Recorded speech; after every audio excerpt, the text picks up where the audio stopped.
Hey, welcome back. If your brain is still replaying today like a long, unskippable lecture, you're not alone. With rain sliding down the windows and the night doing its quiet work, it feels easier to let those thoughts loosen. Tonight, we begin with a story back to the late 18th century, when a group of educated colonists looked across 2,000 years of history to find guidance for their revolutionary experiment. They found it in the marble columns, weathered laws and cautionary tales of ancient Rome. A republic that rose to glory stumbled into tyranny and left behind lessons the American founders would study like sacred texts. If this boring kind of history helps you unwind, you're welcome to subscribe or leave a like and tell me where you're listening from and what time it is for you. Now rest your head on the pillow, turn on a fan for some noise, and let the rain guide us gently into the story. The candlelight flickers across worn pages in a Philadelphia study, sometime in the winter of 1775. You can almost smell the leather bindings and lamp oil, feel the chill creeping through window panes despite the fire crackling in the hearth. In homes like this throughout the colonies, educated men, and more women than history often credits, are reading themselves into revolution, and their favourite authors have been dead for nearly 2 millennia. You might find this curious at first. Here are people planning a government for a new world, surrounded by forests their European ancestors never imagined, preparing to create something unprecedented in modern history. Yet they're thumbing through Latin texts, scribbling marginal notes beside passages about Roman consuls and tribunes, and memorising the speeches Cicero delivered in a forum that crumbled into ruins centuries before Columbus sailed. The thing is, Latin wasn't just some academic exercise for these colonists. It was their common language of learning, the key that unlocked what they considered the greatest political wisdom ever recorded. Boys in colonial grammar schools conjugated Latin verbs before they turned 10. By adolescence, they were translating Virgil and Livy, absorbing not just grammar but entire worldviews. When John Adams wanted to insult someone in his diary, he did it in Latin.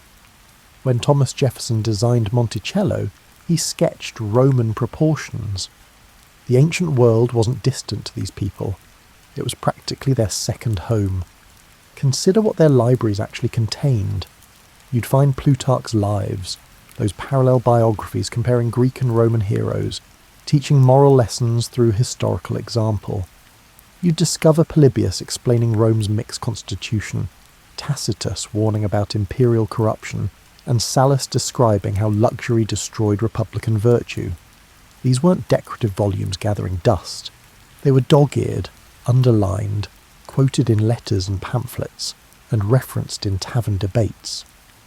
The colonists read these works with a peculiar intensity because they recognised something in Rome's story that resonated with their own situation. Rome had started as a small city-state, overthrown a king, established a republic, expanded through a combination of military prowess and political innovation, then watched it all collapse into dictatorship. The parallels to their own world weren't subtle. Britain was their Rome, powerful, far-reaching and increasingly tyrannical. They were trying to decide whether to remain provinces in someone else's empire or risk everything to become a republic of their own. But here's where it gets interesting, where the real depth of their classical education shows through. They didn't just cherry-pick the inspiring bits about Roman glory. They studied the failures with equal attention, perhaps even more. They wanted to understand exactly how a republic dies, what signs to watch for and which mistakes prove fatal. It's rather like studying plane crashes to learn how to fly safely. Morbid perhaps, but tremendously practical.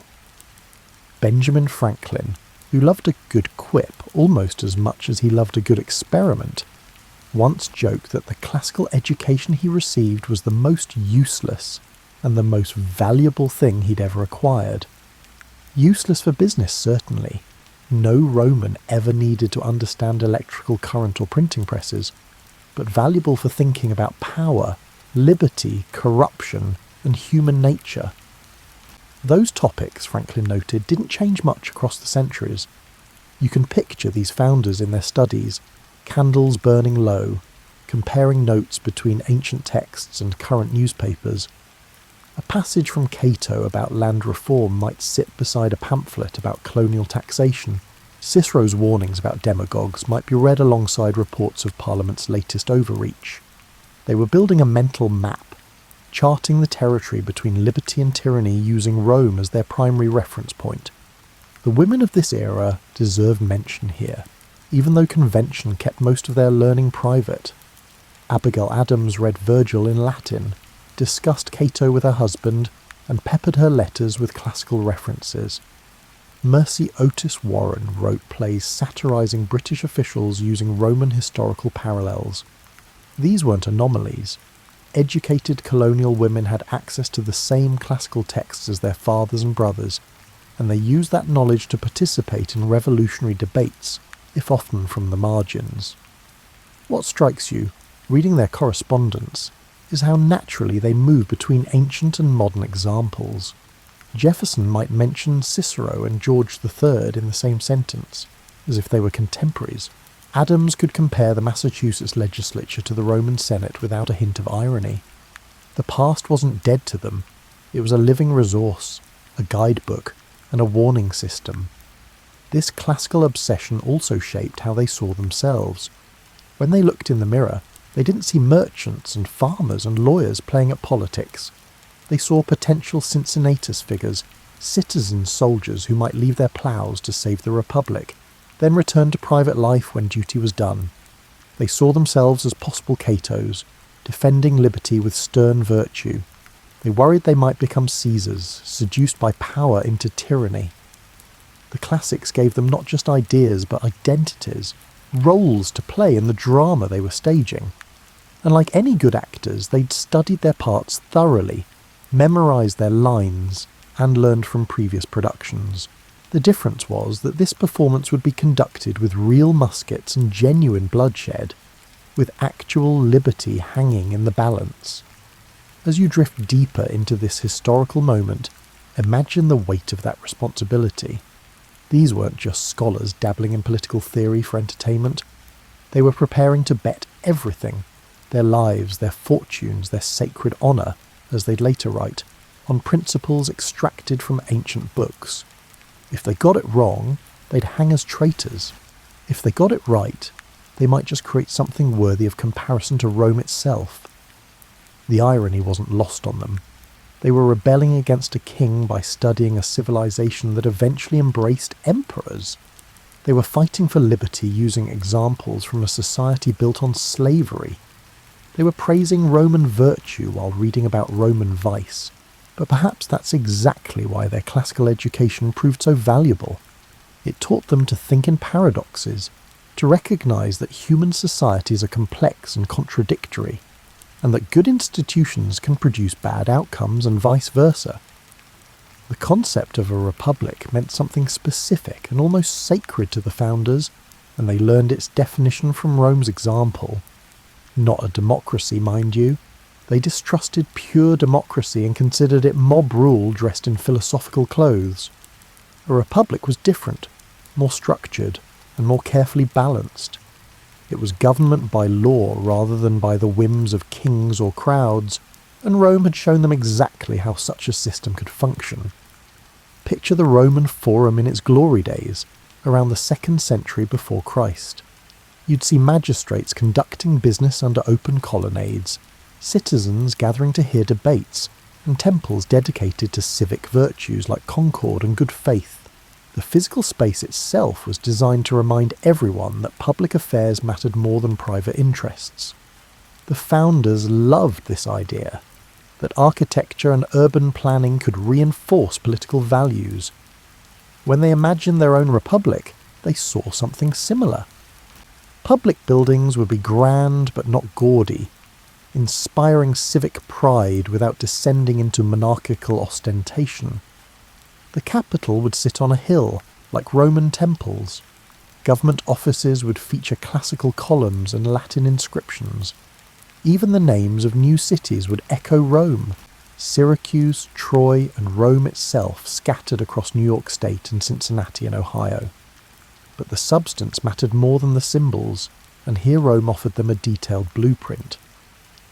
The Roman Republic featured elected magistrates serving limited terms, a senate providing continuity and wisdom, assemblies giving citizens a voice, and a system of checks ensuring no single person or group could dominate.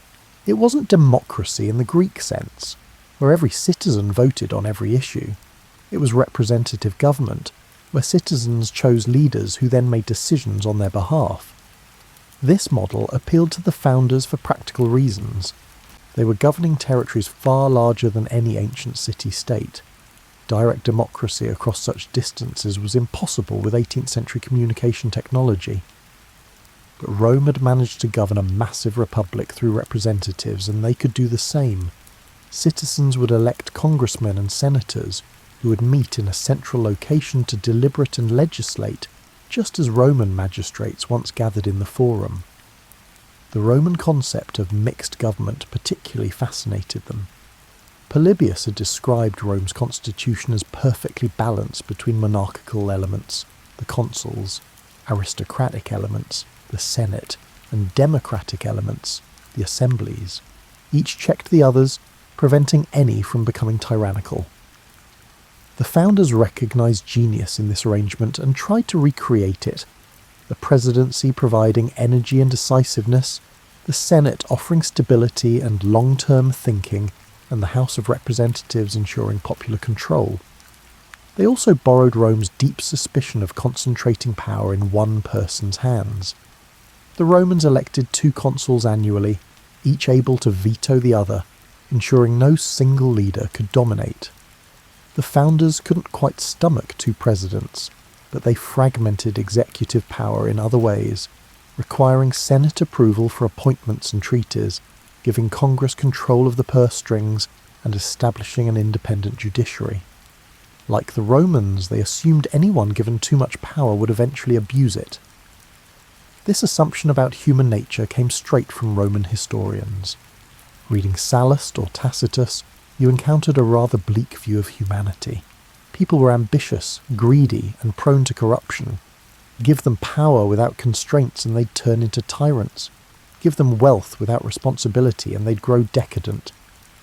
The only solution was institutional checks, laws that operated independent of virtue, and systems that assumed the worst about human nature and planned accordingly. Yet paradoxically, the Romans also believed republics required virtue to survive. Laws alone weren't enough. Citizens needed to possess certain qualities: devotion to the common good over private interest, willingness to sacrifice for the republic, stern self-discipline, and respect for law and custom. Without these virtues, the best constitution would eventually fail. With them, even imperfect systems could endure. The founders inherited this tension and never quite resolved it. They designed a government assuming people were scoundrels, then worried constantly about whether Americans possessed sufficient virtue to make it work. They read Roman moralists lecturing about the decline of ancient values, and they saw similar decay around them: luxury imported from Britain, debt, faction, and the pursuit of private wealth over public service. Would America prove different, or were they doomed to repeat Rome's trajectory from republic to empire? This question haunted them, kept them awake at night, and filled their private letters with anxiety. But it also drove them to take the experiment seriously, to study Roman precedents with obsessive attention to detail. They wanted to understand exactly what worked and what failed, which institutions proved resilient and which collapsed under pressure. Take the Roman Senate as an example. The founders admired its role as a stabilizing force, a body of experienced men providing continuity across generations, but they also recognized its flaws: how it became increasingly dominated by wealthy families, how it eventually lost touch with ordinary citizens, and how it proved unable to prevent civil wars when ambitious generals decided to seize power. So they tried to design a Senate that captured the benefits while avoiding the pitfalls: smaller than Rome's, more directly connected to states, and balanced against a more democratic house. The Roman practice of limited terms also impressed them deeply. Consuls served 1 year, then stepped aside. Dictators appointed during emergencies were supposed to relinquish power within 6 months. This constant circulation of leadership prevented anyone from becoming indispensable and reminded officials they were servants rather than masters.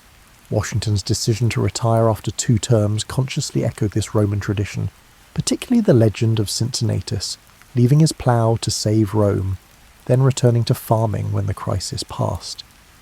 Yet they also recognised that Rome's term limits eventually failed to prevent tyranny. Ambitious men simply accumulated informal power, military loyalty, popular support, wealth, that trumped formal constitutional constraints. Julius Caesar never needed to abolish the consulship. He just made it irrelevant by commanding legions personally loyal to him. The founders tried to prevent this by fragmenting military command, making the president commander-in-chief but requiring Congress to fund and regulate the military, hoping to avoid the Roman problem of generals becoming more powerful than governments. As you consider these borrowings and adaptations, you might notice a pattern. The founders were simultaneously awed by Rome and terrified of repeating its mistakes. Every institution they admired came with a cautionary tale attached. The Senate, brilliant but oligarchic. The consuls, energetic but potentially tyrannical. The assemblies, democratic but prone to demagoguery. Their solution was to take Roman ideas and modify them, hoping to preserve the good while preventing the bad.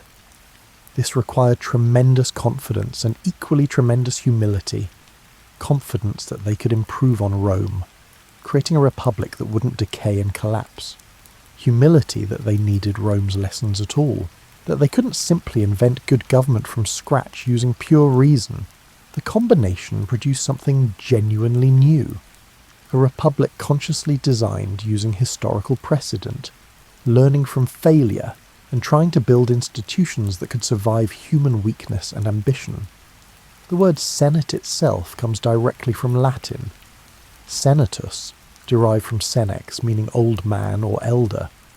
The Romans believed wisdom came with age and experience, and that a body of older, established men could provide judgment and stability that younger, more passionate assemblies might lack. The American founders generally agreed, though they worried about creating an aristocracy by accident. Walking through their thinking about the Senate, you encounter fascinating contradictions. They wanted it to be prestigious but not aristocratic, deliberative but not obstructionist, stable but not permanent, and wise but not detached from popular sentiment. Balancing these tensions required careful institutional design, and they looked to Rome for guidance on what worked and what didn't. The Roman Senate began as an advisory council to the kings, supposedly founded by Romulus himself. After the kings were expelled, the Senate became the Republic's most powerful institution, not because it held direct legal authority over legislation, which technically rested with the assemblies, but because it commanded such prestige and respect that its recommendations carried the force of law. Senators served for life, wore distinctive togas with purple borders, and sat in a special section at public games. The phrase Senatus Populusque Romanus, the Senate and people of Rome, appeared on every military standard, acknowledging the Senate as co-equal with the citizenry. This tremendous prestige appealed to the founders, but also worried them. They'd just fought a revolution against aristocracy. Creating a legislative body that resembled the House of Lords seemed like backsliding toward monarchy. Yet they also recognised that purely democratic assemblies could be impulsive, short-sighted, and swayed by demagogues. Some counterbalancing force seemed necessary, and the Roman Senate offered a model for how to provide it without creating a formal aristocracy. Their solution was typically clever: make the Senate prestigious through its structure and powers rather than through hereditary membership. Senators would serve longer terms than representatives, giving them independence from momentary popular passions. They'd represent entire states rather than local districts, encouraging broader perspectives. They'd have exclusive powers over treaties and appointments, requiring judgment and discretion. but they'd also be elected, removable, and accountable to state legislatures. Prestige without permanence, dignity without hereditary privilege. The Roman practice of senatorial debate particularly influenced their thinking. Roman senators discussed policy in an organised fashion, senior members speaking first, juniors listening and learning, and everyone expected to explain their reasoning in detail. Votes weren't held until all who wished to speak had done so. The process took time, prevented rash decisions, and forced senators to articulate principles rather than just expressing preferences.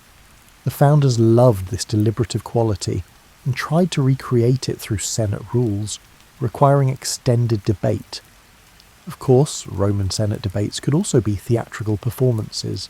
Cato the Younger once filibustered by talking until nightfall, knowing that Senate sessions ended at sunset. Cicero's speeches against Catiline became legendary examples of political oratory. The line between deliberation and grandstanding was always fuzzy, as it remains in modern senates. But the founders considered even the grandstanding useful. Better that ambitious politicians compete through eloquence rather than violence, that they seek glory through persuasion rather than force. The Roman Senate's role in foreign policy seemed particularly worth copying. Rome's Senate managed diplomacy, decided questions of war and peace, and ratified treaties with other states. Individual magistrates might lead armies or conduct negotiations, but the Senate provided oversight and approved final agreements. This division of labour prevented any single leader from committing Rome to foreign entanglements without broader approval. The American founders tried to recreate this arrangement. The president would negotiate treaties and command military forces, but the Senate would approve treaties and Congress would declare war. No single person could drag the nation into conflict or commitment without legislative agreement. It was very Roman, fragmenting power to prevent its abuse, requiring cooperation between institutions before major decisions became final. They also borrowed the Roman concept of senatorial advice and consent for appointments. Roman consuls nominated subordinate magistrates, but the Senate had to approve them. This gave the Senate influence over administration without directly controlling it, and allowed them to check executive power without paralysing government. The American Senate received similar powers, confirming judges, ambassadors, and cabinet members, turning appointments into collaborative decisions between branches. Yet they were acutely aware of Roman Senate failures. By the late Republic, Rome's Senate had become deeply corrupt, with seats effectively inherited by a few dozen families who treated government as private property. Senators ignored the common good, pursuing family interests and personal enrichment instead. The Senate's prestige remained, but its legitimacy eroded, setting the stage for strongmen who could claim to represent the people against a decadent aristocracy. This possibility terrified the founders. They'd created a Senate to provide stability and wisdom, but what if it became an oligarchy? What if wealth and family connections mattered more than merit? What if senators forgot they were servants of the public and became a self-perpetuating elite? The Roman example suggested these weren't hypothetical concerns, but real dangers that had destroyed previous republics. Their main safeguard was election. Unlike Roman senators appointed for life, American senators would face regular accountability. State legislatures could remove them, ensuring they remained responsive to broader political currents. This wouldn't prevent wealth and family from mattering. The founders were realistic about political advantages, but it would prevent the Senate from becoming completely detached from popular control. They also designed the Senate to be smaller than Rome's, more manageable and less prone to factional chaos. Rome's Senate eventually swelled to 600 members, far too large for genuine deliberation. American senators would number only 2 per state, creating a body small enough for real discussion and large enough for diverse viewpoints. Every senator would matter, and every voice could potentially influence outcomes, preventing the domination by inner circles that plagued Rome's later Senate. The physical space of the Senate mattered too. Roman senators met in various buildings around the Forum, but most famously in the Curia, a relatively modest structure that emphasised equality among members. No senator sat higher than another. All were arranged in a semicircle facing each other. The founders liked this egalitarian arrangement and rejected more hierarchical designs. The Senate chamber would facilitate discussion among equals, not lectures from superiors to subordinates. As you picture these early senators gathering in their new chamber, imagine them conscious of playing roles in a drama that had unfolded before. They'd read about famous Roman senators, Cato's integrity, Cicero's eloquence, and Scipio's wisdom. They knew how the story eventually ended, with the Senate becoming irrelevant as emperors accumulated all real power. Their challenge was to take the institution's best features, while avoiding its ultimate failure, to create a Senate that could remain vital and legitimate for centuries rather than decades. The Romans had a term, virtues, that meant far more than our modern word virtue. It encompassed courage, excellence, manliness in the best sense, devotion to duty, and placing the Republic's welfare above personal interest. Roman heroes were men who embodied virtues, and Roman history was full of examples meant to inspire and instruct future generations. The founders absorbed these stories like gospel. They knew about Horatius defending the bridge single-handedly against an Etruscan army. They'd read how Cincinnatus left his plough to save Rome, then returned to farming rather than seizing power. They memorized Cato's speeches against corruption, Scipio's magnanimity toward defeated enemies, and Regulus keeping his word even when it meant certain death. These weren't just entertaining tales, they were blueprints for proper behaviour, examples of what citizenship should look like. This emphasis on virtue created a fundamental tension in American political thought. On one hand, the founders designed a government assuming people were selfish and ambitious, that institutions needed to channel vice toward productive ends through checks and balances. On the other hand, they believed no republic could survive without virtuous citizens, that laws alone couldn't sustain free government if people became thoroughly corrupt. The solution they hoped for was education. If you taught citizens about Roman examples of virtue, if you made them memorize Plutarch's biographies and Cicero's speeches, if you surrounded them with classical architecture and Latin inscriptions, maybe you could cultivate the civic spirit necessary for republican government. Virtue might not be natural, but perhaps it could be learned through the right combination of example and instruction. The Romans themselves had worried constantly about declining virtue. Their historians blamed every political crisis on moral decay, contrasting degenerate modern Romans with virtuous ancestors who supposedly lived simply, fought bravely, and cared only for Rome's glory. This narrative of decline from a golden age appears again and again in Roman literature. Sallust lamenting luxury's corrupting influence, Juvenal satirizing decadence, and Cato delivering stern lectures about the good old days.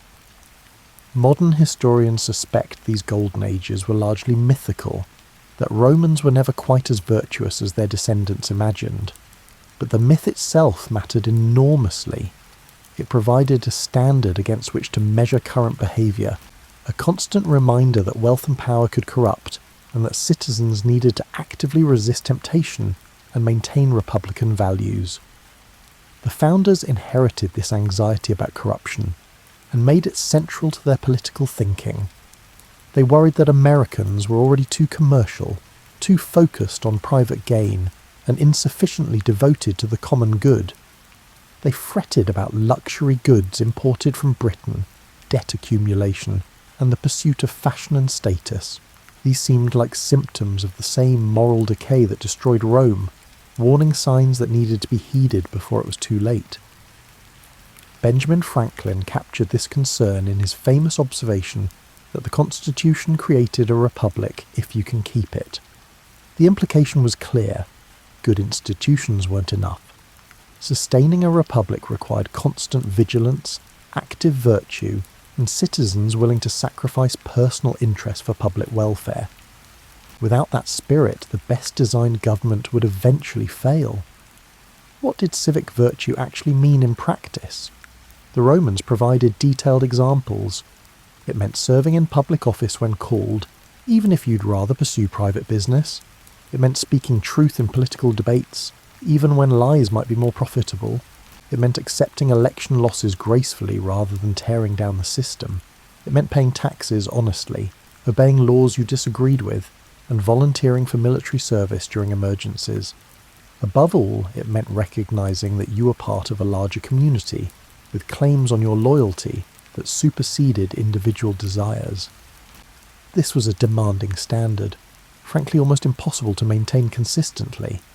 The Romans themselves struggled with it, which is partly why their history fascinated the founders. Roman literature is full of tension between private desire and public duty, between personal ambition and republican obligation. Even their greatest heroes had flaws. Scipio faced corruption charges, Cicero could be vain and vacillating, and Cato's rigidity sometimes made problems worse. But they tried, and their trying mattered. The founders particularly admired Romans who refused power when they could have seized it. Cincinnatus became their ultimate model, a man given dictatorial authority during an emergency who used it effectively, then voluntarily surrendered it and returned to private life. Washington consciously modelled himself on this example, retiring after 2 terms when he could easily have served for life. The message was that truly virtuous leaders didn't cling to power, that republican government required people capable of stepping aside. Yet the founders were also realistic about human nature in ways that complicated their virtue rhetoric. They knew most people, most of the time, would pursue self-interest. They designed a government assuming officials would be ambitious, citizens would be selfish, and factions would compete for advantage. The Constitution's genius lay partly in harnessing these vices, making ambition check ambition, as Madison wrote, forcing self-interested groups to negotiate and compromise rather than dominate. This created an odd system that simultaneously assumed the worst about people and demanded the best from them. The structures assumed vice, but the system's survival required virtue. If everyone behaved purely selfishly, the constitutional machinery might function mechanically, but wouldn't sustain genuine republican government. Some critical mass of citizens needed to care about the common good, to vote for the nation's welfare rather than just their own, and to honour laws and norms even when breaking them might be profitable. The Romans provided numerous warnings about what happened when virtue disappeared entirely.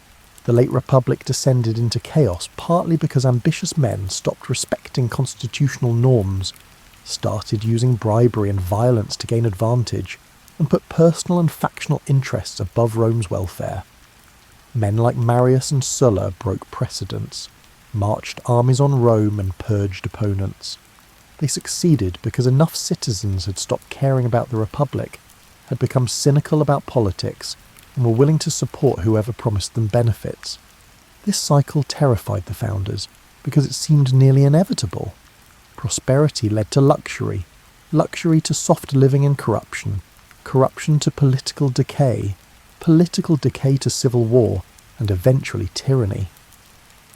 Rome had followed this path. Greece before Rome had traced similar trajectories. Was America doomed to repeat the pattern, or could knowledge of history help them avoid it? Their hope lay partly in America's circumstances. Rome grew rich through conquest, accumulating vast wealth that corrupted citizens and created enormous inequality. America had land instead, enough that most white men could own property and achieve economic independence. Maybe widespread property ownership would sustain virtue by giving citizens a stake in society's welfare, preventing the concentration of wealth that destroyed Rome.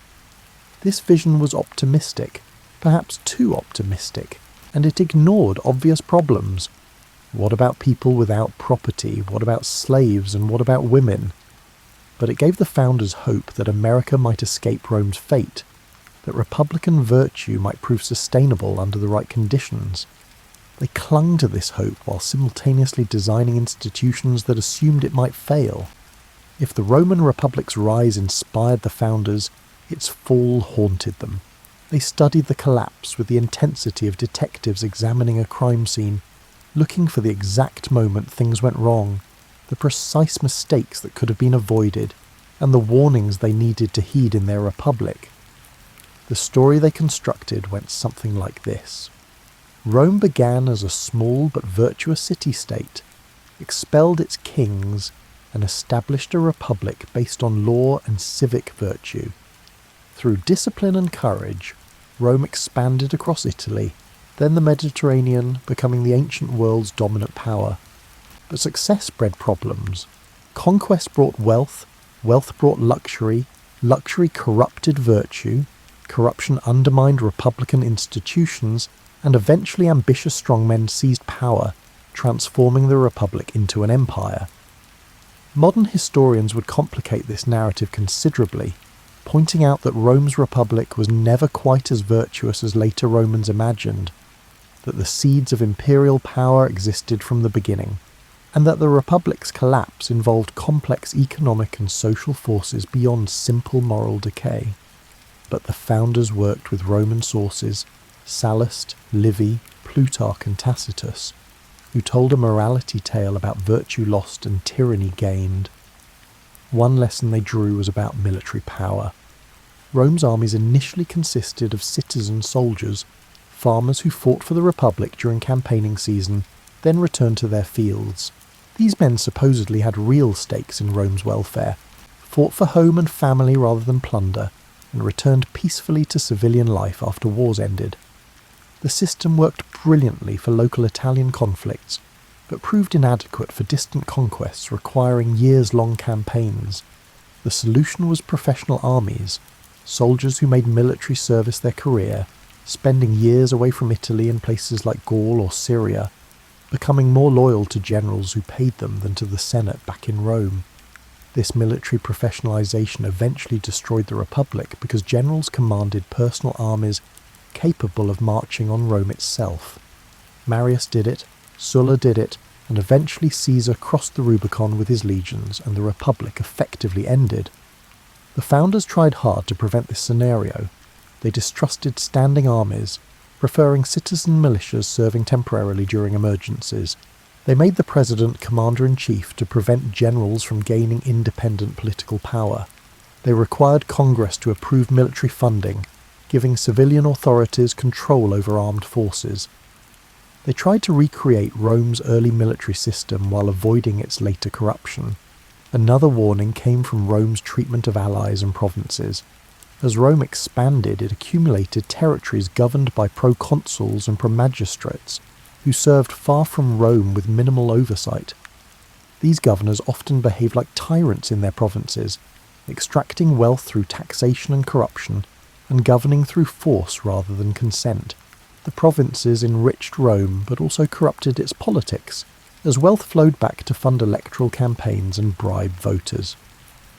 The founders saw Britain treating American colonies exactly this way, as territories to be exploited for the mother country's benefit, governed by officials appointed from London and taxed without representation. They'd experienced provincial status and hated it, which made them suspicious of empire and territorial expansion. Their republican ideals suggested that free government required relatively compact territories where citizens could participate meaningfully in politics, not vast empires governed from distant capitals. Yet they also recognized practical problems with this ideal. America was already too large for classical republican models, and it would only grow larger. How could you maintain a republican government across continental distances? The Romans had tried and failed. Their republic worked for a city-state but collapsed under imperial expansion. Could America avoid the same fate, or was geographic size simply incompatible with republican government? The rise of demagogues in late republican Rome provided another cautionary tale. As Rome's political system became more competitive and corrupt, ambitious politicians learned they could gain power by appealing directly to common citizens over the heads of the Senate and established authorities. The Grassi brothers pioneered this approach, proposing land reform and grain subsidies that made them popular with ordinary Romans but threatened wealthy landowners. Their careers ended in violence. Both were killed by political opponents. but they established a template for future politicians. Later figures like Clodius, and eventually Caesar himself, used similar tactics, positioning themselves as champions of the people against a corrupt aristocracy. They weren't entirely wrong. The Senate had become oligarchic and self-serving, but their solutions led to mob violence, constitutional breakdown, and eventually dictatorship. The pattern suggested that demagogues thrived when political systems became unresponsive to legitimate grievances, that populism flourished in failed republics. The founders tried to prevent demagoguery through several mechanisms. The Electoral College would filter popular passion through educated intermediaries. Senators chosen by state legislatures rather than direct election would be insulated from momentary popular pressures. Long terms for presidents and senators would give officials independence from day-to-day political winds. The goal was to create space for deliberation, preventing pure democracy from descending into mob rule. Yet they also recognised that filtering popular will too effectively could recreate the Roman Senate's detachment from ordinary citizens, potentially generating the same resentment that empowered demagogues in the first place. The balance was delicate, responsive enough to prevent alienation, filtered enough to prevent demagoguery. They weren't sure they'd gotten it right. The role of wealth in corrupting politics particularly worried them. Late Republican Rome saw enormous fortunes accumulated through conquest and provincial exploitation. Wealthy men like Crassus could literally buy elections, funding candidates who would serve their interests. Cicero's letters reveal how expensive Roman politics had become, how much it cost to bribe voters, hire gangs to intimidate opponents, and stage lavish games to win popularity. Politics became a pursuit for the very rich, or those willing to go deeply into debt. This obviously undermined Republican ideals. If only the wealthy could compete for office, if elections were essentially auctions rather than genuine choices, then popular sovereignty would become a fiction. The founders tried to prevent this through various means. Relatively modest salaries for office holders, short terms limiting the benefits of corruption, and geographic distribution of power, making it harder to buy elections everywhere simultaneously. But they knew wealth would always influence politics, and worried whether their safeguards would prove sufficient. The personality cult around Julius Caesar provided perhaps the most sobering warning. Caesar was brilliant, a gifted general, talented writer, and charismatic politician. But he also destroyed the Republic by refusing to accept constitutional limits on his ambition. When the Senate ordered him to disband his armies and return to Rome as a private citizen, he crossed the Rubicon with his legions instead, starting a civil war. His justification was that his enemies were corrupt and that he was defending the people against aristocratic oppression. Maybe he even believed it. But the result was dictatorship, however benevolent Caesar claimed to be. The Republic effectively died when Caesar's armies entered Rome, even though the forms of republican government continued for decades. The lesson was clear. Even talented, popular leaders could destroy free government if they prioritized personal power over constitutional order. No amount of charisma or claimed good intentions justified breaking the rules. Washington understood this perfectly, which is why his voluntary retirement mattered so much. He could have become America's Caesar, staying in power until death. Instead, he consciously chose the Cincinnatus model, stepping aside to prove that Republican government didn't depend on any individual, that institutions mattered more than personalities. It was a deliberately anti-Caesarian gesture, meant to establish precedent for peaceful transitions of power.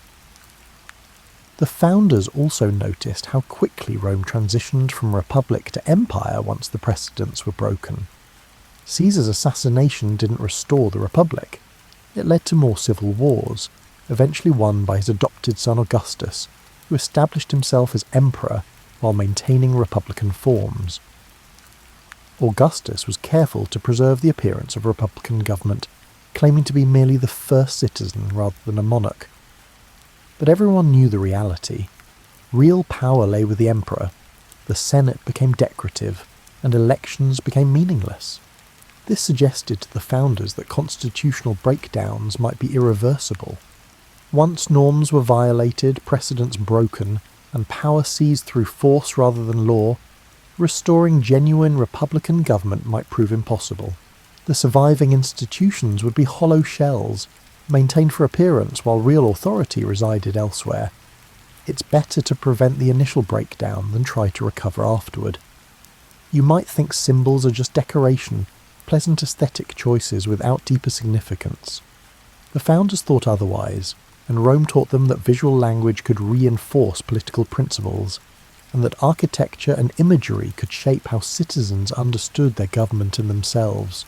Walk through Washington, D.C., and you're essentially touring a Roman theme park. The Capitol building sits on a hill, echoing the placement of Roman temples on the Capitoline. Its dome recalls the Pantheon. Columns everywhere, Doric, Ionic, and Corinthian, reproduce Roman proportions. The Supreme Court looks like a temple to justice. The Lincoln Memorial positions America's great emancipator as a seated figure resembling Jupiter, surrounded by the language of his speeches carved into marble like Roman inscriptions. None of this was accidental. The founders and their successors deliberately chose classical architecture to make political statements. They wanted buildings that conveyed republican virtue, civic dignity, and democratic participation in governance. Roman architecture seemed perfect for this purpose. Grand without being monarchical, impressive without being oppressive, and suggesting permanence and stability without hereditary privilege. Thomas Jefferson led this architectural revolution, designing Monticello and the University of Virginia using strict classical proportions, promoting Roman revival style for public buildings, and arguing that architecture should educate citizens about republican values. He believed that living and working in classically inspired buildings would remind Americans of their connection to ancient republican ideals, and that beauty could serve political purposes. The Roman practice of putting civic buildings around public spaces also influenced American urban planning. The Forum had been Rome's political and commercial heart, a space where citizens gathered to conduct business, hear speeches, witness trials, and participate in public life. Jefferson imagined similar spaces in American cities, greens or squares surrounded by government buildings, markets and churches, creating architectural encouragement for civic engagement. State capitals copied this model, placing legislative chambers, executive offices and courts around central squares or lawns, making government literally visible and accessible to citizens. The symbolism was deliberate. Government existed among the people, not above them, and the architecture should reflect that principle. Even town halls in small communities often featured columns and classical details, connecting local governance to broader republican traditions.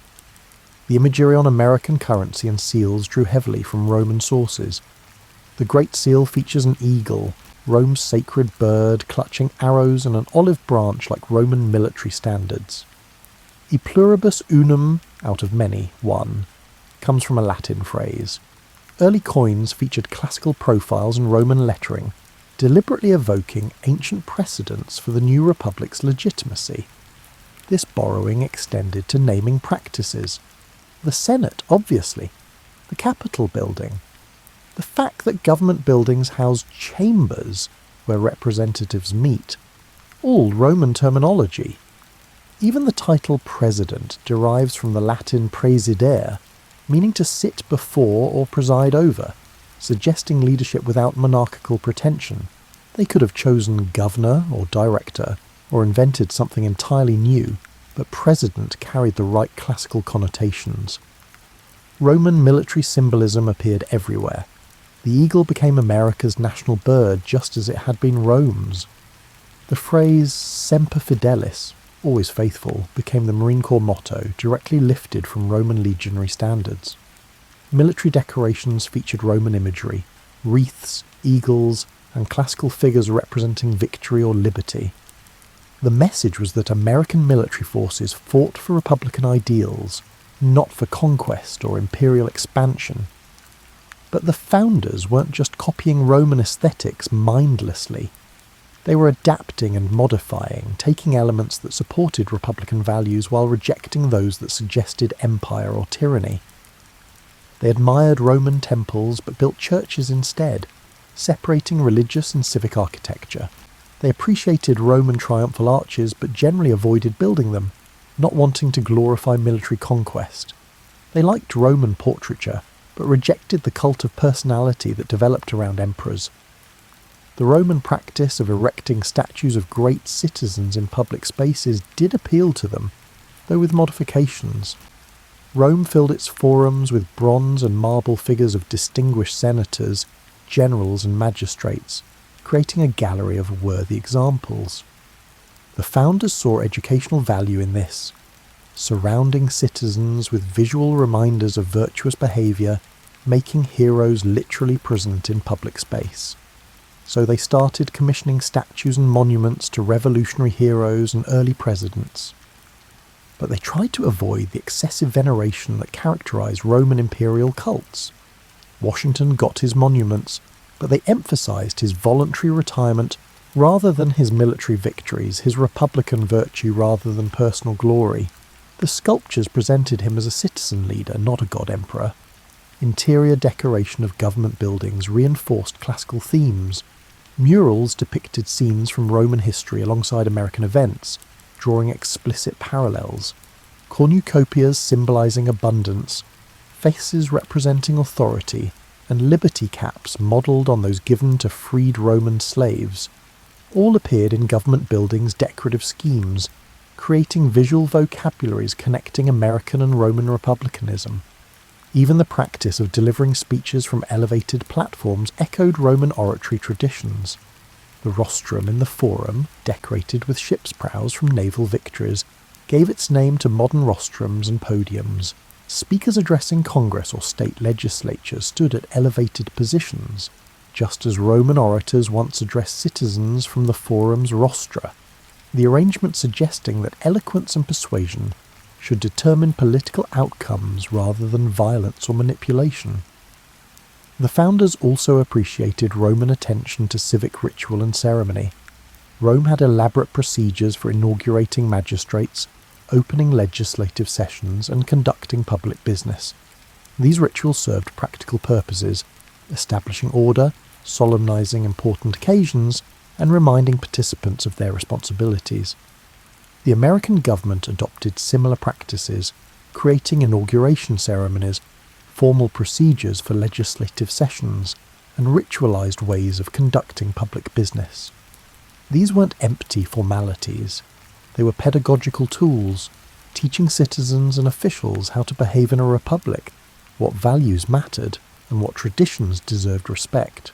When a president placed his hand on a Bible and swore to preserve, protect, and defend the Constitution, the ritual connected him to predecessors and successors, embedding him in an ongoing tradition larger than any individual. The language of American political discourse borrowed Roman rhetorical techniques and imagery. Politicians referenced classical examples in speeches, assumed audiences would understand allusions to Cato or Cincinnatus, and used Latin phrases to convey authority and learning. This wasn't just showing off, it was creating a common cultural vocabulary, shared reference points that facilitated political debate and gave it intellectual depth. You can see this most clearly in the Federalist Papers, where Hamilton, Madison and Jay wrote under the pseudonym Publius, naming themselves after one of Rome's founders. Their arguments referenced classical precedents constantly, assuming readers were familiar with Roman history and political theory. The entire project of ratifying the Constitution was conducted in language saturated with classical imagery and examples. Roman law represented one of civilization's great intellectual achievements, a systematic written legal code that attempted to govern behaviour through reason and precedent rather than arbitrary power. The founders, many of them lawyers, studied Roman legal principles intensively and incorporated numerous concepts into American jurisprudence. The Romans distinguished between different types of law in ways that influenced American legal thinking. Natural law, principles supposedly universal and eternal, discoverable through reason, civil law, rules specific to particular societies, varying by location and culture, the law of nations, principles governing interactions between different peoples. American legal theory borrowed this framework, particularly the notion that some rights existed independent of government creation, and that natural law superseded human legislation. This became crucial for revolutionary justification. When the colonists declared independence, they needed to explain why they could legitimately rebel against their lawful government. The answer came partly from natural law theory derived from Roman sources. Certain rights were inherent and inalienable. Governments that violated those rights lost legitimacy, and citizens possessed the right to alter or abolish tyrannical governments. Natural law provided the philosophical foundation for revolution. The Roman concept of written law particularly appealed to the founders. Before written codes, law had existed as custom and tradition, known to priests and aristocrats, but often mysterious to ordinary citizens.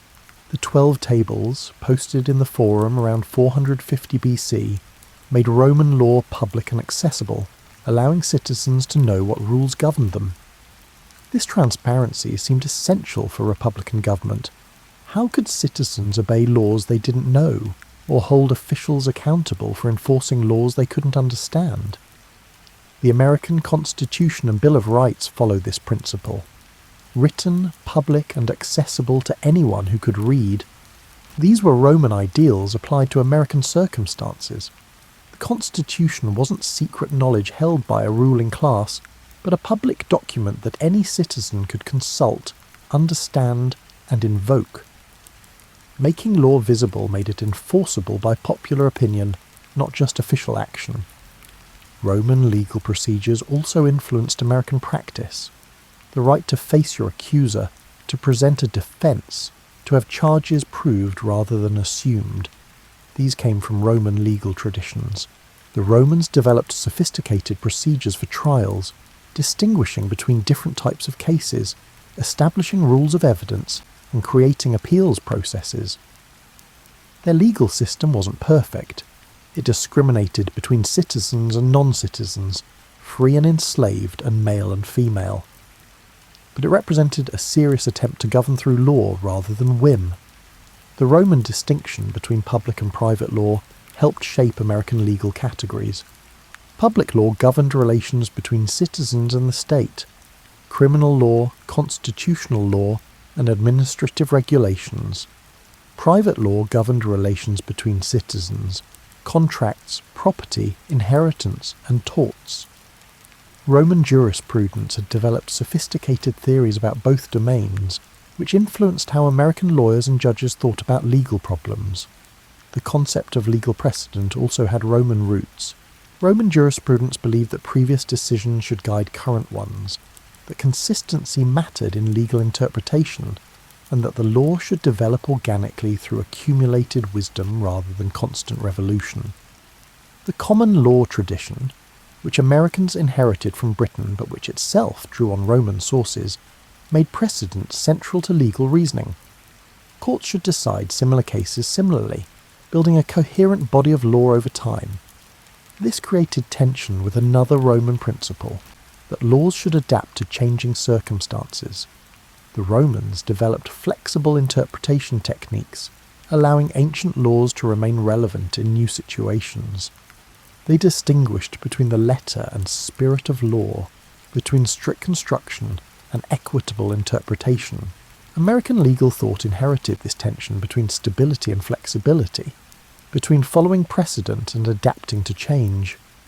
The founders were particularly impressed by Roman attention to limiting government power through law. Roman magistrates possessed considerable authority, but they exercised it under legal constraints. Consuls couldn't execute citizens without trial. Tribunes could veto legislation but only through established procedures. Even dictators appointed during emergencies operated under legal limitations, 6-month terms, specific mandates, and accountability after their terms ended. The principle was that law governed everyone, including those who made and enforced it. No one stood above the law. not magistrates, not generals, not even the Senate. This ideal often failed in practice, especially during the late Republic when powerful individuals increasingly ignored legal constraints. But the principle remained important, and the founders tried to embody it in American constitutionalism. They created numerous mechanisms to ensure law-bounded power. Written constitutions established fundamental rules that ordinary legislation couldn't override. Separation of powers prevented any single institution from controlling law's creation, interpretation, and enforcement. Judicial review allowed courts to strike down unconstitutional actions. Regular elections gave citizens the power to remove officials who violated legal norms. Impeachment provided a mechanism for removing officials who committed serious legal violations. All of these drew inspiration from Roman examples and Roman failures. The Romans had tried to limit power through law, but ultimately failed to prevent ambitious individuals from seizing dictatorial authority. The founders studied those failures and tried to design systems that would prove more resilient, that wouldn't depend entirely on virtuous behaviour, but would create structures making tyranny difficult to achieve and maintain. The Roman practice of codifying laws also influenced American legal development. The Romans eventually compiled their accumulated legal wisdom into comprehensive codes, most famously the Corpus Juris Civilis, compiled under Justinian in the 6th century AD, long after the Republic's fall. While too late to directly influence Republican Rome, these compilations preserved Roman legal principles for later civilizations and demonstrated the value of systematic legal organization.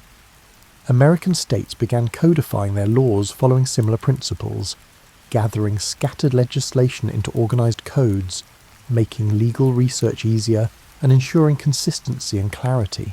The process reflected Roman influence both in the goal of systematization and in specific legal concepts borrowed from Roman sources. The Romans created a sophisticated concept of citizenship that profoundly influenced how the founders thought about membership in a political community.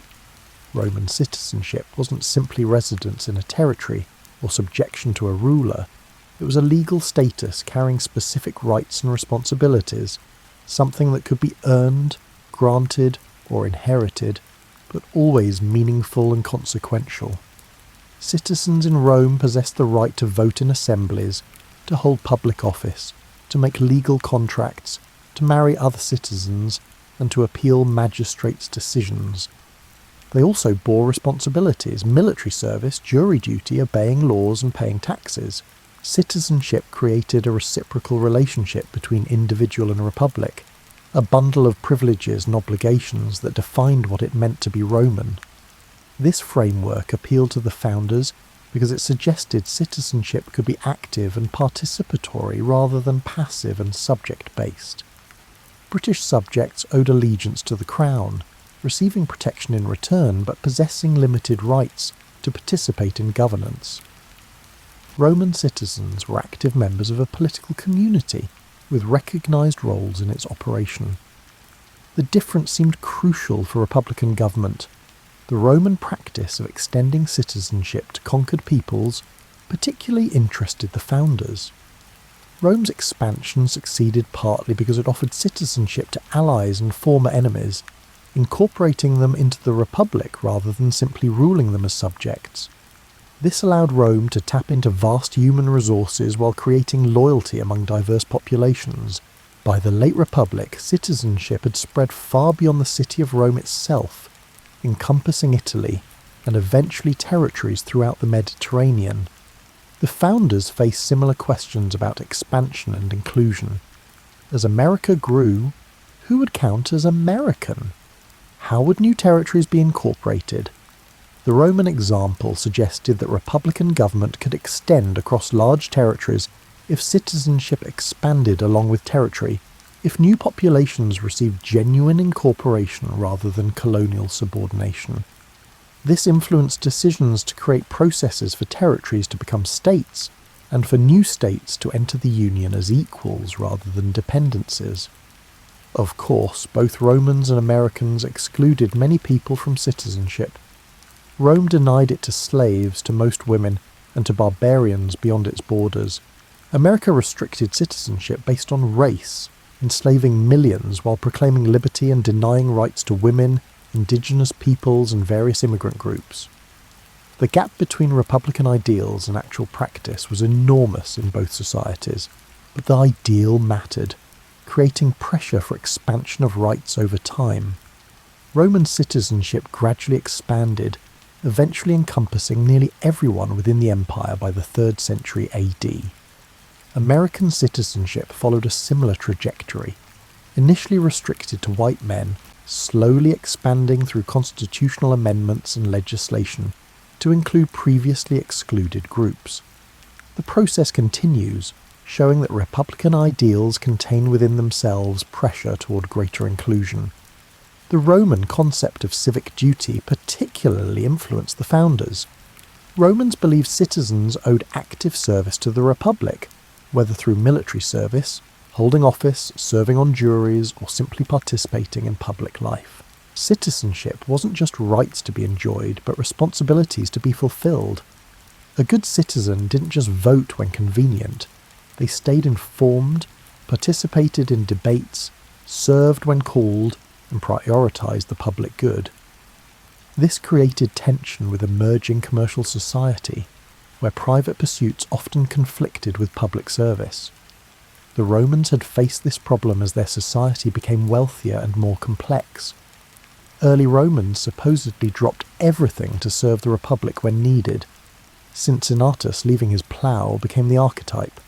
Later Romans increasingly hired substitutes for military service, avoided jury duty, and treated politics as a spectator sport rather than a participatory activity.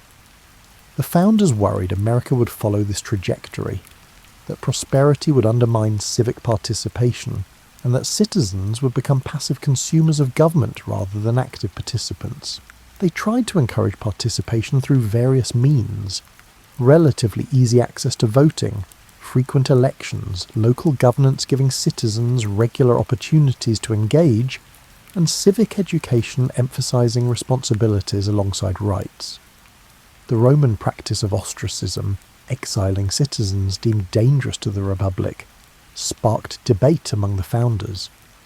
Was this a useful tool for protecting democracy, allowing citizens to remove potential tyrants before they seized power?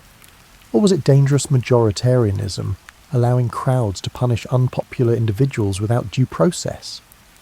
The founders generally rejected ostracism's American adoption, preferring legal mechanisms for dealing with dangerous officials, but the Roman example showed how seriously ancient republicans took threats to their government. They did embrace the Roman idea that citizenship required education. Romans believed citizens needed training to fulfill civic roles competently, understanding law, rhetoric, history, and philosophy. Without education, citizens couldn't judge political claims, recognize demagoguery, or make informed decisions.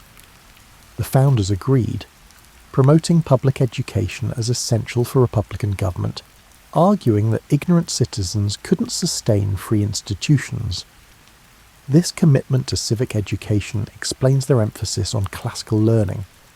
Studying Roman history taught citizenship's requirements, provided examples of good and bad civic behaviour, and illustrated how republics succeeded and failed. Latin instruction trained minds in logical thinking and precise expression. Reading classical texts exposed students to sophisticated political arguments and moral reasoning.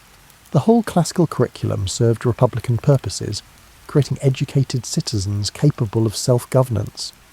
The Roman practice of public debate and oratory also shaped American civic culture. Romans expected citizens to speak publicly, to argue political positions, and to participate in deliberative processes. The forum wasn't just where magistrates spoke, it was where citizens gathered to debate, persuade, and be persuaded. Eloquence mattered, because republics operated through persuasion rather than force, because changing minds through argument was how free societies made decisions. American town meetings and legislative debates borrowed this Roman tradition. Citizens were supposed to speak up, make their case, listen to opposing views, and reach conclusions through discussion rather than dictation. This required courage, preparation, and willingness to engage across disagreements, exactly the virtues Romans had cultivated through rhetorical education and public participation. While the founders drew heavily from Roman examples, they weren't mindless copyists. They adapted Roman ideas to American circumstances, combining classical precedents with Enlightenment philosophy, British constitutional traditions, and their own political innovations. Understanding how they modified Roman models reveals their creativity and independence. The most obvious adaptation was federalism. Rome had no equivalent to the American system of divided sovereignty between national and state governments. The Roman Republic was unitary. All power theoretically flowed from Rome, even as it granted considerable autonomy to allies and provinces. The founders created something different, a government where power was genuinely divided between levels, where states retained sovereignty while ceding specific powers to the national government. This innovation addressed a problem the Romans never solved: how to govern large territories while maintaining republican government. Rome's solution was initially informal alliances, later provincial administration by appointed governors. Neither model preserved republican principles across expansion. American federalism tried to square this circle by creating multiple republican governments at different levels, each handling appropriate scales of governance. The Electoral College represented another innovation without direct Roman precedent. The Romans elected magistrates through assemblies, with various systems for organising votes and counting ballots. None resembled the American system of electors chosen by states to select the president. The founders created this mechanism partly from federalist principles, states choosing the president rather than a national popular vote, and partly from republican distrust of pure democracy. The explicit separation of powers also differed from Roman practice. Rome separated functions to some degree. Magistrates executed laws, the Senate advised on policy, and assemblies legislated. But these weren't truly independent branches with constitutional authority to check each other. Roman officials derived power from the same source, the Roman people, and ultimately the system depended on norms and customs rather than explicit institutional barriers. The American Constitution created something more rigid and formal: 3 genuinely independent branches, each with constitutional authority over its domain, each able to check the others through specified mechanisms. This was Montesquieu's influence combined with Roman inspiration, taking the principle of divided power and systematizing it beyond anything Rome attempted. Judicial review, the power of courts to strike down unconstitutional legislation, had no Roman equivalent.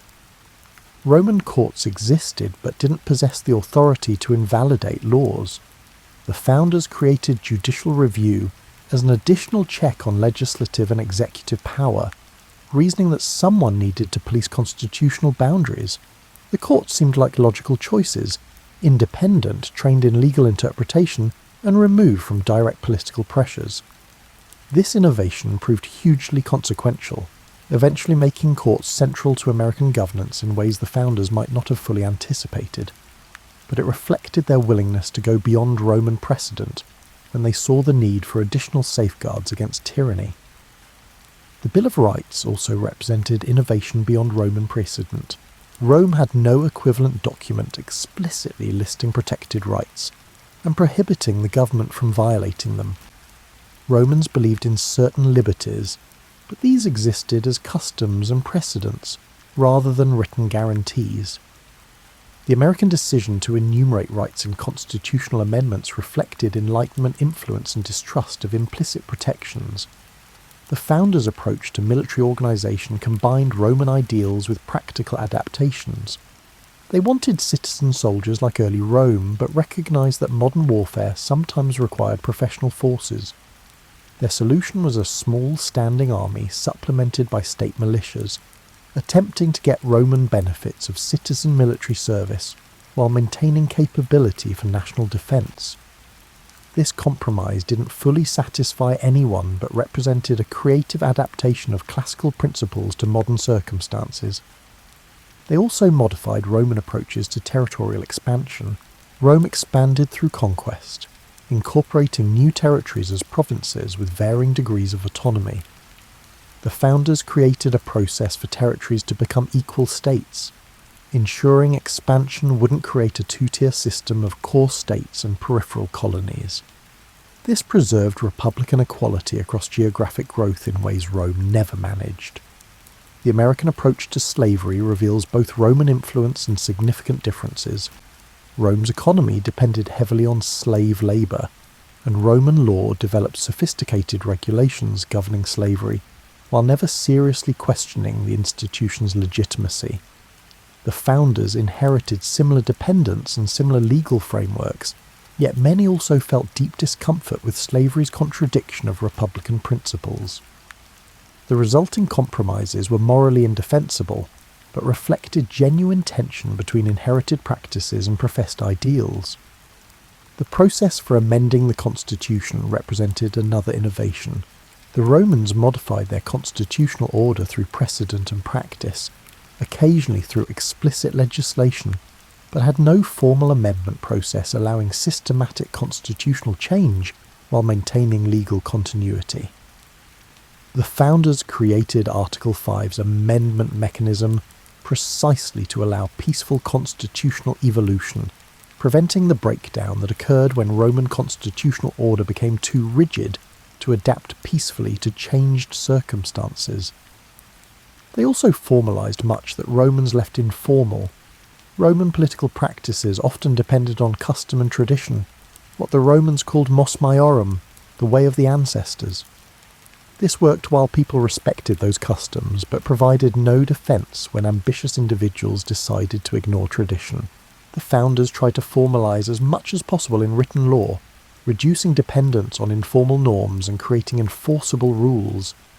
Yet they recognised that written law couldn't govern everything, that republics would always depend partly on unwritten norms and conventions. Washington's retirement set a precedent for peaceful power transitions, even in the absence of legal requirements. The development of political parties, not mentioned in the Constitution, became central to governance through practice. American constitutionalism combined written law with unwritten convention, trying to get the benefits of both Roman approaches. The founders' willingness to innovate while drawing from tradition shows sophisticated political thinking.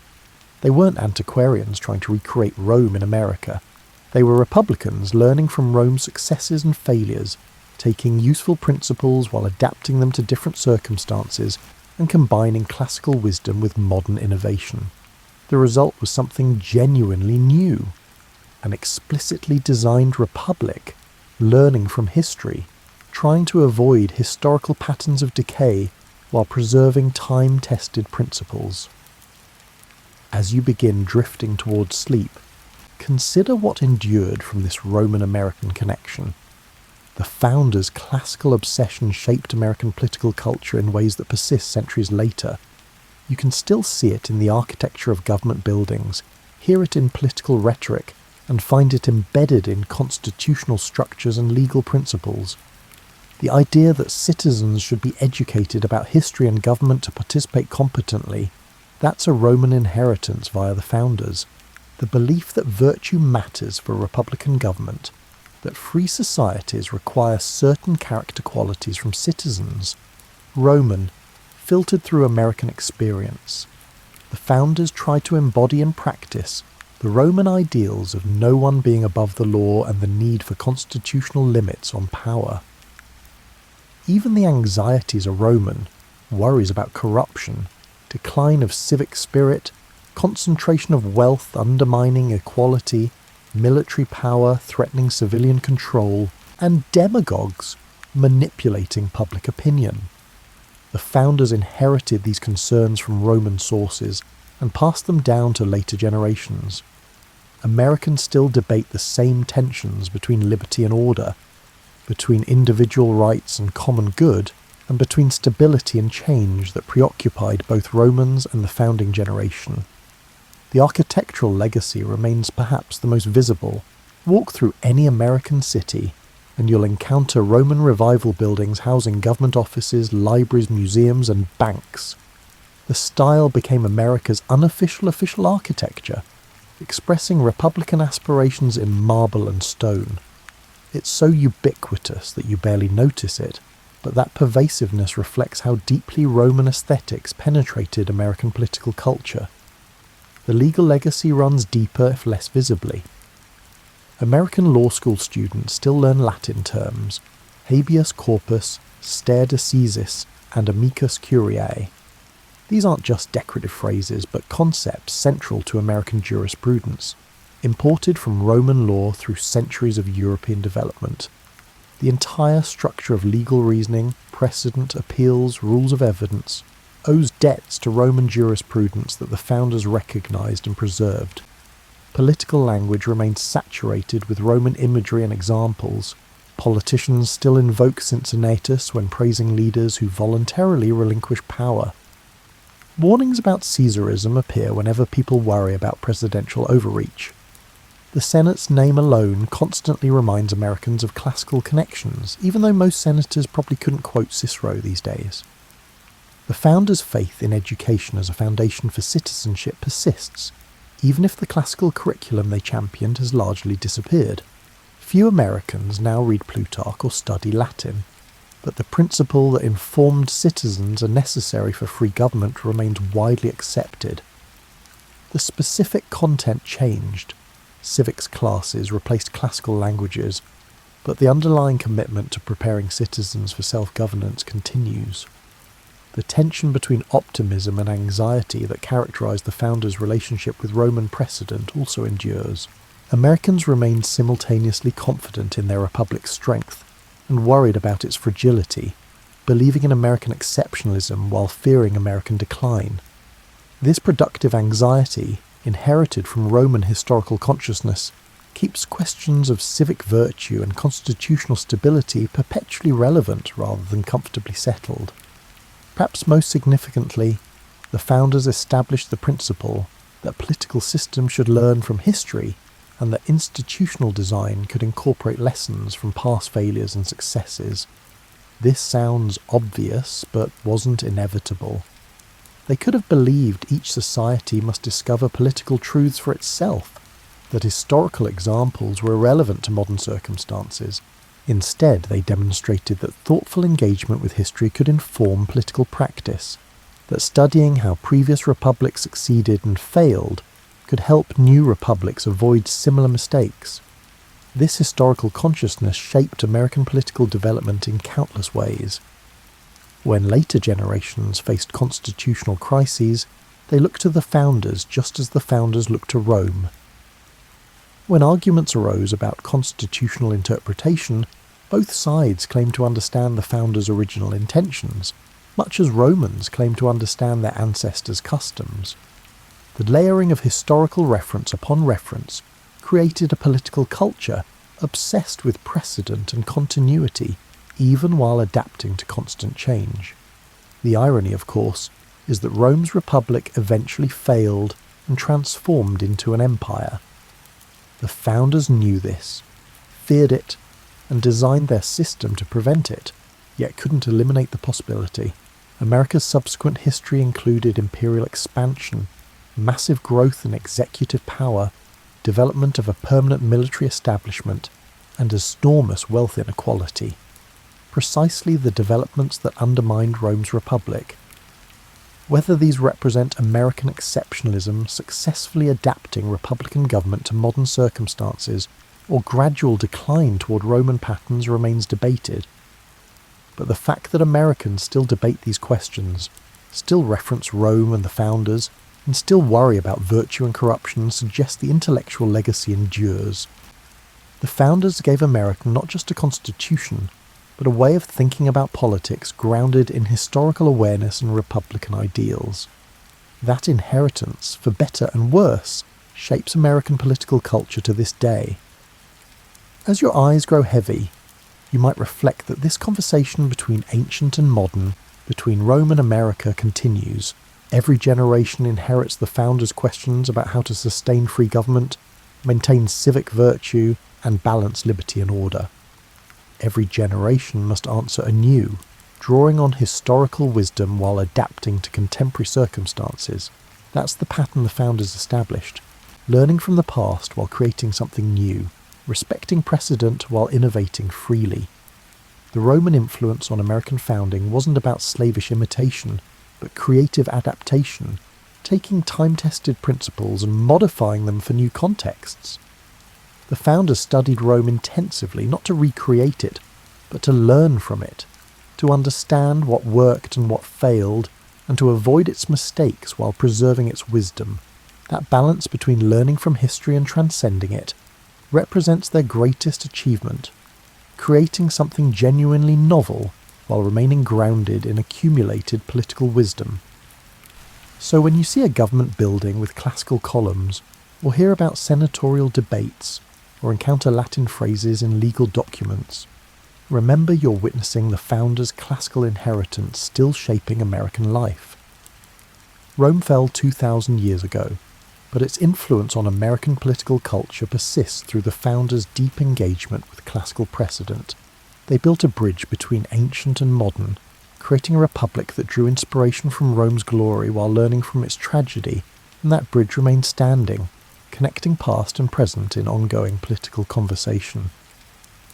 Sleep well, knowing that the questions that kept the founders awake at night, how to sustain free government, how to prevent tyranny, how to cultivate virtue in citizens, remain worthy of attention, and that their answers derived from careful study of Roman precedents still offer wisdom, even if they didn't solve every problem. The conversation continues, generation after generation, exactly as they intended.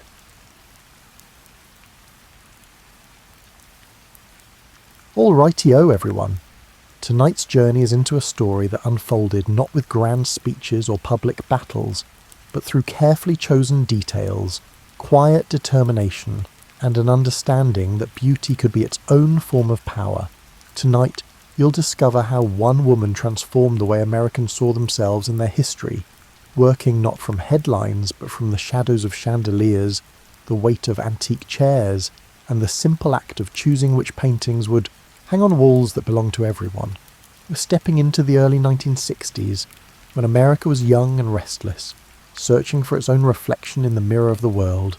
Imagine, if you will, you're standing in a Manhattan apartment on a winter afternoon in 1941, and the light coming through the tall windows has that particular quality that only happens when snow reflects the sun upward into rooms that normally live in shadow. The air smells faintly of furniture polish and the paper of new books, and if you listen carefully you can hear someone turning pages in the next room. Jacqueline Bouvier is 12 years old, and she's reading about Marie Antoinette again, not the simplified version they teach in school, where everything reduces to cake and guillotines, but the complicated truth found in volumes her mother borrowed from the library at her request. She's fascinated by something most people miss entirely.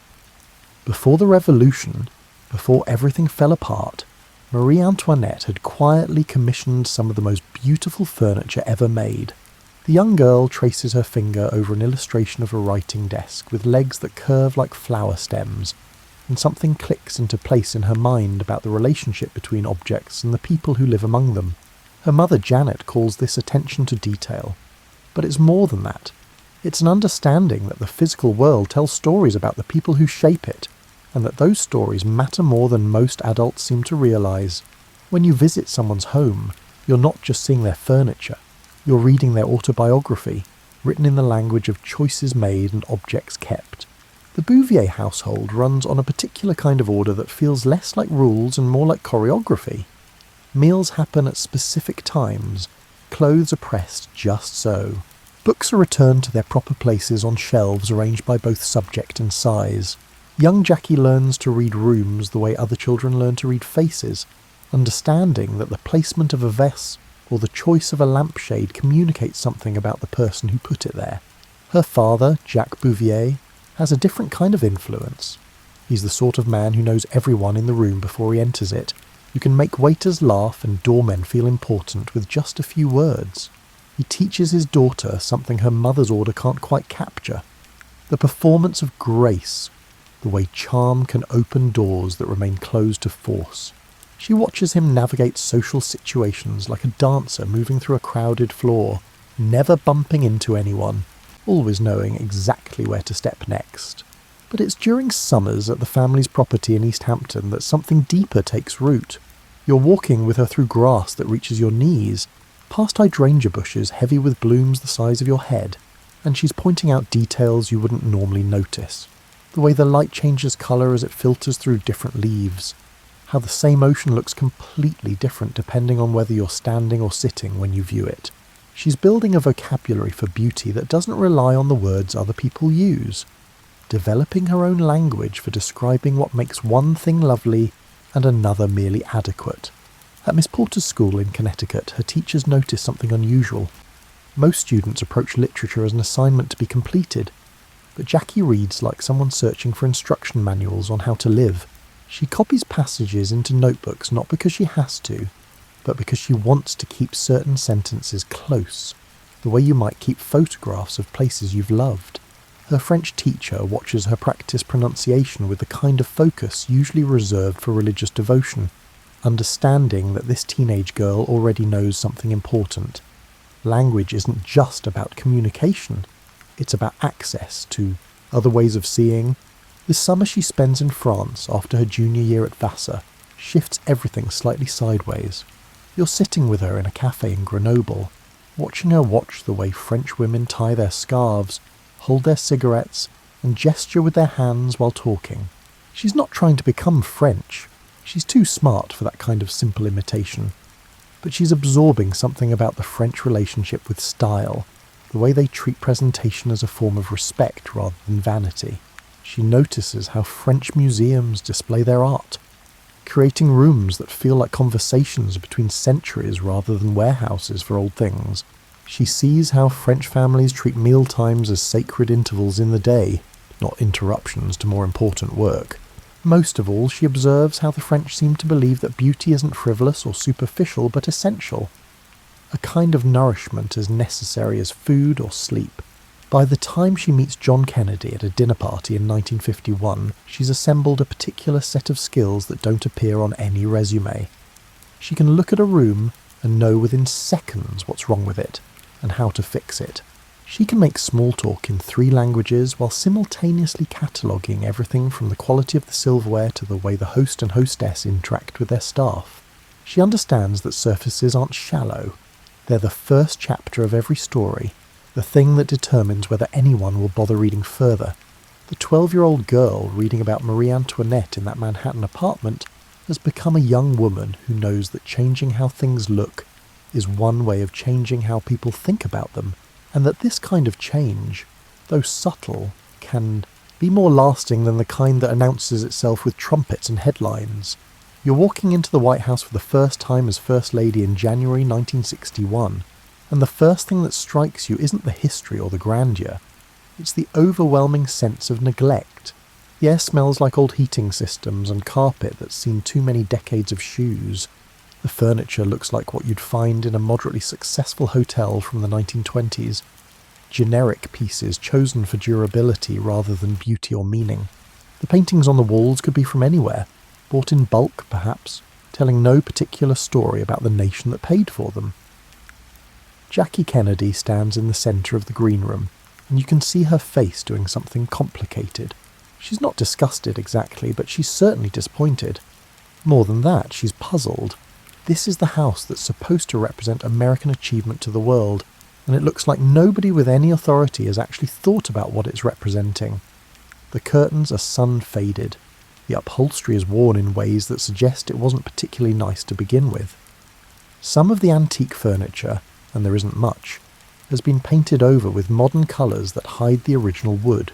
She makes a decision right there that will consume the next 3 years of her life. The White House needs to become what it's supposed to be, and she's going to make that happen whether anyone helps her or not. The first problem is that almost none of the furniture or art actually belongs to the White House permanently. Previous First Families have bought things, used them, and taken them home when they left. The house has no real collection, no institutional memory built in objects. It's more like a rental property that various tenants have decorated according to their temporary tastes. leaving behind only what they didn't want badly enough to pack. Jackie starts making phone calls. She reaches out to wealthy families who might have furniture gathering dust in their attics, original American pieces made by master craftsmen in the 1800s that have been replaced by modern conveniences. She contacts historians who specialise in presidential history, asking what kinds of objects would have been in the White House during its most significant moments. She writes letters to museum directors, essentially asking if they have anything they'd be willing to loan indefinitely to the nation's most important house. The response surprises everyone except her. Americans, it turns out, are sitting on treasure troves of historical furniture and art that they've forgotten to value properly. A family in Philadelphia has a desk that belonged to a Revolutionary War general, stored in a barn because it doesn't match their current decor. A woman in Boston has paintings of early American landscapes that have been hanging in her guest room, gathering dust because nobody ever uses that room. A collector in Virginia has been storing a set of chairs made for James Monroe, waiting for someone who would appreciate them properly. You're watching her work in a makeshift office she's set up in the White House, and the organisation is meticulous. She's created files for every room, with photographs of what it looks like now and sketches of what it could become. She's compiled lists of furniture styles by period, cross-referenced with which presidents were in office when those styles were popular. She's tracking down the provenance of every piece that donors offer, making sure nothing fake or historically questionable ends up on display. This isn't redecorating. It's detective work, archaeology, and education all happening simultaneously. The work has a funny quality to it too, because the White House staff aren't quite sure what to make of this young First Lady, who keeps asking them to move heavy furniture around so she can see how different arrangements feel. The chief usher, J.B. West, finds himself in the unusual position of hosting what amounts to an ongoing furniture audition, where chairs and tables are brought in, assessed, and either accepted into the permanent collection or politely declined. One afternoon, Jackie rejects a supposedly historical table because she's noticed the screws are the wrong kind for the period it's supposed to be from, and Wes realises he's dealing with someone who's done her homework. She creates the White House Historical Association, giving the restoration project a formal structure and credibility. She convinces Congress to pass legislation making the White House a museum, which means future First Families can't simply redecorate according to their personal preferences and haul away the good stuff when they leave. She recruits experts, curators, historians, and decorative art specialists to serve on committees that will guide the restoration and protect it from anyone's impulses to modernise or simplify. The Blue Room becomes a study in careful colour theory, with walls painted in a specific shade that was popular during the 1820s, furnished with pieces that would have been considered fashionable when James Monroe was president. The Red Room receives curtains made from the same kind of silk that would have hung there in 1860. They're red not the bright modern shade, but the deeper, richer tone that natural dyes produced. The State Dining Room gets chairs that were actually made for the White House in the 19th century, found in a government warehouse where they'd been sent when someone decided they looked too old-fashioned. You're standing with her in the newly restored diplomatic reception room, and she's explaining the wallpaper to you. It's a reproduction of an 1830s design showing American landscapes, Niagara Falls, Boston Harbor, and Natural Bridge in Virginia. The original paper was found in a house in Maryland. An expert spent months analysing it to understand the printing technique and colours well enough to recreate it accurately.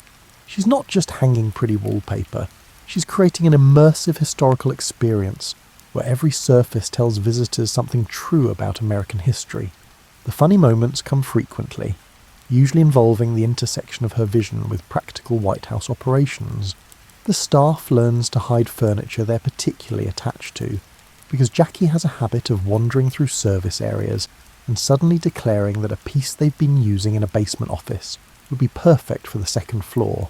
One carpenter makes the mistake of showing her a storage room full of old frames, and she spends the next 3 hours going through every single one, emerging victorious with frames that turn out to be original to the building, perfect for the paintings she's acquiring. By the time CBS television comes to film a special tour of the restored White House in February 1962, the transformation is remarkable. More than 50 million people watch Jackie guide them through rooms that now tell coherent stories about American history and craftsmanship. She doesn't narrate like a tour guide reciting memorized facts. She shares details like someone who's genuinely excited about what she's learned, pointing out the subtle curve in a chair leg or the way light hits a particular painting at certain times of day. The restoration isn't about luxury or showing off wealth. It's about claiming that America has a visual culture worth preserving and celebrating, that the nation's history exists not just in documents and battlefields, but in the objects people made and used. She's arguing, through careful arrangement and selection, that taking care of beautiful things isn't shallow. It's a form of respecting the people who made them and the history they represent. You're watching her adjust a flower arrangement in the entrance hall, moving individual stems until the composition balances exactly right, and you realise she's applying the same attention to detail here that she learned as a 12-year-old, studying French furniture. The difference is that now she's working at a scale that will influence how millions of people think about American history, and she's doing it one carefully chosen chair at a time. You're sitting in a receiving line at a state dinner, and you're watching something remarkable happen that most people don't even notice. The guest of honour tonight is the President of Pakistan, and Jackie Kennedy is speaking to him in French. Not because he's French, but because French is the diplomatic language they share, the neutral ground where a First Lady from America and a President from Pakistan can meet as equals in conversation.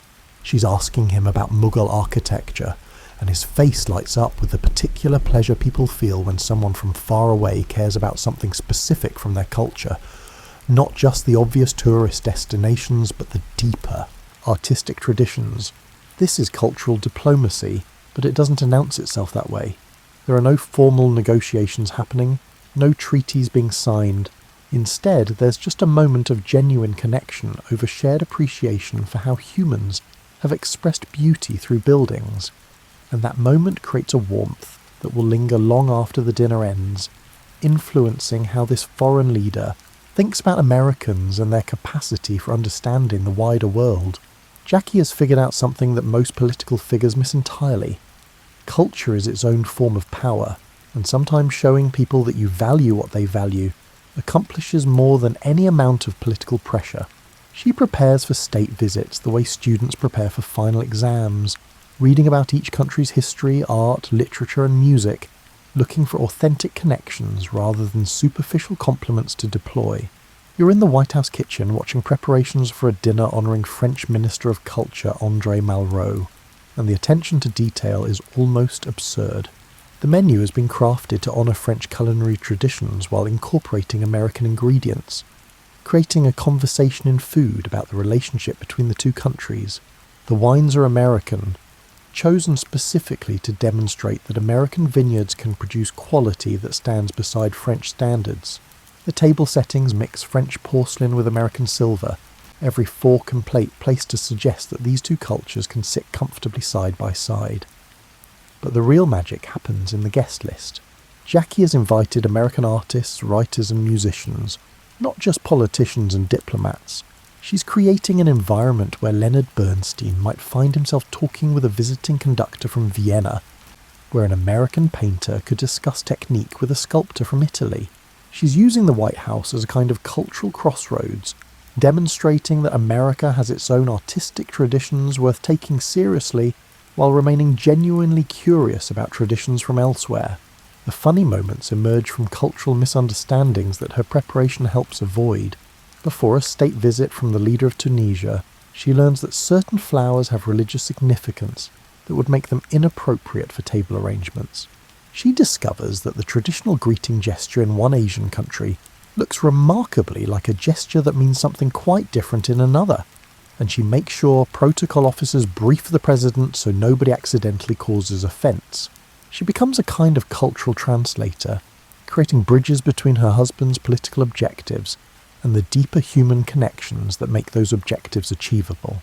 Her trip to India and Pakistan in 1962 becomes a masterclass in this approach. You're travelling with her, watching how she moves through each encounter. She doesn't feign interest, she's genuinely curious about everything from classical dance forms to the techniques used in miniature painting. She asks questions that reveal she's done her homework, understanding enough to inquire about specific details rather than offering vague praise. When she visits schools, she doesn't just wave and smile. She sits with students and asks about what they're learning, demonstrating respect for education as a universal value that crosses all borders. The photographs from this trip tell their own story.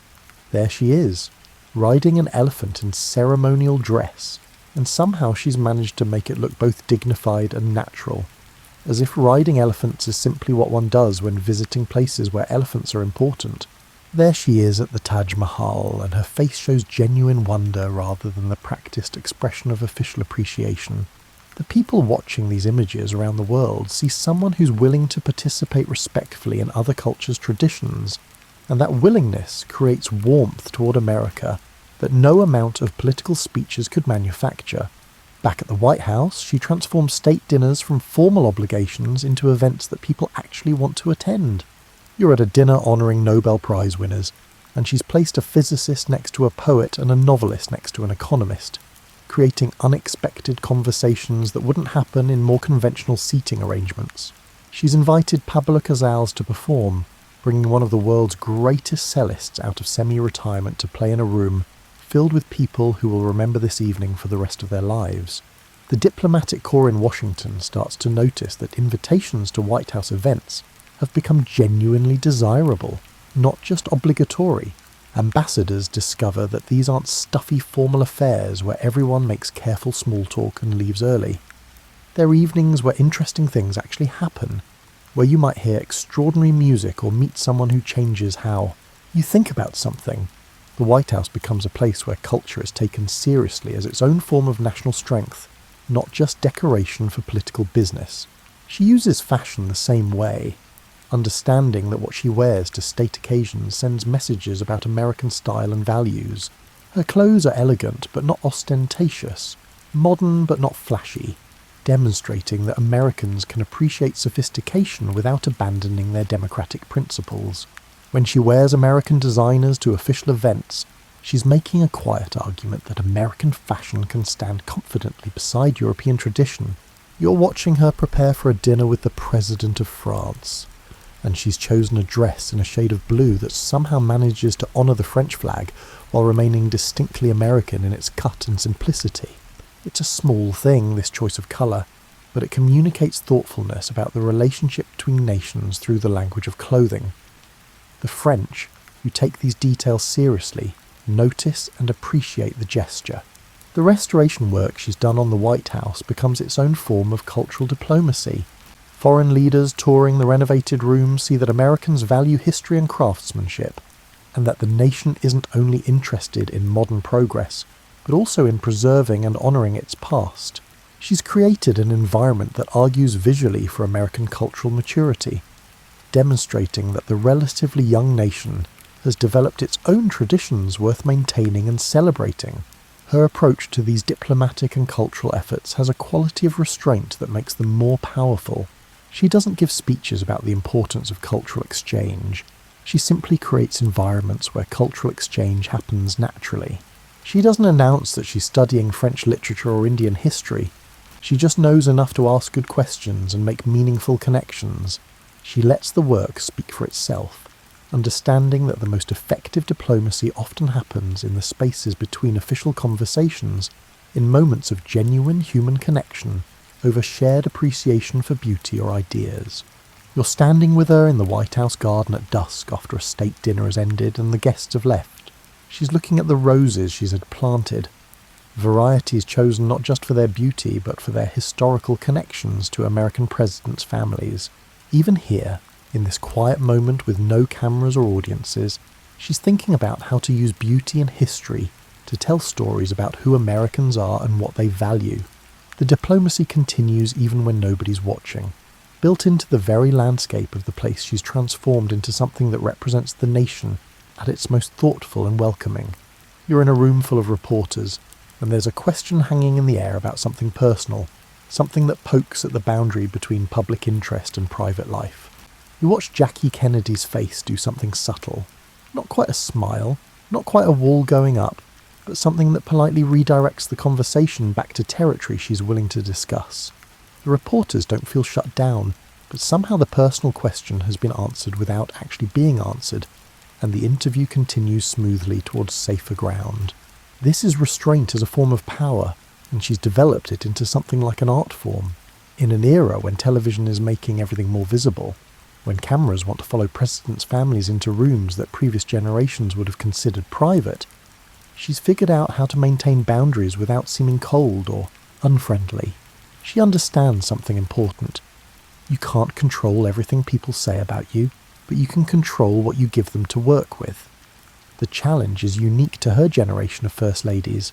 Eleanor Roosevelt had to navigate radio and newspapers, but television is different. More immediate, more intimate, and more hungry for content. The cameras want to see everything. How she raises her children, how she decorates her private rooms, what she eats for breakfast, and how she spends her weekends. She needs to feed this appetite enough to maintain public interest without surrendering the privacy that makes family life bearable. You're watching her with Caroline and John in the White House, and there's a careful choreography to what the cameras are allowed to capture. Official photographs show sweet moments, children playing in the Oval Office, family time that looks casual but is actually quite controlled. What the cameras don't see is everything else. The normal chaos of children being children, the difficult moments, and the private family dynamics that every household experiences, but that would become tabloid fodder if revealed. She's created a kind of protective bubble around her children, understanding that they didn't choose this exposure and deserve as much normal childhood as circumstances permit. Caroline attends a small school that Jackie has essentially created at the White House, bringing in other children so her daughter isn't isolated but also isn't on display at a regular school where every moment might become news. It's a compromise between the demands of public life and the needs of a child who just wants to play without cameras documenting every scraped knee and lost tooth. The funny thing is how she uses photography to protect privacy.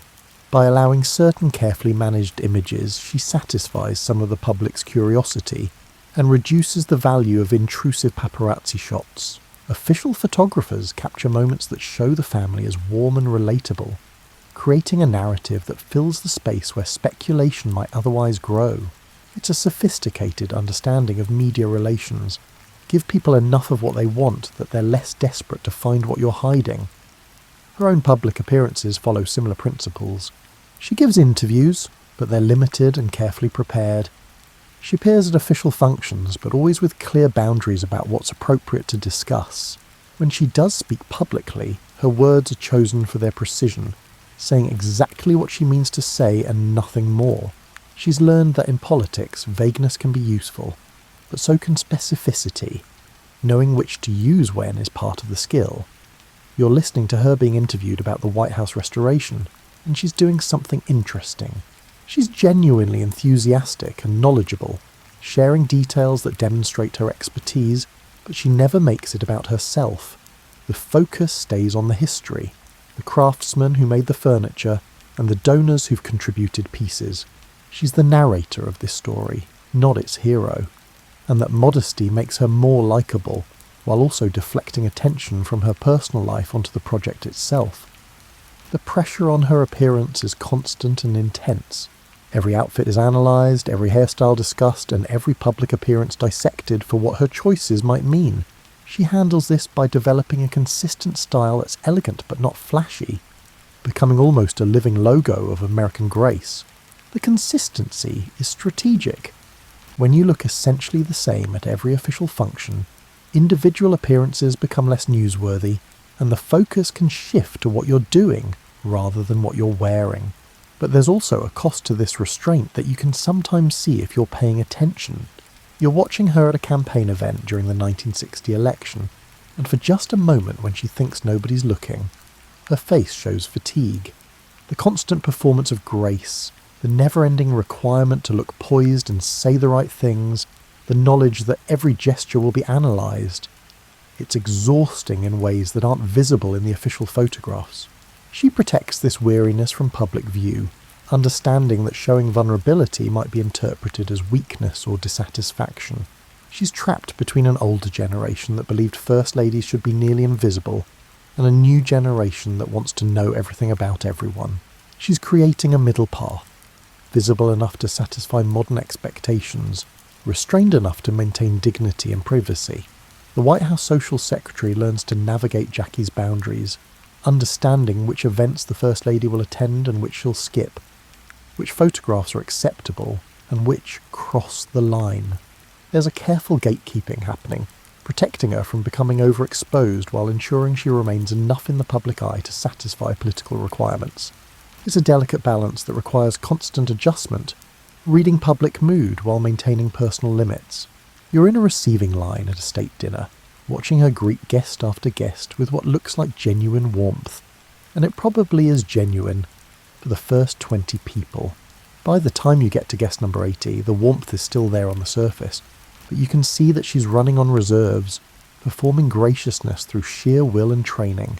She's learned to pace herself, to conserve energy for the moments that matter most, and to make every interaction feel special, even when she's had 100 identical interactions that evening.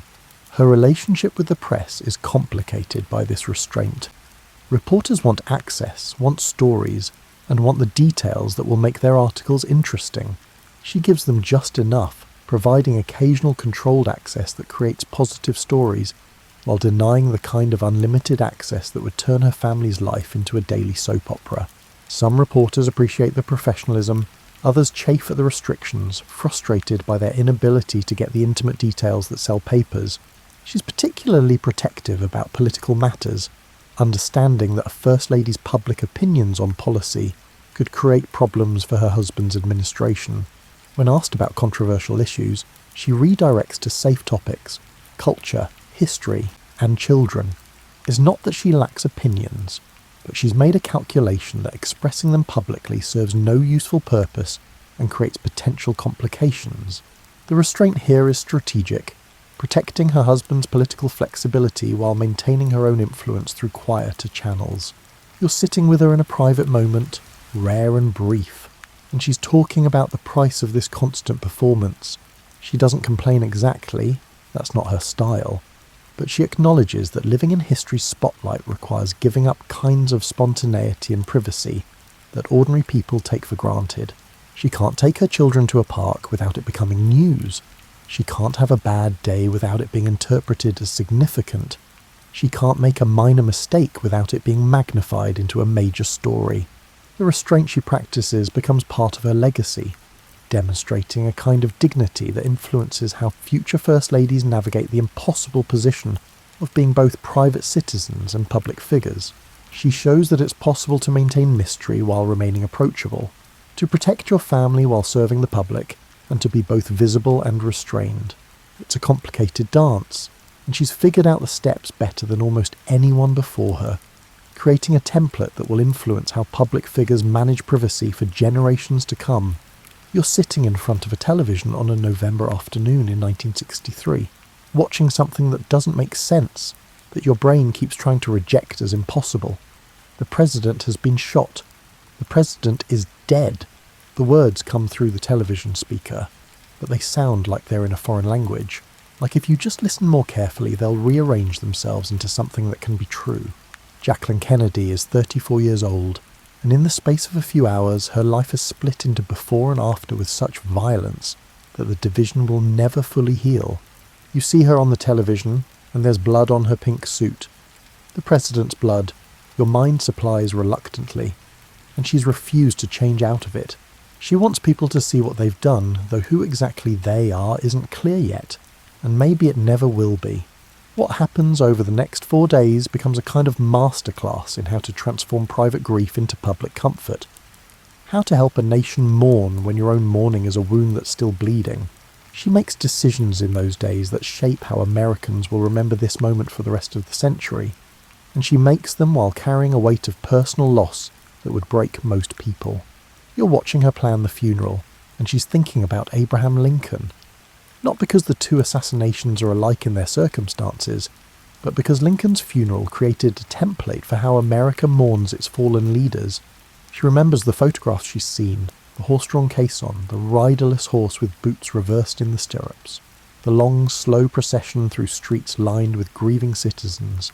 She's going to recreate that, not because she's thinking about history in this moment, but because history offers a structure to hold grief that might otherwise become shapeless and overwhelming. The planning happens in fragments, in moments snatched between waves of shock and sorrow. She's specific about details that might seem trivial to others, but matter immensely to her. The caisson should be the same one that carried Franklin D. Roosevelt. The music should include the Navy hymn. The burial should be at Arlington, where rows of white markers testify to other sacrifices for the nation. She's creating a ritual that will help millions of people process what feels unprocessable. And she's doing it while her own children need her to explain why their father won't be coming home. You're standing on a street corner in Washington as the funeral procession passes, and the silence is extraordinary. Hundreds of thousands of people have come to witness this, and nobody's speaking above a whisper. The only sounds are horses' hooves on pavement, the wheels of the caisson, and the muffled drums that mark time for the slow march. And there's Jackie, walking behind the caisson, leading a procession of world leaders who've come to pay respects. She's wearing a black veil, and beneath it, her face is composed in a way that looks almost peaceful, as if she's found some private place inside herself where grief can coexist with duty. The image of her lighting the eternal flame at the graveside becomes one of the most powerful photographs of the decade. You can see in that gesture something about permanence in the face of loss, about creating markers that will outlast individual memory. She's thinking about people who will visit this grave 50 years from now, 100 years from now, and she's giving them a focal point for reflection, a place where the symbol of the eternal flame suggests that some lights don't go out even when the people who carried them are gone. What she's doing in these days is creating what will come to be called Camelot, a way of remembering the Kennedy administration that emphasises its grace and promise rather than its incompleteness and tragedy. A week after the funeral, she invites a journalist to her home and talks about how her husband loved the musical Camelot, how he would play the original cast recording before bed, and had a particular affection for the lines about one brief shining moment. You're listening to this interview, and you understand that she's consciously shaping memory, creating a narrative that will give people something beautiful to hold on to rather than just grief and questions without answers. Some will later criticise this as myth-making, as a false history that obscures more complex truths about the Kennedy presidency. But in the moment, what she's offering is comfort, a way to remember that feels sustainable, that allows for mourning without becoming mired in despair. The Camelot frame gives people permission to grieve for what might have been rather than getting stuck in what was. It transforms a presidency cut short into a symbol of possibility, letting Americans project their hopes onto what might have happened if those 1,000 days had become 8 years. It's not entirely fair. No presidency could live up to the idealised version she's creating. But fairness isn't the point. The point is helping a nation wounded by violence find a way to move forward without simply moving on. You're watching her with Caroline and John in the months after the assassination, and the public rarely sees this part. She's trying to maintain some normalcy for children who've lost their father and their home simultaneously, who've watched their mother become an icon of grief in addition to being their mother. She reads them stories about their father, creating a narrative that will let them know him as more than just photographs and public memory. She's protecting their right to mourn privately, while the nation mourns publicly. The funny thing, though funny isn't quite the right word, is how her grace under this impossible pressure becomes its own form of comfort to others. People who've lost loved ones find something in her example that helps them bear their own grief. She's demonstrating that it's possible to be broken and still function, to carry loss and still create meaning, and to mourn deeply while continuing to care for others who need you. She's not trying to be an example. She's just trying to survive, but the example happens anyway. Letters pour in from around the world, millions of them, from people who want to express their sympathy and their admiration. You're in a room where some of these letters are being sorted, and the pile never seems to get smaller. They come from heads of state and from school children, from veterans and from people who've never been interested in politics, but felt moved by the dignity with which she's carried this burden. She won't read most of them. There aren't enough hours in a lifetime, but knowing they exist offers its own kind of comfort, evidence that the private suffering has been witnessed and honoured. She makes a decision to leave Washington, understanding that she can't rebuild a life in a city where every street corner holds memories of what's been lost. She moves to New York, creating distance from the political world that's continued without her husband, starting over in a place where she can be something other than history's widow. But the image from those November days, the composed face beneath the veil, the steady walk behind the caisson, the hand lighting the eternal flame, that image persists, becoming shorthand for a kind of strength that doesn't announce itself but simply endures. You're in New York City in 1964, and Jackie Kennedy is learning to be someone other than a First Lady.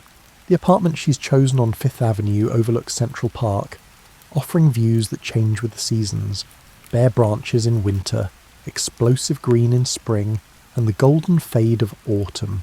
It's deliberately far from Washington's political landscape, a fresh start in a city that's used to celebrities and knows how to let them blend into crowds. The transition is harder than anyone from outside might guess. For 3 years, every day had structure provided by official schedules, social secretaries, and staff who managed the logistics of life. Now she's responsible for ordinary things, making sure there's food in the apartment, arranging Caroline's school schedule, and figuring out how to move through the world as a private citizen who's also one of the most recognisable people on Earth. You're with her on a relatively ordinary afternoon, walking through the city, and you notice how she's developed techniques for navigating public space. She wears large sunglasses that hide much of her face. She moves quickly, with purpose, signalling to passers-by that she's busy rather than available for conversation.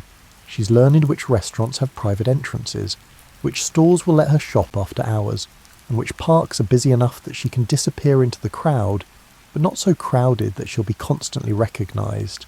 The work she begins to do is different from anything she's done before. She takes a job as an editor at Viking Press, later moving to Doubleday, and she's genuinely good at it. You're watching her edit a manuscript, and the marks she makes on the pages show real skill. She can see where a narrative drags, where a description needs sharpening, and where an author has been too close to their material to notice repetition. She's applying the same attention to detail she brought to the White House restoration, but now she's shaping words instead of rooms.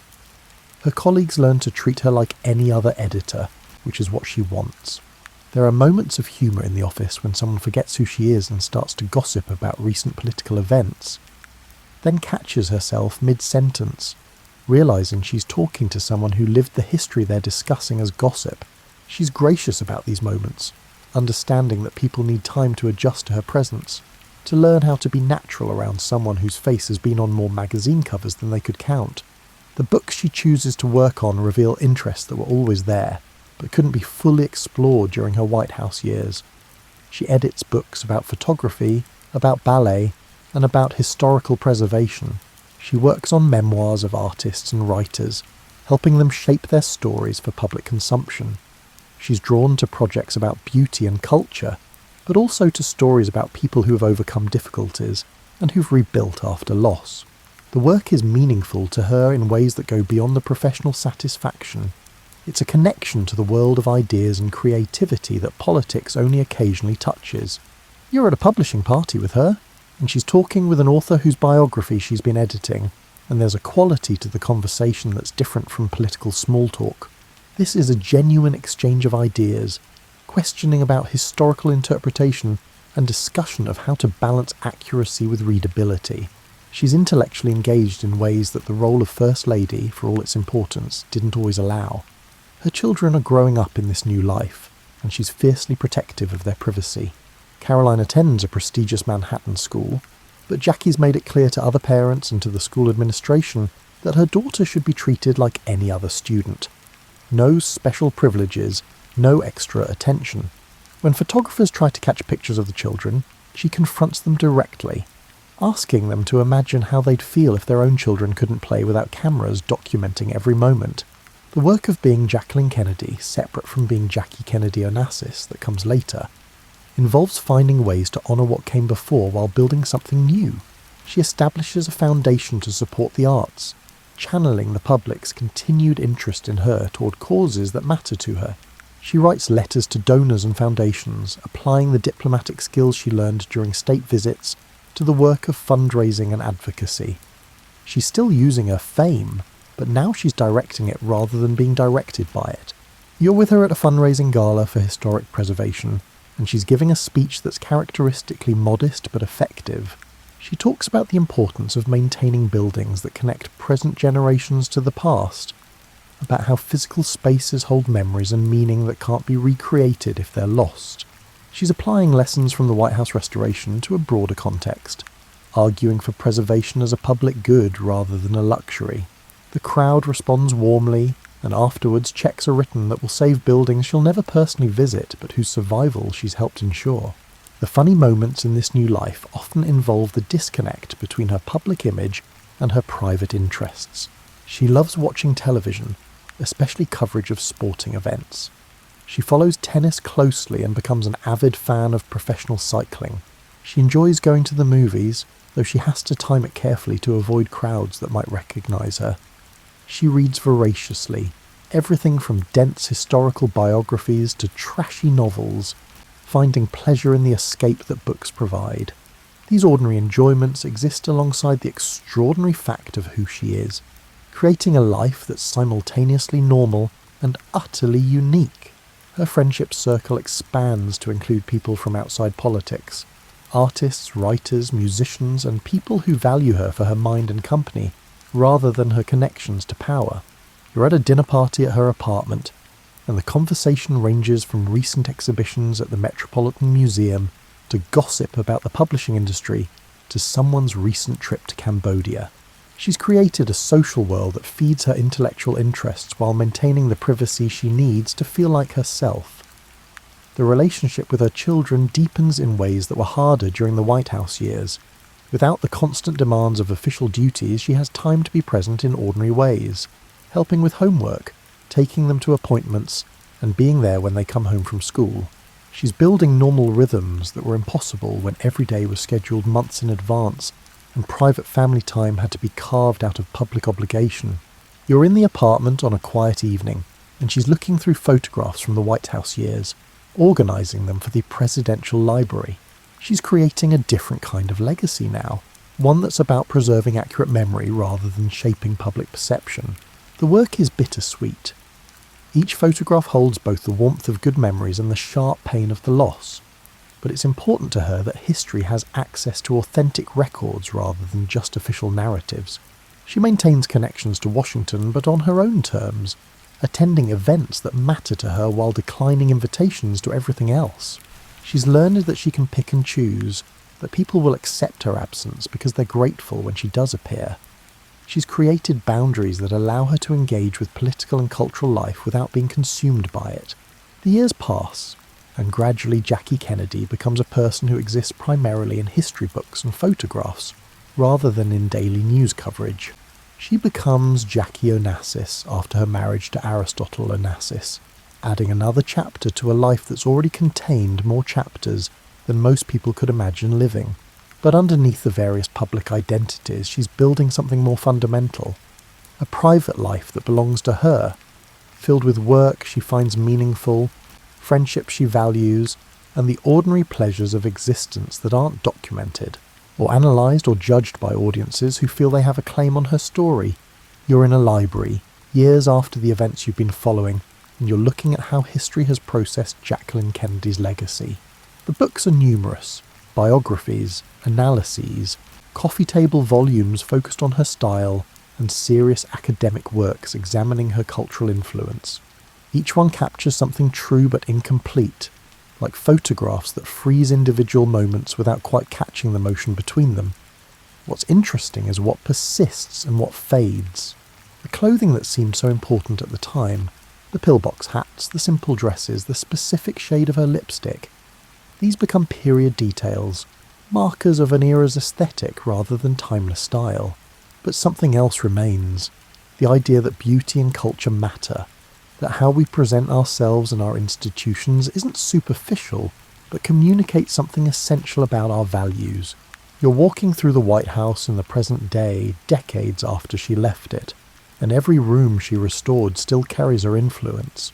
Later First Ladies have made their own changes and added their own touches, but the fundamental approach she established, treating the White House as a museum of American history rather than just a residence, continues. The guidebook's visitors receive reference her work. The non-profit she established still raises funds for preservation. She created a structure that outlasted her tenure, ensuring that no single person could dismantle what she built. The cultural diplomacy she practiced has become standard, almost unremarkable in its normalization. Modern First Ladies routinely promote American arts abroad, invite artists to the White House, and use state dinners as opportunities for cultural exchange. It's so common now that it's easy to forget there was a time when this wasn't automatic, when someone had to demonstrate that it was valuable and possible. She created a template that became a tradition. You're talking with someone who works in historic preservation, and they mention almost casually how Jackie Kennedy's work changed American attitudes toward old buildings. Before her restoration of the White House, there was an assumption that progress meant replacing old things with new ones, that historical buildings should make way for modern development. She demonstrated that preservation could be forward-thinking rather than backward-looking, that maintaining connections to the past could coexist with embracing the future. The funny thing about her privacy campaigns, her fierce protection of her children, her refusal to let cameras into every corner of her life, is how prescient they look now. In an age where privacy has become increasingly difficult to maintain, where social media encourages constant self-exposure, her insistence on boundaries seems not outdated but sophisticated. She understood something about the corrosive effects of total visibility that many people are only beginning to recognize. You're watching a documentary about the Kennedy administration, and the narrator is discussing Camelot, the mythology Jackie created in the days after the assassination. The documentary is careful to note the gap between myth and reality, to point out policies and actions that complicate the idealized narrative. But even as it deconstructs the myth, the documentary can't quite escape it. Those 1,000 days continue to shimmer with a special quality, a sense of possibility that persists despite all the evidence of limitation and failure that historical analysis provides. The generation of Americans who were children when Kennedy was president, who watched Jackie light the eternal flame on their television sets, carry something of her influence in how they think about leadership and loss. They learned from her example that grief can be borne with dignity, that public duty can coexist with private pain, and that it's possible to create meaning in the face of tragedy. These aren't lessons you can really teach. They have to be demonstrated, lived in full view, and embodied rather than explained. You're in a bookstore, and you notice how many different kinds of books bear her influence without necessarily mentioning her name. Books about interior design that emphasize historical accuracy. Books about fashion that argue for elegance over trendiness. Books about parenting that discuss protecting children's privacy. Books about grief that acknowledge the necessity of both private feeling and public composure. She created ripples that moved outward into culture, affecting how people think about numerous subjects that might seem disconnected from the story of a First Lady from the 1960s. Her work as an editor, which might have seemed like a footnote to her more public accomplishments, has its own legacy. The books she shepherded into publication remain in print, introducing new readers to subjects she cared about. Her colleagues remember her as genuinely good at the work, not just a famous name attached to projects for publicity purposes. She proved that someone who'd lived at the centre of political history could find satisfaction in quieter professional accomplishments. The relationship between privacy and public service that she navigated, reluctantly, imperfectly, but ultimately successfully, continues to be relevant for anyone who lives partially in public view. She showed that it's possible to maintain mystery without being dishonest, to be reserved without being cold, and to protect what's intimate while still connecting meaningfully with audiences who feel invested in your story. You're looking at photographs of the eternal flame at Arlington, and you realise it's still burning just as she intended.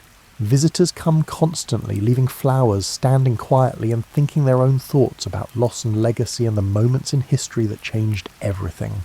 She created that place, that focal point for reflection, in the midst of her own unbearable loss, and it continues serving the purpose she imagined for it.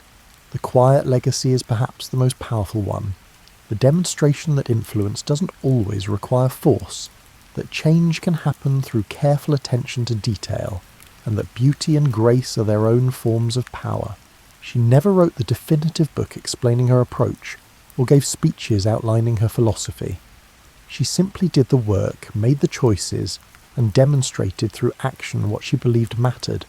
You're thinking about the 12-year-old girl reading about Marie Antoinette in that Manhattan apartment, tracing her finger over illustrations of beautiful furniture, beginning to understand the relationship between objects and the people who live among them, and you're thinking about the woman she became, who took that understanding and applied it at a scale that influenced millions of people's relationships with their own history and culture. The connection between those two moments, childhood fascination and adult accomplishment, is what makes the story feel coherent, like a life lived with intention even in circumstances that often spun beyond any individual's control. The legacy isn't simple or uncomplicated. She was a person of her time, with limitations and blind spots and moments when she failed to live up to her own standards. But what remains, what persists after all the analysis and criticism and revisionist history, is the fact of transformation. She changed how Americans thought about their visual culture, their relationship to history, and their capacity for grace. Under impossible pressure, she did this not through speeches or legislation or political manoeuvring, but through the accumulation of careful choices about beauty, dignity, and meaning. You're closing your eyes now, ready for sleep, and the image that remains is not of grand public moments, but of something quieter. A woman looking at a room and seeing not just what is, but what could be, understanding that the gap between those two, visions, could be bridged through patient attention to detail, through respect for history, and through the belief that beauty matters, and that how we live among objects and images and memories shapes who we become. That understanding, passed from one generation to the next through example rather than instruction, is perhaps the truest legacy of all, a way of seeing that persists long after the specific accomplishments that demonstrated it have been catalogued and analysed and filed away in history's careful records. And with that thought, you let the story settle, let the details blur into the comfortable darkness behind your eyelids, carrying with you into sleep the gentle reminder that legacy isn't always loud, that influence often works in whispers, and that sometimes the most lasting changes are the ones that happen so gradually, so carefully, so quietly, that you only recognise them years later when you look around and realise the world has shifted slightly on its axis, becoming something just a little more beautiful, a little more thoughtful, a little more aware of the connections between past and present, between objects and meaning, and between the choices we make and the world those choices create.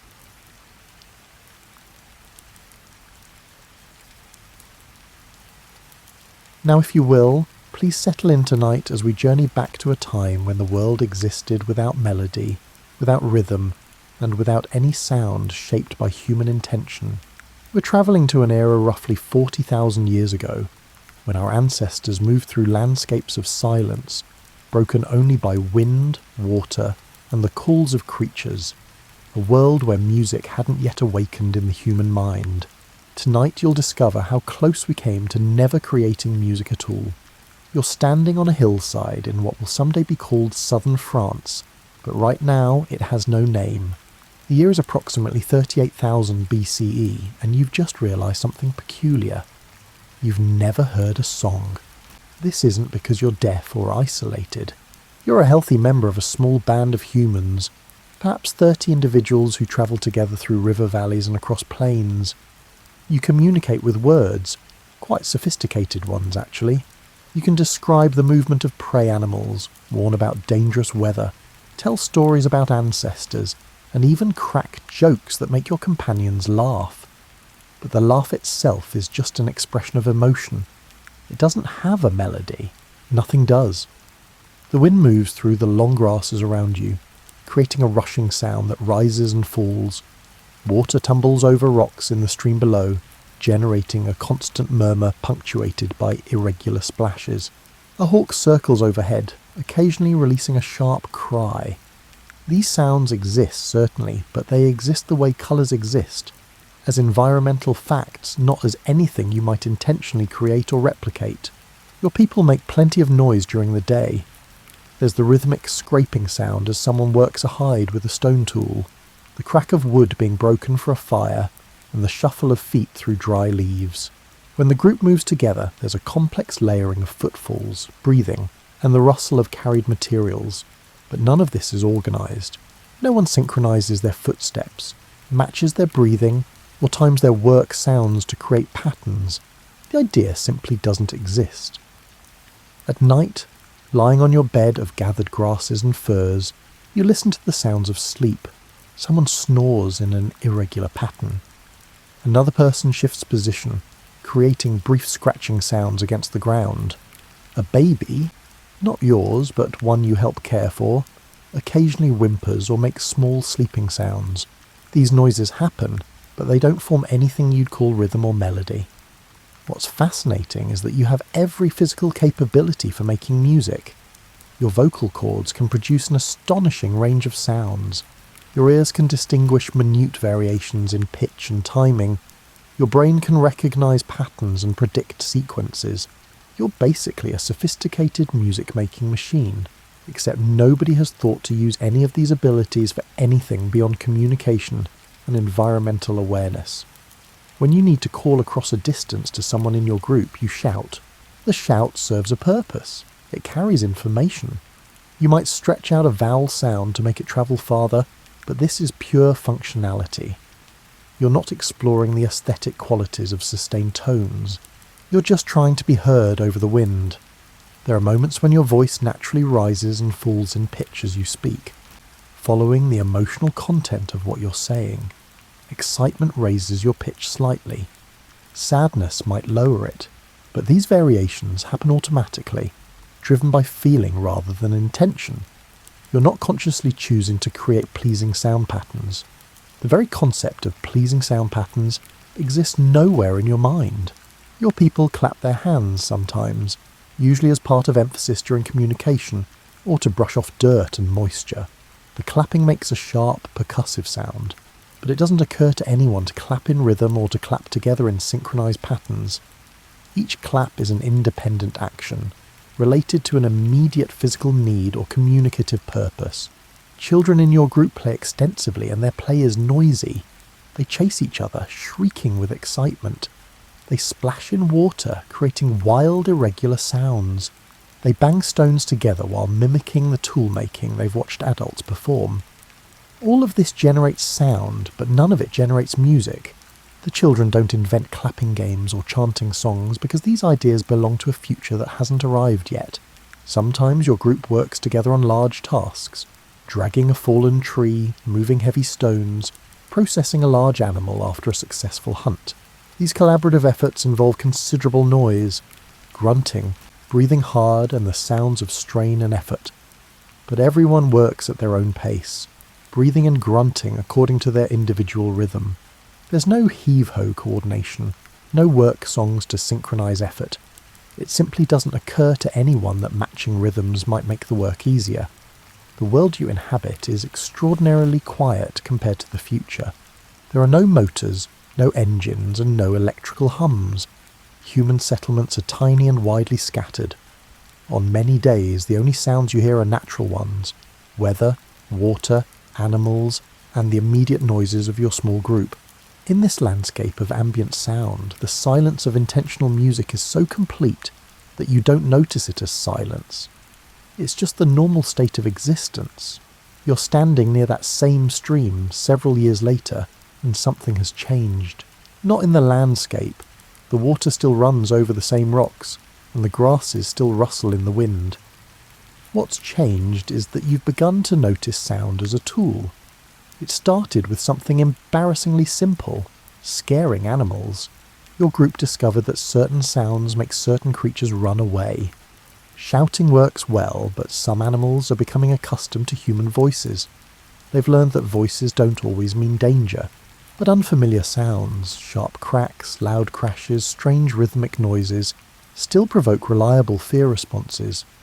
So now when your group wants to drive game animals toward a particular location, someone stays behind making noise. Not just any noise, though. Through trial and error, you've learned that sustained, repeated sounds work better than random ones. A person rhythmically striking a stick against a hollow log creates a sound that travels far and keeps animals moving in the desired direction. It's the beginning of intentional rhythm, though you're using it the way you might use a sharp stick, as a tool, not as art. The hollow log makes a particularly resonant sound, you've noticed. Strike it at one end and the sound is deep and carrying. Strike it near the middle and the pitch rises slightly. None of this seems particularly significant yet. You're not exploring these variations for their own sake. You're just noting them the way you'd note that certain stones are better for cutting than others. Your people have also discovered that sound can be used for warning. When someone spots potential danger, a large predator, an approaching storm, or members of an unfamiliar group, they need to alert others quickly without shouting specific words that might not carry. So a system has emerged. Certain sounds mean certain things. A sharp whistle, repeated 3 times, means danger. 2 low calls mean gather here. None of this is taught formally. It spreads through imitation and proves useful, so it persists. There's a woman in your group who has an unusually carrying voice. When she calls out, the sound travels much farther than anyone else's calls. She's become the de facto long-distance communicator, and she's started experimenting with different sounds to see which ones travel best. Long, sustained tones work better than short ones. Lower pitches cut through wind more effectively than high ones. She's not thinking about music, she's solving communication problems, but she's doing acoustic experimentation nonetheless. Children have picked up on some of this and turned it into a game. They hide from each other in the brush and use different calls to signal their locations. It's not exactly music, but it's playing with sound patterns, and occasionally the calls overlap in ways that create something almost like harmony. When 2 children call simultaneously from different locations, their voices blend into a new sound that's richer than either voice alone. Nobody remarks on this. It's just something that happens during play. Your people have always used vocal sounds to comfort babies and small children. A crying infant will sometimes calm when an adult makes gentle, sustained sounds near them. These sounds don't have words. They're just soft vocalizations, often with a rising and falling pitch that seems to soothe. You might call it proto-singing, except nobody thinks of it that way. It's just a technique that works, like rocking a baby or patting their back. Work has become slightly more coordinated, though not intentionally. When several people are scraping hides together, sitting in a group, their scraping sounds start to align. Not perfectly, and not through conscious effort. It just happens that when you hear someone else's rhythm, your own movements tend to adjust slightly to match.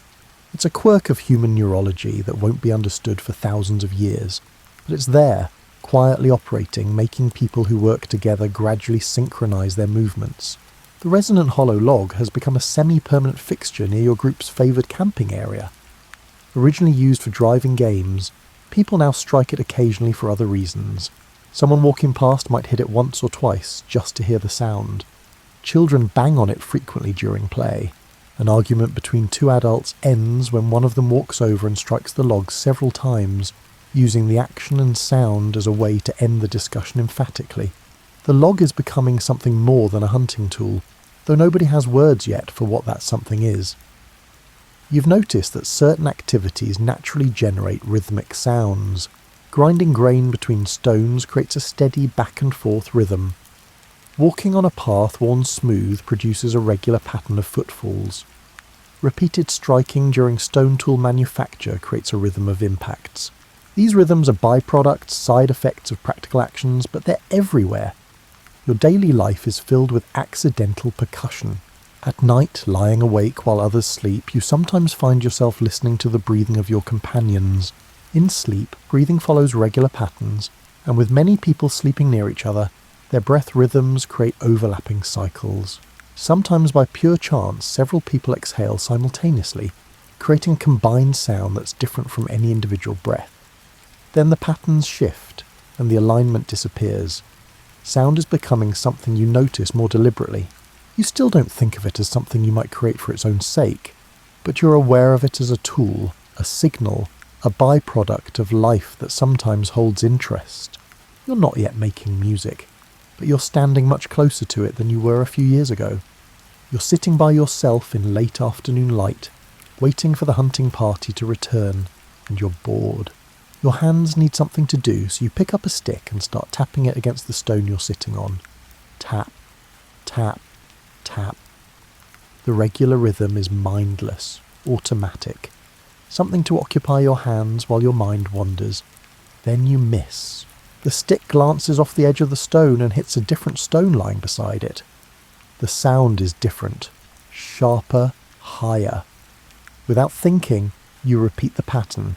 2 taps on the large stone, 1 tap on the smaller one. Large, large, small. Large, large, small. The pattern pleases you in a way you can't quite articulate. It's not useful. It doesn't communicate information. It just feels right, so you keep doing it. A child approaches, curious about what you're doing. She picks up another stick and starts hitting stones randomly. The sounds are chaotic, clashing with your pattern. You're about to tell her to stop when she accidentally falls into rhythm with you. For a few moments, her random strikes happen to align with your pattern, and the combined sound is unexpectedly satisfying. Then she gets distracted and wanders off. But something has lodged in your mind. The memory of 2 sound patterns fitting together. Over the following days, you find yourself returning to this pointless activity. Sitting by the fire at night, you tap out patterns on whatever's nearby. Logs, stones, your own knee. Other people notice but don't comment much. It's odd behaviour, but harmless. You're known for various peculiarities anyway. This is just another one. The patterns you make are becoming more complex. You discover that silence matters as much as sound. A gap between strikes creates anticipation. A long pattern of repeated sounds becomes boring, but breaking the repetition with a different sound or a pause brings it back to life. You're learning the grammar of rhythm through pure experimentation, with no teacher and no tradition to guide you. Another person in your group, a man who crafts stone tools with unusual precision, becomes interested in what you're doing. He doesn't join you, but he watches. One evening, while you're tapping your patterns, he starts scraping a bone with a stone blade in rhythm with your tapping. He's not trying to make music, he's just working, and his work happens to align with your rhythm. But the combination of tapping and scraping creates something neither sound alone could create. Texture, layering, and depth. You try something new, varying the force of your strikes. Hit hard, hit soft, hit medium. The same rhythm with different dynamics creates different feelings. A soft, slow rhythm feels calming. A loud, fast rhythm generates energy and excitement. You're not thinking about these effects analytically. You're just noticing them the way you might notice that some foods taste better than others. Children, always quick to imitate new behaviours, start making rhythmic sounds more frequently. During play, they clap in patterns, stamp their feet in repeated sequences, and bang sticks against trees. It's still play, not performance, but the play is starting to have structure. An adult tells 2 boys to stop making so much noise, and they comply, but they return to their rhythmic games the next day. The impulse, once awakened, doesn't easily go back to sleep. There's an old woman in your group who can no longer walk easily, but still contributes in various ways. She's taken to sitting near the fire and creating rhythmic sounds using whatever's at hand, sticks, stones, or bone fragments. When she does this, babies and small children often become calm, distracted from their crying or fussing by the sounds she makes. The adults have noticed this effect and now sometimes bring upset children to sit near her while she makes her patterns. She's become an accidental music therapist. Though that term won't exist for roughly 40,000 years, you've discovered that certain objects make better sounds than others. Hollow things produce deeper, more resonant tones. Dense, hard materials create sharper, clearer sounds. Some items ring when struck, their sounds sustained and gradually fading, while others produce brief, dead thuds.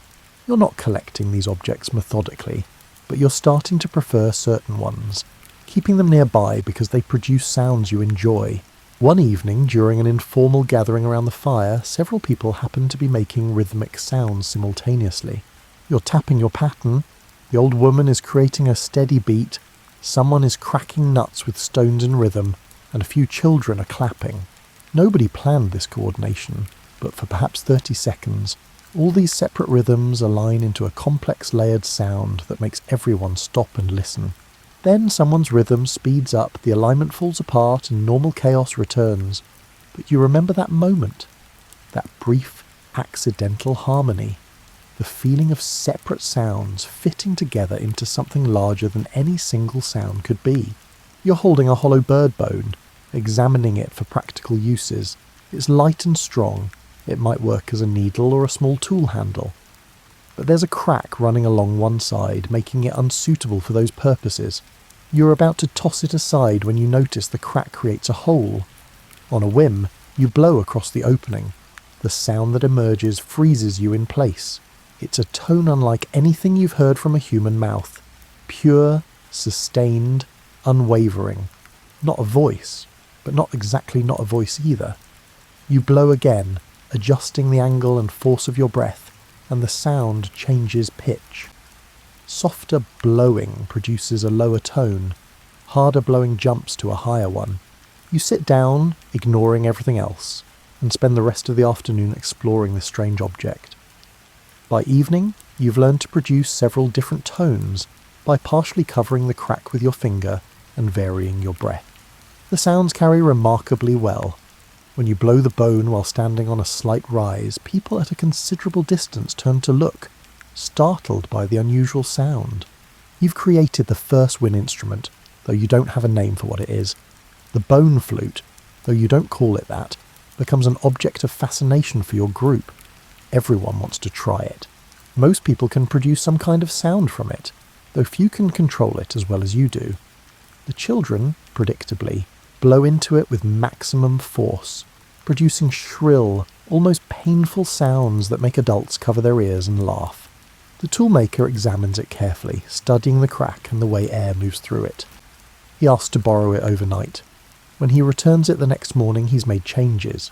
He's carefully widened the crack into a deliberate opening and added 2 more small holes along the bone's length. Now, by covering different combinations of holes, you can produce many more tones. Some are low and haunting. Others are bright and sharp. You spend the entire day exploring these new possibilities, barely stopping to eat. The tones you can produce have an interesting effect on people. When you blow long, low notes, those nearby seem to become quieter and more contemplative. When you play rapid sequences of high notes, people become more alert and energized. It's as if the sounds affect mood directly, bypassing language and meaning to act on some deeper level of consciousness. Another member of your group makes a discovery with a different material, animal gut. Stretched and dried, gut becomes string, useful for binding things together. But when you attach a dried piece of gut between 2 points with tension, and then pluck it, the string vibrates and produces a surprisingly resonant tone. The pitch depends on how tightly the string is stretched. Tight string, high pitch, loose string, low pitch. This is harder to control than the bone flute, but it produces a different quality of sound, something between plucking and humming, with a richness that seems to fill space. You experiment with stringing gut across a curved piece of wood, creating tension by bending the wood. Now you have something like a primitive hunting bow, except instead of shooting arrows, you pluck the string to make sounds. You're inventing the musical bow, though the true hunting bow already exists and nobody thinks of this version as particularly innovative. A child watching you play the string sound maker, you really need better names for these things, asks if you can make the sounds go up and down like when people talk. You try it, plucking the string while pressing it against the wood at different points to change the pitch. Yes, you can. The sounds do seem to rise and fall in patterns that vaguely resemble speech melody, though they're clearer and more controlled than any voice. The hollow log your people have been using for years gets a significant upgrade. Someone notices that hitting it in different places produces different pitches, so they start carving it deliberately, making some areas thinner to produce higher tones, and leaving other areas thick for deeper sounds. What was a simple noisemaker becomes a tuned percussion instrument. Though it takes weeks of patient carving and testing to get the tones to work well together, you now have 3 distinct ways of making deliberate controlled sounds, blowing through bones, plucking gut strings and striking carved wood. None of these sounds exactly like a human voice, which makes them both strange and compelling.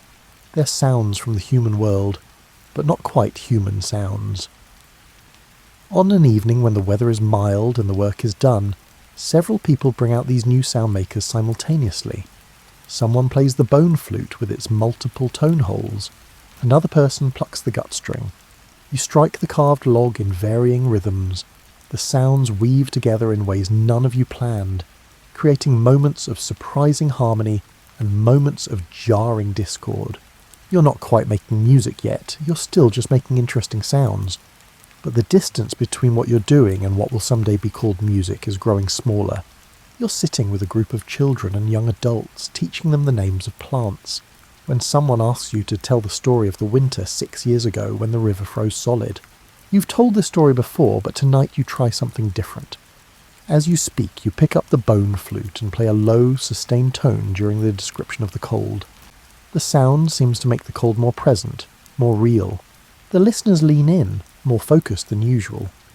When you reach the part where people discovered the ice was thick enough to walk on, you play a series of quick, light notes that somehow sound like footsteps, like careful testing.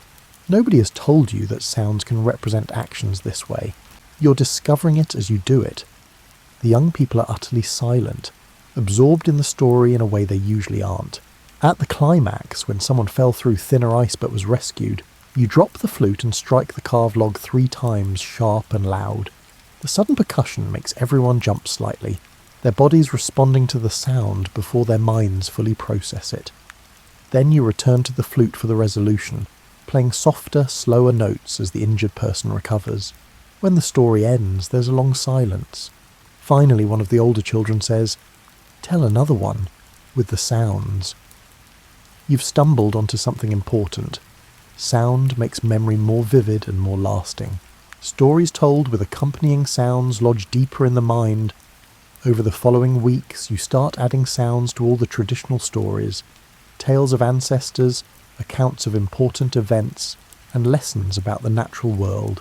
Each story develops its own sound patterns, and soon people begin to associate certain musical phrases with certain narratives. The bone flute's lowest tone becomes the sound for danger and winter. Its highest, brightest tone means safety and summer. The carved log's deepest note marks the beginning and ending of important stories. The gut string's vibrating tone accompanies descriptions of the spirit world, the realm of dreams and visions that exists alongside the everyday world. Other storytellers in your group adopt these techniques. Soon, almost no one tells important stories without sound accompaniment. The sounds aren't decoration. They're becoming part of how memory works. Children who hear stories with sounds can recall details more accurately than children who hear words alone. The group's collective memory is being encoded not just in language, but in sound patterns. You discover that certain sound sequences naturally fall into repeating patterns that make them easier to remember. A phrase of 4 beats followed by another phrase of 4 beats creates a structure that the mind grasps easily. Irregular patterns are harder to remember and harder to teach. Through trial and error, you're discovering the cognitive psychology of music, learning that human brains prefer certain structural patterns over others. The old woman who makes rhythmic sounds has become a keeper of knowledge. She maintains a consistent beat while stories are told, her rhythm acting as a kind of temporal framework that holds the narrative together. Young people learning important information sit beside her, the rhythm helping to structure their memory of what they're learning. Someone makes a crucial innovation, using sound patterns to mark time. A certain sequence of notes means morning, a different sequence means evening. Specific rhythms mark seasonal changes. The group is creating a sonic calendar, a way of organising time through repeating musical phrases. When you hear the spring melody, you know certain plants will soon be ready to harvest. The autumn rhythm signals time to prepare for winter. The boundary between story and sound, between speaking and making music, is becoming increasingly blurred. Stories are delivered in a kind of heightened speech that has regular rhythm and pitch patterns. It's not quite singing. You're still primarily conveying information through words, but it's not ordinary speech either. You're chanting, though you don't have that word yet. Memory becomes a kind of performance. The best storytellers are those who can most effectively blend words, sounds, and rhythms. They're not just recounting events, they're recreating them through a combination of language and organised sound. The community's history, its knowledge base, and its cultural identity are all being encoded in these memory performances. You realise one night, listening to a skilled storyteller accompanied by the bone flute and carved log, that you're experiencing something fundamentally new. This isn't just communication or entertainment, it's the creation of shared meaning through structured sound. It's the beginning of what will someday be called art, though right now it's simply the best way your people have found to remember what matters. The hunting party returns in the late afternoon with news of a remarkably successful hunt. Tonight there will be abundant food, a reason for celebration. As people gather and the light begins to fade, someone starts tapping a rhythm on the carved log. Then someone else joins in, clapping in time. Within moments, dozens of people are making rhythmic sounds together. Clapping, stomping, striking objects and clicking tongues. This has happened before, but tonight something different occurs. Someone begins making sustained vocal sounds, not words but pure tones that ride above the rhythm. Another voice joins, matching the tone, and suddenly there are two people making the same sound simultaneously. The combined voices are louder than either alone, but there's something else too. A richness, a depth that a single voice doesn't have. You're not one of the initial singers, but the sound pulls something from you. You add your voice to theirs, matching their tone as closely as you can. The three-voice sound is even richer. A fourth person joins, then a fifth. Now there's a massive sound, a vocal texture that seems to vibrate in your chest, in your bones. It feels less like making a sound and more like being inside one. The tone shifts. Someone has changed pitch, sliding to a higher note, and the group follows. Not everyone reaches the new pitch at the same moment, creating a brief swirl of tones before everyone locks in again. The effect is thrilling, almost dizzying. You're discovering harmony accidentally through the simple act of many voices seeking the same pitch. Someone breaks away from the main tone, finding a pitch that's different but somehow compatible. It's not the same note, but it fits with it, creating a relationship between the two tones that feels stable and resolved. Others experiment with this, and soon there are multiple tones sounding simultaneously, all related to each other in ways nobody fully understands but everyone can feel. The rhythm continues underneath all of this, steady and insistent. Your body moves with it automatically, swaying, shifting weight, tapping one foot. Everyone around you is moving too, dozens of bodies responding to the same pulse. You're not dancing, not exactly, but you're not still either. The sound is making you move. This continues for a remarkably long time, maybe a full hour, though you have no way to measure it precisely. The sound evolves constantly. Sometimes it grows quieter, more subdued. Then someone increases volume and everyone follows, the sound swelling to something almost overwhelming. Pitches shift gradually upward, creating rising tension, then drop suddenly, releasing it. When it finally ends, and it's not clear who decides this, it just seems to happen collectively, there's a profound silence. People look at each other with expressions that mix exhaustion and exhilaration. Something significant has occurred, though nobody has words for exactly what.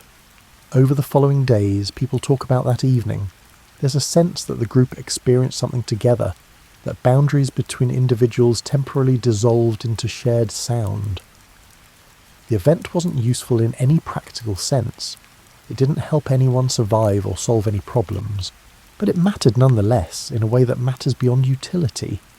Your people begin to create opportunities for this kind of shared music making. Not constantly. It takes considerable energy and seems to require certain circumstances and certain moods. But regularly, perhaps once every few weeks, the group gathers and creates these episodes of collective sound. Each one is different, developing its own character and its own arc of tension and release. The bone flute and other instruments are incorporated into these group sessions. The flute adds high, clear lines above the mass of voices. The gut strings provide a different texture, something between singing and rhythm. The percussion instruments anchor everything with steady pulses. you're discovering something profound about human nature. People want to make sounds together, not just communicate, not just coordinate, but blend their voices into something larger than any individual could create alone.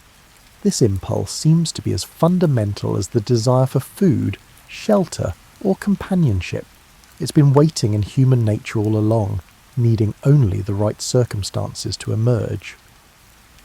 Children who grow up participating in these group music-making sessions develop a different relationship to sound than their parents had. For them, organised sound isn't a strange new behaviour. It's normal, expected, and a regular part of life. They invent new ways of singing together, new patterns and structures. They're growing up musical in a way that previous generations weren't. The group singing creates social bonds that language alone doesn't quite achieve. When you've stood in a circle of people, all making the same sounds together, those people feel closer afterward. Arguments that seemed important before a music session often seem less significant after. The shared sound creates a kind of unity that reduces conflict. You're witnessing the birth of music's social function, discovering that it's not just about making interesting sounds or preserving memory.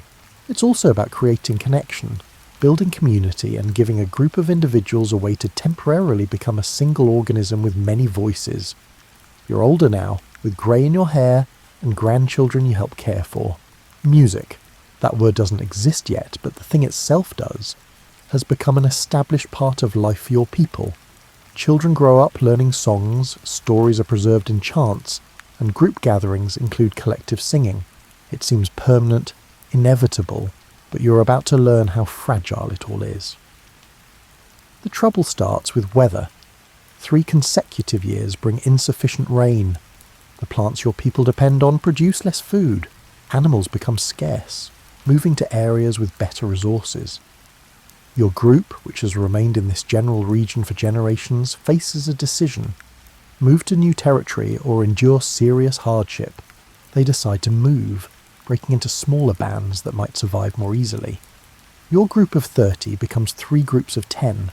The bone flutes, the carved drums, the gut strings. These things are useful, but they're not essential. When people must carry only what they absolutely need, musical instruments don't make the cut.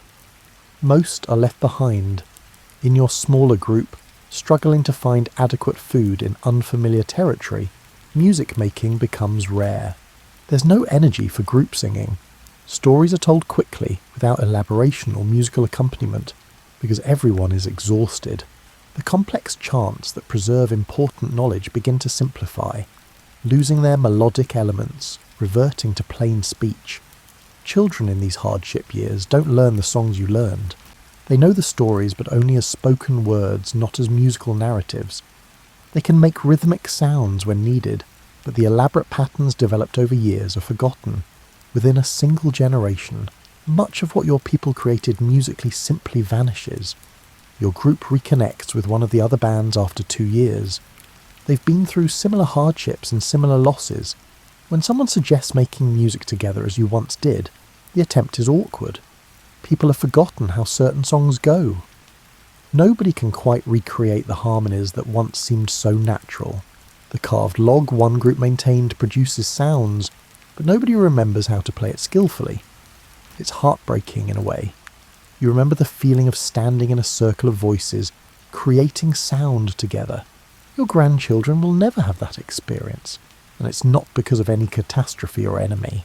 It's simply because music, it turns out, requires not just invention but transmission, not just creation but preservation, and neither of those things is guaranteed. Other aspects of your culture prove more durable.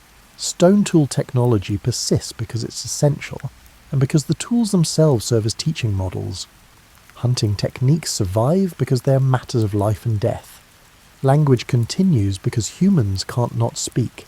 But music is different. It's valuable, but not vital, meaningful, but not mandatory.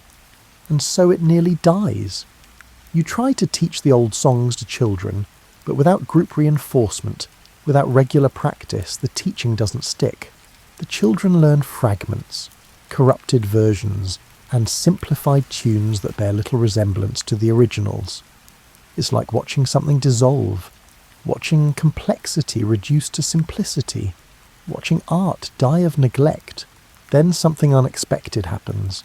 A period of abundance returns, rains come reliably, food becomes plentiful, your people stop moving constantly, establishing a more permanent settlement. And in the breathing room this creates, music begins to return. It doesn't return all at once or in its original form. A young woman who vaguely remembers hearing groups singing as a small child tries to recreate it with her friends. What they produce is simpler than what was lost, but it's something. A man finds a hollow bone and, half remembering, blows across it to make tones. The sounds aren't as refined as your old bone flute produced, but they're deliberate, intentional and musical. You realise, watching this resurrection, that music wants to exist. Given any opportunity, any stability, any moment when survival isn't consuming all attention, humans will make music.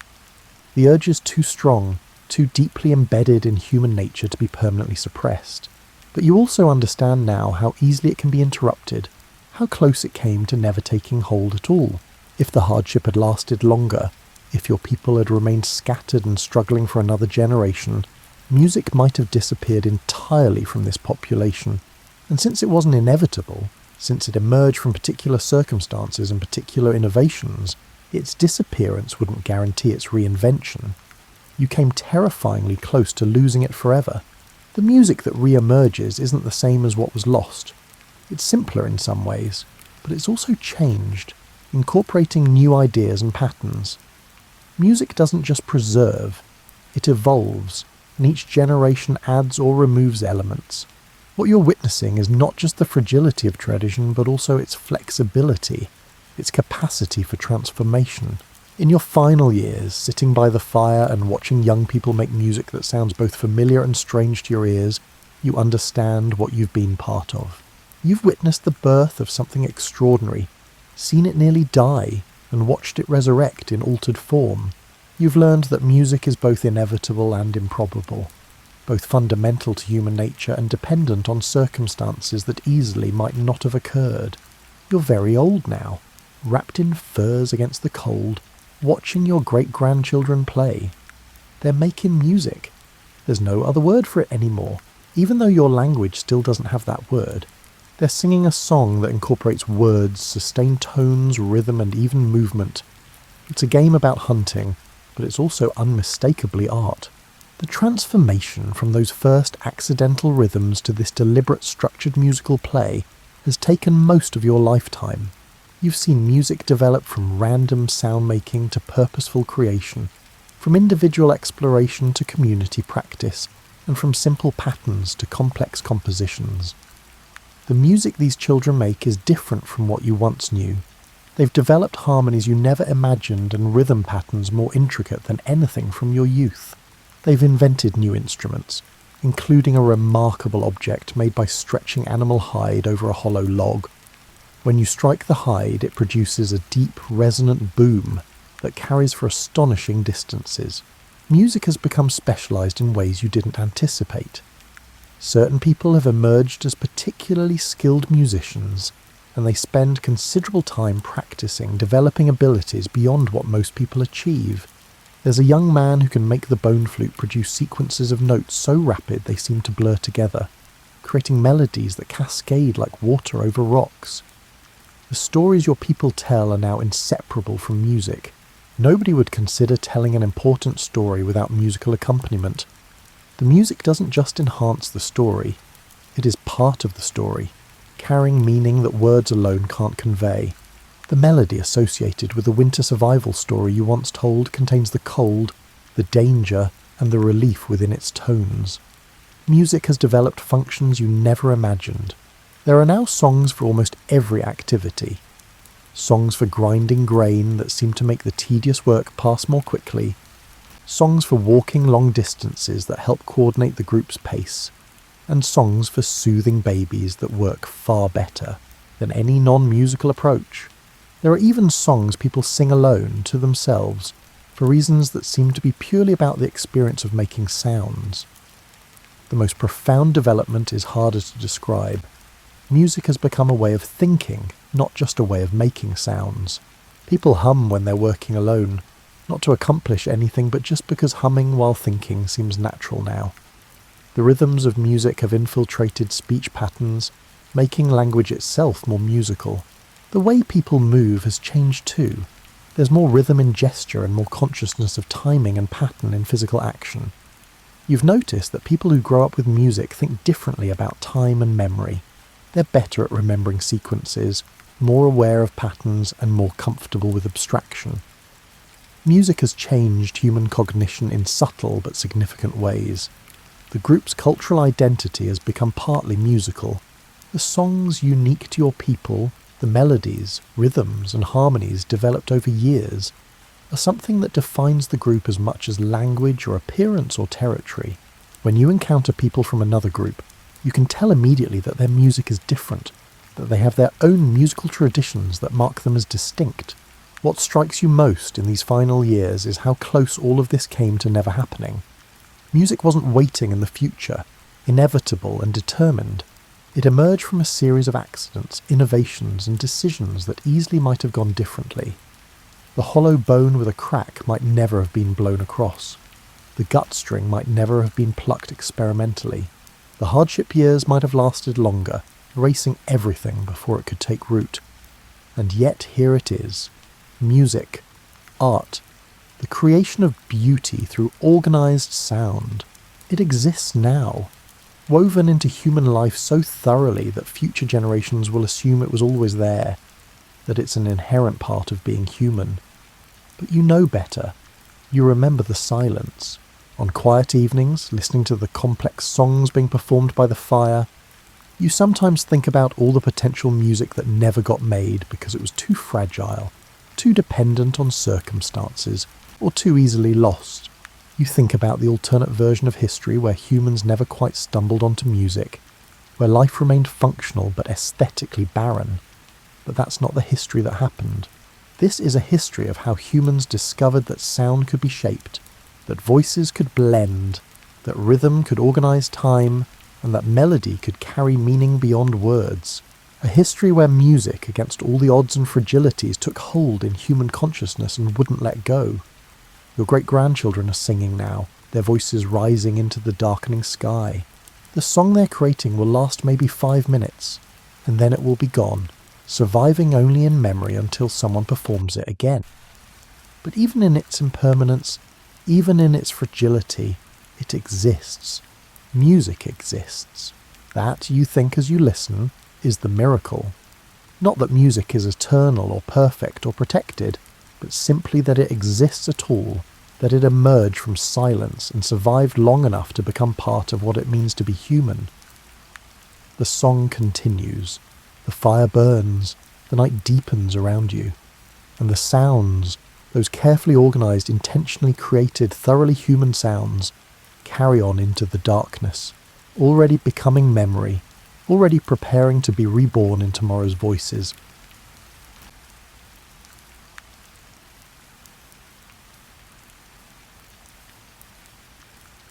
Imagine being 18 years old and sound asleep in your childhood bedroom. The room is familiar. The wallpaper you've seen every morning for years, the slight creak of floorboards you know by heart, the way morning light filters through curtains that have framed your dreams since you were small. Now imagine being awakened before dawn with news that will transform every single aspect of your existence forever. This was Victoria's reality on June 20th, 1837, when the Archbishop of Canterbury and the Lord Chamberlain arrived at Kensington Palace, with their solemn faces and formal court dress. Her uncle, King William IV, had died during the night, and she was now Queen of the United Kingdom of Great Britain and Ireland. No training period, no gradual transitions, just instant, absolute transformation from protected teenager to constitutional monarch. Victoria had spent her entire childhood in what historians call the Kensington system, a peculiar arrangement that sounds more like a boarding school punishment than a royal upbringing. Her mother, the Duchess of Kent, and her mother's advisor, Sir John Conroy, had kept Victoria isolated from court life, surrounded by rules and restrictions that would make a modern helicopter parent look relaxed. She wasn't allowed to walk downstairs without someone holding her hand. She slept in her mother's bedroom every night. Her companions were carefully selected. her reading material monitored, and her every movement observed and controlled. The system was designed ostensibly to protect her from the corrupting influence of her royal uncles, who were admittedly not the best role models, but it also kept her dependent, inexperienced, and theoretically easier to control once she became queen. What the architects of this system failed to anticipate was that constant restriction often breeds fierce independence in strong-willed individuals, and Victoria's will was forged steel, wrapped in silk. The moment Victoria learned she was queen, something shifted in her bearing that everyone present noticed. This small young woman, barely 5 feet tall, with prominent blue eyes and a tendency to blush easily, suddenly possessed an authority that transcended her physical presence. When she held her first Privy Council meeting just hours after learning of her accession, elderly statesmen who had governed empires were struck by her composure and dignity. Picture that first council meeting, a room full of men in their finest, formal wear, powdered wigs and gold-braided coats, all expecting to manage this inexperienced girl queen. Instead, they found someone who read the formal declaration in a clear, steady voice, who met their eyes directly, and who made it absolutely plain that she understood the weight of her new position. The Duke of Wellington, who had defeated Napoleon and wasn't easily impressed, later remarked on her extraordinary self-possession. Victoria's first act of independence was deliciously pointed. She moved her bed out of her mother's room. After 18 years of enforced proximity, she claimed her own space with the kind of determination that would characterize her entire reign. It was a small domestic gesture that represented a seismic shift in power dynamics. The Duchess of Kent, who had planned to rule through her daughter, found herself relegated to separate apartments and excluded from political influence. The young queen threw herself into her new role with an enthusiasm that surprised her advisors. She loved the red dispatch boxes that arrived daily, filled with government papers requiring her attention. She enjoyed the ceremony and ritual of court life, the formal drawing rooms and the state dinners. Most of all, she relished having her own household, her own decisions, and her own life finally under her own control. Lord Melbourne, her first Prime Minister, became something of a father figure to Victoria, though calling him that doesn't quite capture their relationship. He was a sophisticated, worldly man in his late 50s, and she was an enthusiastic teenager with opinions about everything. He taught her the intricacies of British politics with patient good humour, endured her occasional temper tantrums with grace, and genuinely seemed to enjoy her company. They would spend hours together discussing politics, literature, and court gossip, forming a bond that was part mentorship, part friendship, and entirely unconventional. Victoria's early years as queen had a quality of exhilaration mixed with bewilderment. She was discovering London society, attending the opera and theatre, dancing at balls until dawn, and generally experiencing the youth she'd been denied during her isolated childhood. She adored her new freedom with the passion of someone who had been released from benign captivity. Her journals from this period bubble with exclamation marks and underlined words, capturing her delight in everything from new gowns to political debates. But the euphoria of those first years was occasionally punctured by harsh lessons in royal vulnerability. The young queen faced criticism in the press, rumours about her relationship with Melbourne, and even questions about her judgment in various court scandals. Being queen, she was learning, meant that every mistake was magnified and every decision scrutinised by people who had strong opinions about how monarchy should function. While Victoria was adjusting to her crown, Britain itself was in the midst of a transformation that would have staggered previous generations. The country she inherited was neither the rural agricultural society of her grandparents' time, nor yet the industrial powerhouse it would become by the end of her reign. It was caught in that uncomfortable space between worlds, where steam engines shared roads with horse-drawn carts, and factory workers lived alongside traditional craftsmen. The 1830s and 1840s were decades of profound social upheaval. The Industrial Revolution, though historians debate whether calling it a revolution captures its gradual grinding nature, was remaking British society from the ground up. Manchester and Birmingham had transformed from market towns into blackened industrial cities, where textile mills operated around the clock and coal smoke hung in the air like a permanent fog. The romantic image of pastoral England was giving way to the reality of urban sprawl and factory discipline. You have to understand that this transformation wasn't some distant policy issue for Victoria. She could see it when she travelled through her kingdom. The railways, which had barely existed at her birth, were now spreading across the countryside like iron veins, connecting cities and accelerating the pace of everything. The first time Victoria travelled by train in 1842, she was both thrilled and slightly terrified by the speed, though at barely 40 miles per hour it would seem comically slow to you today. The social implications of industrialisation troubled Victoria, even if she didn't always know what to do about them. Reports reached her of working conditions in factories and mines that would shock modern sensibilities. Children as young as 5 working 12-hour shifts in coal mines. Families living in single-room tenements without running water or sanitation. And workers paid so little they could barely afford bread. The gap between Britain's growing wealth and the poverty of many of its citizens created tensions that occasionally erupted into violence. The Chartist movement, which demanded democratic reforms like universal male suffrage and secret ballots, represented both the promise and threat of this new industrial age. Working people were organising, demanding rights, and challenging the assumption that political power should remain concentrated in aristocratic hands. Victoria viewed Chartism with a mixture of sympathy and alarm typical of her class. She felt compassion for workers' struggles, but feared revolutionary violence that might threaten social stability. In 1842, when economic depression led to widespread unrest and rumours of Chartist uprisings, Victoria experienced first-hand the fragility of public order. Reports reached her of riots in industrial cities, of troops called out to disperse angry crowds, of genuine fear among the property classes that Britain might follow France's revolutionary path. The young queen, still in her early 20s, had to project confidence and stability even as advisers debated whether her safety could be guaranteed. But Victoria's Britain wasn't defined solely by industrial strife and social tension. This was also an era of remarkable creativity and intellectual ferment. Charles Dickens was publishing novels that exposed social injustices while entertaining millions. Scientists like Charles Darwin were developing theories that would revolutionise human understanding of the natural world. Engineers like Isambard Kingdom Brunel were building bridges, tunnels and ships that pushed the boundaries of what seemed technically possible. The Great Exhibition of 1851, held in the spectacular Crystal Palace in Hyde Park, would come to symbolise British confidence in this era of innovation. But we're getting ahead of ourselves. That triumph belongs to a later chapter, after Victoria had navigated one of the most significant transitions of her life.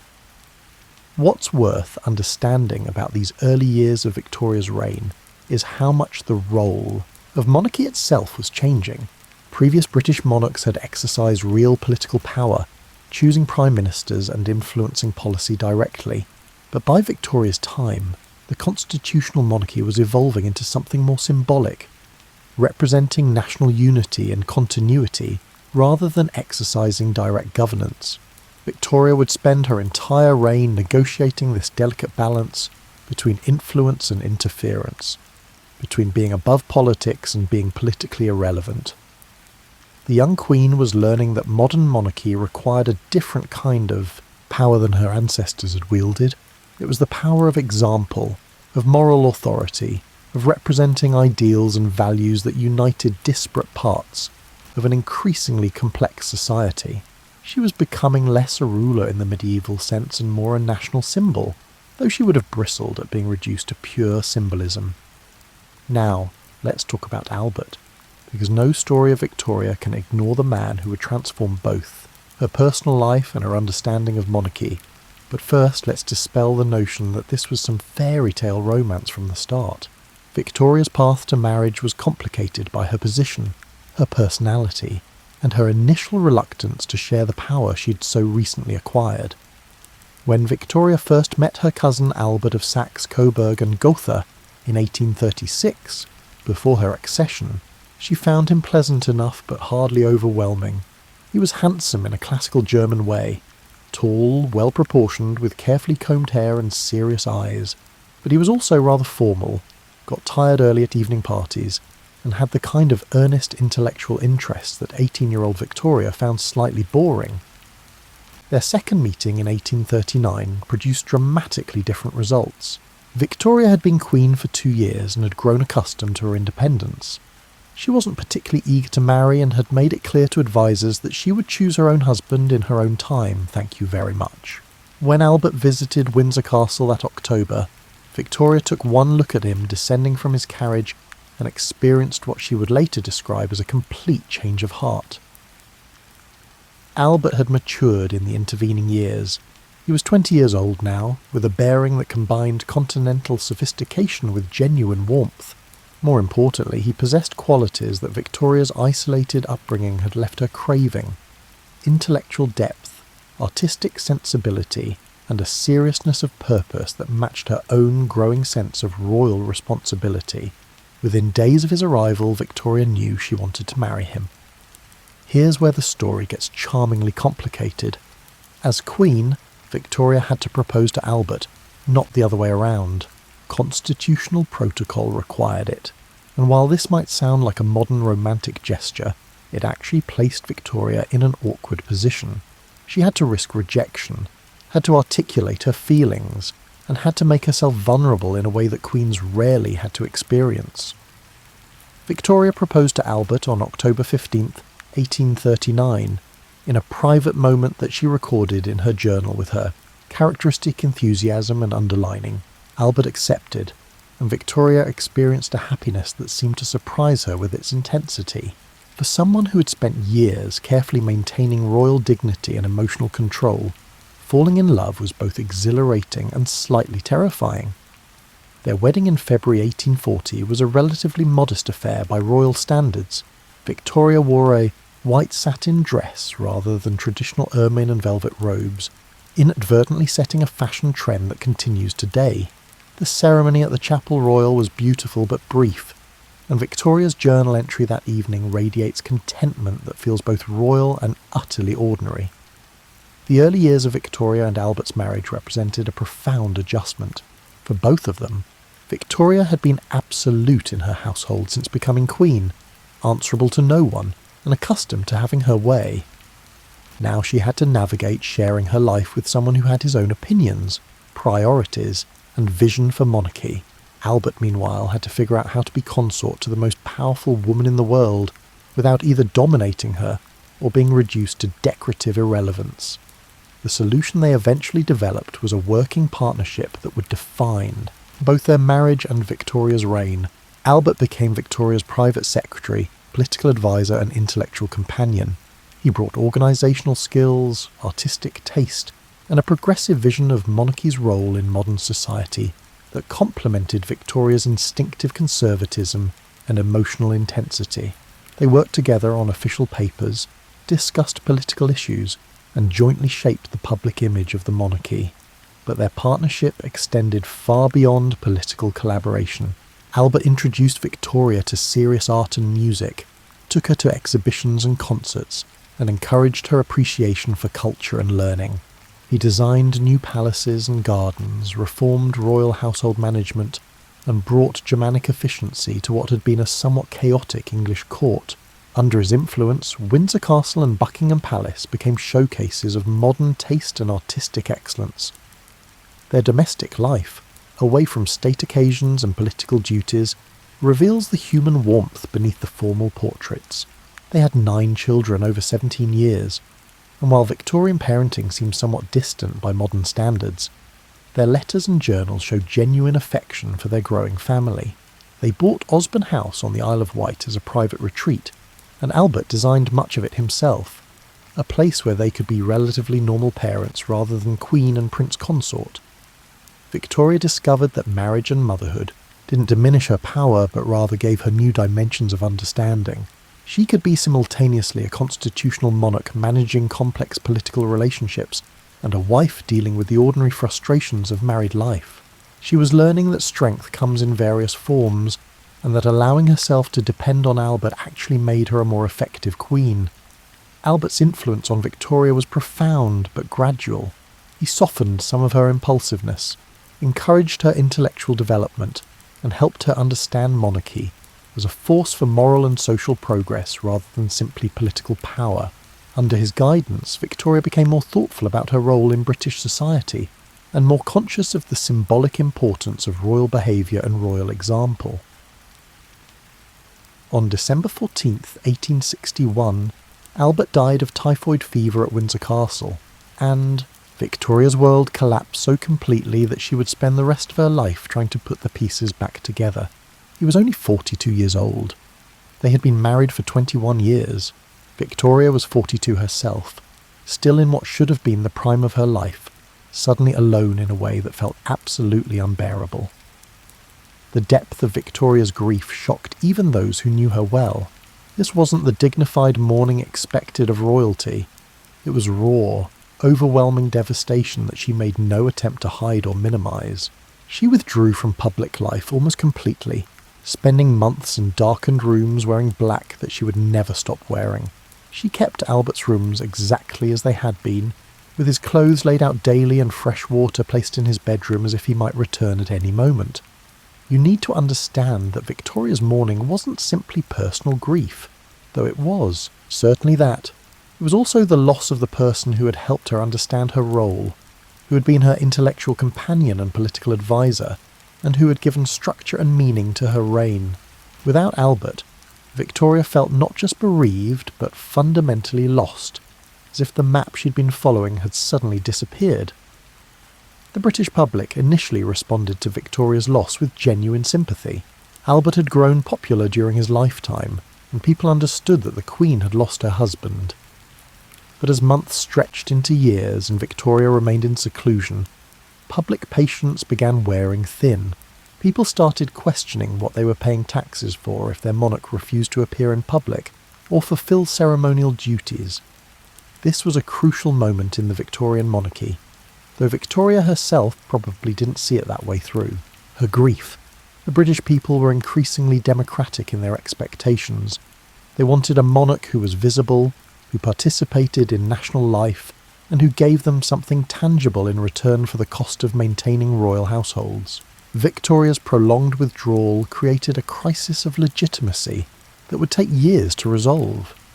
Albert's death also revealed something about Victoria's character that had perhaps been obscured by their partnership, her remarkable capacity for endurance. Fewer people might have abdicated or completely collapsed under such profound loss.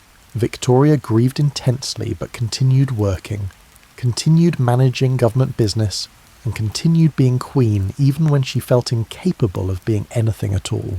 It was resilience born not of strength but of duty. She kept going because stopping wasn't an option. Gradually, imperceptibly, Victoria began rebuilding herself around the absence at her centre. She couldn't replace Albert, didn't want to, but she learned to function without him. She relied increasingly on her Scottish servant John Brown, whose blunt Highland manner and lack of courtly deference provided a refreshing contrast to the careful circumspection of most royal attendants. Their friendship would scandalise polite society and fuel rumours that Victoria herself found both amusing and irritating. Benjamin Disraeli, who became Prime Minister in 1868, played a crucial role in drawing Victoria back into public life. He understood that the Queen responded to flattery, personal attention, and appeals to her sense of duty. Where others had tried to argue Victoria into resuming her responsibilities, Disraeli charmed her into it, writing her flattering letters and treating state business as secrets shared between friends. It was manipulation, certainly, but manipulation in service of both Victoria's well-being and the monarchy's survival. By the early 1870s, Victoria was gradually returning to public visibility, though she never fully resumed the active social life of her early reign.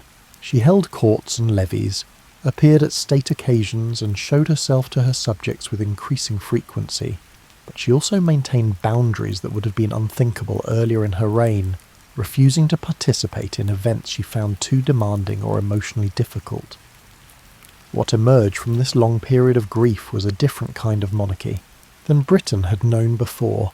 Victoria had learned that she could be queen without being constantly visible, that her symbolic importance didn't require her physical presence at every ceremonial occasion. She was pioneering a more private model of monarchy that would influence how future British royals balanced public duty with personal life. The experience of profound loss also gave Victoria a deeper empathy for her subjects' sufferings. When disasters struck, mining accidents, factory fires, shipwrecks, Victoria's messages of condolence carried genuine feeling born from her own experience of grief. She understood, in a way she perhaps hadn't earlier, that being queen meant bearing witness to both the joys and sorrows of an entire nation. Victoria's black mourning dress became iconic, transforming from a personal expression of loss into a symbol of Victorian propriety and emotional depth. She was demonstrating that grief deserved respect and time, and that rushing through sorrow or hiding it away wasn't necessary or healthy. In an era that often demanded emotional restraint, Victoria's prolonged mourning gave permission for others to grieve openly and honestly. While Victoria mourned and gradually returned to public life, the world that bore her name was transforming with a speed that would have seemed miraculous to earlier generations. The Victorian era, that period from 1837 to 1901, became synonymous with progress, innovation, and the particular combination of moral earnestness and material ambition that characterised 19th century Britain. Let's start with the physical transformation of daily life, because this is where Victorian innovation becomes tangible and real. The gaslight that had been a luxury in Victoria's youth became standard in middle-class homes by mid-century. Telegraph wires spread across continents, allowing near instantaneous communication over distances that had previously required weeks of travel. Photography evolved from daguerreotype curiosities to commonplace documentation of ordinary life. Each of these changes sounds modest in isolation, but together they revolutionized how people experience time, space, and possibility. The Great Exhibition of 1851, that triumph that Albert had championed and organised, captured Victorian optimism at its zenith. The Crystal Palace itself, a massive structure of iron and glass housing exhibits from around the world, demonstrated both British engineering prowess and industrial confidence.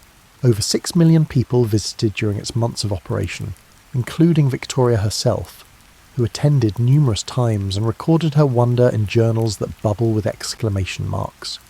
But the Victorian world was never as uniformly progressive as its champions claimed. Beneath the gleaming innovations and expanding empire lay persistent poverty, exploitation, and inequality that reformers spent decades trying to address. The same industrial system that created unprecedented wealth also created urban slums where children died of preventable diseases and workers endured conditions that would be illegal today. Victorian Britain was simultaneously the workshop of the world and a society where many workers could barely afford to feed their families. Victorian social reformers attacked these problems with characteristic energy and moral certainty. The Factory Acts gradually limited child labour and improved working conditions. Public health reforms brought clean water and proper sewage systems to cities where cholera had been a regular visitor. Compulsory Education Acts ensured that children received at least basic schooling rather than spending their entire childhoods in factories or mines. Progress was real but frustratingly slow, and the Victorian compromise between capitalism and compassion never fully resolved its internal contradictions. The British Empire expanded dramatically during Victoria's reign, reaching its greatest extent and transforming Britain into the predominant global power. India became the crown jewel after the 1857 rebellion led to direct British rule, and Victoria would eventually take the title Empress of India in 1876. Africa was carved up in the scramble for colonies that mixed missionary zeal, commercial ambition, and strategic calculation in roughly equal measure. The familiar pink-coloured territories on world maps expanded until Britain controlled roughly a quarter of the Earth's land surface and population. Victoria's personal relationship with this empire was complex and somewhat contradictory. She took genuine interest in her colonial subjects, corresponded with Indian servants and African chiefs, and seemed to believe sincerely in Britain's civilizing mission. Yet she also supported policies that enforced British dominance through military force and economic exploitation. Like many Victorians, she combined humanitarian sentiment with imperial assumptions, never quite recognising the contradiction between promoting Christian values and maintaining colonial hierarchies. The Victorian approach to social issues combined moral earnestness with practical reform in ways that feel both admirable and frustrating from our modern perspective. Victorians believed intensely in personal responsibility, self-improvement, and moral rectitude, which sometimes translated into judgmental attitudes toward poverty and suffering. Yet they also created institutions, hospitals, orphanages, schools, libraries, that genuinely improved lives and expanded opportunities for millions of people. Victorian culture celebrated domesticity and family life with an intensity that shaped expectations for generations. The ideal Victorian home became a sanctuary from the harsh commercial world, with the wife, mother as its moral centre, and the husband, father as provider and protector. Victoria and Albert's own family life became the model for this domestic ideal, their image reproduced in countless prints and photographs that brought royal domesticity into ordinary British homes. But this idealised domesticity obscured, complicated realities. Victorian families could be sites of genuine warmth and affection, but also of patriarchal control and hidden dysfunction. The emphasis on propriety and respectability sometimes meant that problems, domestic violence, addiction, mental illness, were hidden rather than addressed. The Victorian home was simultaneously a real source of comfort and a performance of values that didn't always match lived experience. Victorian literature and art captured both the confidence and anxiety of this transforming era. Dickens exposed social injustices while entertaining middle-class readers. The Bronte sisters explored women's inner lives and passionate emotions beneath respectable surfaces. Tennyson's poetry combined medieval romance with Victorian doubt. The pre-Raphaelite painters rejected industrial ugliness in favour of medieval-inspired beauty, while inadvertently creating some of the era's most iconic images. Science and religion engaged in increasingly fraught dialogue as discoveries challenged traditional beliefs. Darwin's theory of evolution, published in 1859, forced Victorians to reconsider humanity's place in nature and relationship to the divine. Geological discoveries revealed an Earth far older than biblical chronology suggested. Victoria herself remained conventionally religious, but many of her subjects were wrestling with faith in ways that earlier generations hadn't confronted. As Victoria aged into her 70s and 80s, she transformed from the widow of Windsor into something approaching a living monument. The Jubilees celebrating her reign, the Golden Jubilee in 1887 marking 50 years, and the Diamond Jubilee in 1897 marking 60 years, became occasions for national celebration that transcended simple royal pageantry. People who had never known any other monarch-lined streets to glimpse this small, stout, elderly woman who had somehow become synonymous with their entire era. The Golden Jubilee in 1887 revealed the complexity of Victoria's relationship with her subjects. She was genuinely moved by the outpouring of affection, surprised that people still cared after her long years of semi-seclusion. The procession through London streets showed her an empire at its height. Representatives from India, Africa, the Caribbean, and all the pink territories on the map gathering to honour their queen. Victoria recorded her emotions in journals that capture both pride in Britain's achievements and a certain weary awareness that time was passing and she was part of history rather than simply living it. By this point, Victoria had served as queen for 5 decades, longer than most of her subjects' entire lifetimes. She had outlived most of her contemporaries, seen technologies transform from curiosities to commonplace, and witnessed social changes that would have astonished her 18-year-old self. She was the last living link to a Britain that had been predominantly rural, pre-industrial, and more socially stratified than the rapidly modernising country of the 1880s and 1890s. Victoria's political influence in these later years operated through personal relationships rather than constitutional authority. She had become an expert at managing prime ministers through a combination of personal charm, emotional appeal, and occasional outright manipulation. She knew she couldn't directly control policy anymore. Constitutional monarchy had evolved beyond that. but she could influence, suggest, and sometimes obstruct through the careful application of royal prerogative and personal persuasion. Her relationships with her prime ministers revealed different facets of her character. Gladstone, the great liberal statesman, irritated her intensely with his earnest moralising and tendency to treat her like a public meeting rather than a person. Disraeli, meanwhile, had discovered the key to managing Victoria. Treat her as a woman first and a queen second, flatter her shamelessly, and make governance seem like an intimate collaboration. The contrast between these relationships showed how much Victoria valued personal attention and emotional connection alongside political competence. The family Victoria and Albert had created now sprawled across European royalty. Her children and grandchildren had married into virtually every royal house on the continent, earning Victoria the nickname Grandmother of Europe. This dynastic network gave her personal stakes in European politics and created family connections that would be tested tragically in the wars of the early 20th century. When Victoria gathered her extended family for her Diamond Jubilee, the photographs captured a moment of European royalty that would never come again. Many of these relatives would be fighting each other within 2 decades. Victoria's later years also saw her becoming increasingly concerned with her legacy and how history would remember her. She commissioned official biographies, carefully edited her journals for eventual publication, and tried to shape the narrative of her reign.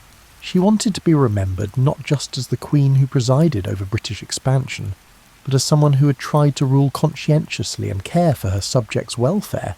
Whether history would grant her this legacy remained uncertain even as she worked to secure it. The Diamond Jubilee in 1897 was even more spectacular than the Golden Jubilee, a global celebration of empire and monarchy that brought representatives from across the world to honour the ageing queen. Victoria, now unable to walk easily and suffering from various ailments, participated in the festivities with characteristic determination. She appeared in an open carriage, acknowledging cheering crowds with the regal bearing she had cultivated over 6 decades of practice. But beneath the pageantry and celebration, careful observers could see signs of an era ending. The Victorian certainties, faith in progress, confidence in empire, belief in British supremacy, were beginning to fray at the edges. The Boer War at the end of the 1890s revealed military weaknesses and moral complications that challenged assumptions about British righteousness. Social movements were demanding changes: women's suffrage, workers' rights, Irish Home Rule, that threatened established hierarchies. The world was shifting beneath Victoria's feet, moving toward a 20th century that would look very different from the Victorian age. Victoria's health declined gradually through the final years of the 1890s. She suffered from rheumatism, had difficulty with her eyesight, and tired easily. But she continued working, continued managing her household and following political developments, and continued being queen because that's what she had done for most of her conscious life. The role had become so fundamental to her identity that separating Victoria the person from Victoria the Queen was essentially impossible. Victoria died on January 22nd, 1901, at Osborne House, surrounded by her children and grandchildren. She was 81 years old and had been queen for 63 years, longer than any British monarch before her, and longer than most would have thought possible when she ascended at 18. Her passing marked the end not just of a reign, but of the entire 19th century, as if history itself had been waiting for her to finish before moving forward. The funeral procession through London streets drew enormous crowds of people who had never known any other monarch. Victoria had been queen when their grandparents were young, and had been a constant presence through all the transformations of the Victorian age. Her death felt like the closing of an era, and in many ways it was. The Edwardian period that followed would have a different character, a lighter tone, and a sense of living in the calm before a storm that would arrive with World War I. But what exactly was Victoria's legacy? This question has occupied historians ever since, and the answers are as complex as Victoria herself. She didn't create the Victorian age, it was named after her, not by her, but she helped shape its character and came to embody its values. Her influence operated less through direct political action than through moral example and symbolic representation of what Victorians believed about duty, family, and national purpose. Victoria's model of constitutional monarchy influenced how future British royals would understand their role. She demonstrated that monarchs could remain politically relevant without directly exercising political power, and that symbolic importance could be as significant as constitutional authority. The modern British monarchy, with its carefully calibrated balance between tradition and adaptation, public visibility and private life, owes much to patterns Victoria established during her long reign. Her commitment to duty, even through profound personal loss, set a standard that subsequent monarchs have tried to emulate. Victoria showed that royalty meant service rather than simply privilege, that being queen required personal sacrifice and consistent dedication to responsibilities that couldn't be delegated or escaped. When Elizabeth II would later speak about dedicating her life to royal service, she was echoing patterns Victoria had established more than a century earlier. The Victorian emphasis on domesticity and family values, which Victoria and Albert had modelled so publicly, influenced British society for generations. The ideal of the respectable middle-class family, morally upright, hard-working, devoted to self-improvement, became a cultural touchstone that persisted well into the 20th century. Whether this influence was entirely positive is debatable, but its reality is undeniable. Victoria's relationship with empire remains perhaps the most complicated aspect of her legacy. The British Empire reached its greatest extent during her reign, and she took the title Empress of India in a period when European imperialism was intensifying.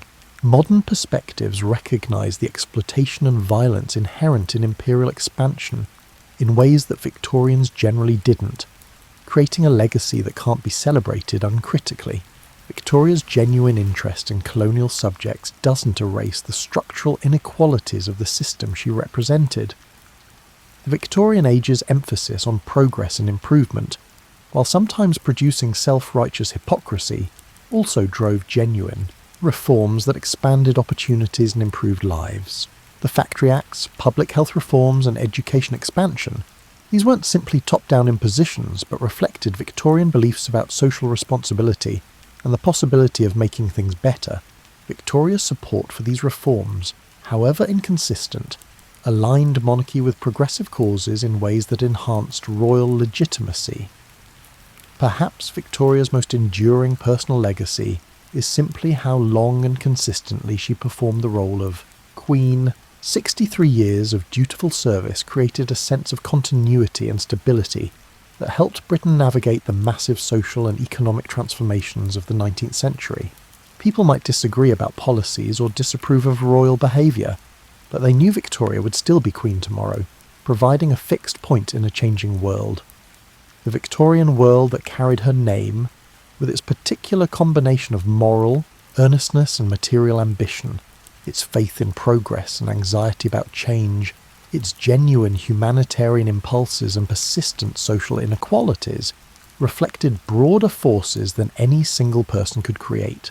But Victoria's long presence helped it give this era a sense of coherence and identity that it might not otherwise have possessed. In the end, Victoria's legacy is less about specific policies or political decisions than about demonstrating how monarchy could adapt to modern conditions without losing its essential character. She showed that royalty could be simultaneously ordinary and exceptional, that queens could be wives and mothers without diminishing their authority, and that monarchy could survive by evolving rather than by insisting on unchanging tradition. As you prepare for sleep tonight, perhaps the most valuable thing to understand about Victoria is how thoroughly human she remained despite spending most of her life in positions that discouraged normal human feelings. She was someone who laughed easily, cried openly, loved deeply, and grieved without reservation. The qualities that made her an effective monarch, her sense of duty, her emotional honesty, her capacity for both firmness and compassion, weren't royal attributes but human ones, just applied on a larger stage. Victoria's journals, which she kept throughout her adult life, reveal a woman of genuine feeling and complexity. She could be petty and vindictive, generous and warm-hearted, intellectually curious and frustratingly stubborn, often all on the same day. She experienced the ordinary struggles of marriage and parenthood, the universal sorrows of loss and aging, and the common human needs for love, purpose and recognition. The difference was that she experienced these things while being queen, which complicated everything without changing the fundamental emotional truths. Think about young Victoria, 18 years old and suddenly queen, navigating responsibilities she hadn't been prepared for with nothing but her own intelligence and determination to guide her. Think about Victoria in love, discovering that being queen didn't protect her from the vulnerability and joy of romantic attachment. Think about Victoria grieving, demonstrating that profound loss doesn't respect rank or position. Think about elderly Victoria, looking back on 6 decades of service and wondering if she'd done enough, made the right choices and fulfilled her purposes. What made Victoria remarkable wasn't that she transcended human limitations, but that she worked within them while carrying responsibilities that would have overwhelmed many people. She was often wrong, sometimes petty, and occasionally stubborn beyond reason. She held views on empire and social hierarchy that we now recognise as profoundly flawed, but she also showed up, did the work, and kept going through personal tragedies that might have justified giving up entirely. The Victorian age ended officially with Victoria's death in 1901, but its influence continued shaping British society and culture for decades afterward. The values Victoria represented, duty, family, moral earnestness, faith in progress, continued informing British identity, even as the 20th century challenged and sometimes overturned them. When people speak about Victorian values, they're often referring less to historical reality than to an idealised image that Victoria herself helped create through the example of her life and reign. Your own life probably contains more Victorian influence than you realise. The expectation that work should be meaningful and contribute to something larger than yourself, that's partly Victorian. The ideal that families should provide emotional warmth alongside practical support, Victoria and Albert helped popularise that model. The belief that individuals can improve themselves through education and effort, thoroughly Victorian. Even your assumptions about privacy, domesticity, and the separation between public and private life owe something to patterns established during Victoria's era. The photographs of Victoria that survive, and she was one of the most photographed people of the 19th century, show a progression that captures both personal aging and historical change. Early photographs show a young woman with soft features and elaborate hairstyles, still recognisably the girl who became queen. Middle-age photographs capture someone more substantial, confident in her position, and comfortable with authority. Late photographs show an elderly woman in black, stern-faced and dignified, looking like everyone's formidable grandmother, who nonetheless might surprise you with unexpected humour or tenderness. But photographs can't capture everything. They don't show Victoria's laugh, which contemporaries described as full and genuine. They don't reveal her speaking voice, which was apparently musical and pleasant. They don't capture her handwriting in journals and letters, where her personality comes through in exclamation marks, underlined words, and passages that radiate emotion. The Victoria of photographs is frozen, formal, and preserved. But the real Victoria was animated by feelings, thoughts, and experiences that no image could fully contain. Victoria's relationship with her own legacy was complicated by her awareness that she was becoming a historical figure while still living. She knew that historians would analyse her reign, that her journals would be read by people who never knew her, and that her life would become material for interpretation and judgment. This awareness made her self-conscious in ways that earlier monarchs hadn't been, trying to shape how she would be remembered even as events continued to unfold. The Victorian era's combination of progress and limitation, of expanding possibilities, alongside persistent inequalities, reflects tensions that remain unresolved in modern societies. We still wrestle with questions about how to balance individual freedom with social responsibility, how to pursue economic growth while protecting human welfare, and how to honour tradition while embracing necessary change. These aren't uniquely Victorian dilemmas, but Victorians confronted them with a directness and moral seriousness that makes their struggles feel relevant to contemporary concerns. Victoria's influence on the British monarchy specifically created patterns that persist today, The emphasis on family values and moral example, the careful balance between visibility and privacy, and the sense that royalty represents national continuity and shared values, all of these reflect Victorian precedents. When modern royals engage in charitable work, support social causes, or present themselves as devoted family members, they're following a template that Victoria helped establish. But perhaps the most remarkable thing about Victoria is simply that she remained recognisably herself throughout her long reign. She didn't become a different person when she became queen, and she didn't lose her essential character through 6 decades of performing a role that might have consumed a weaker personality. The woman who died at 81 retained fundamental qualities of the girl who became queen at 18.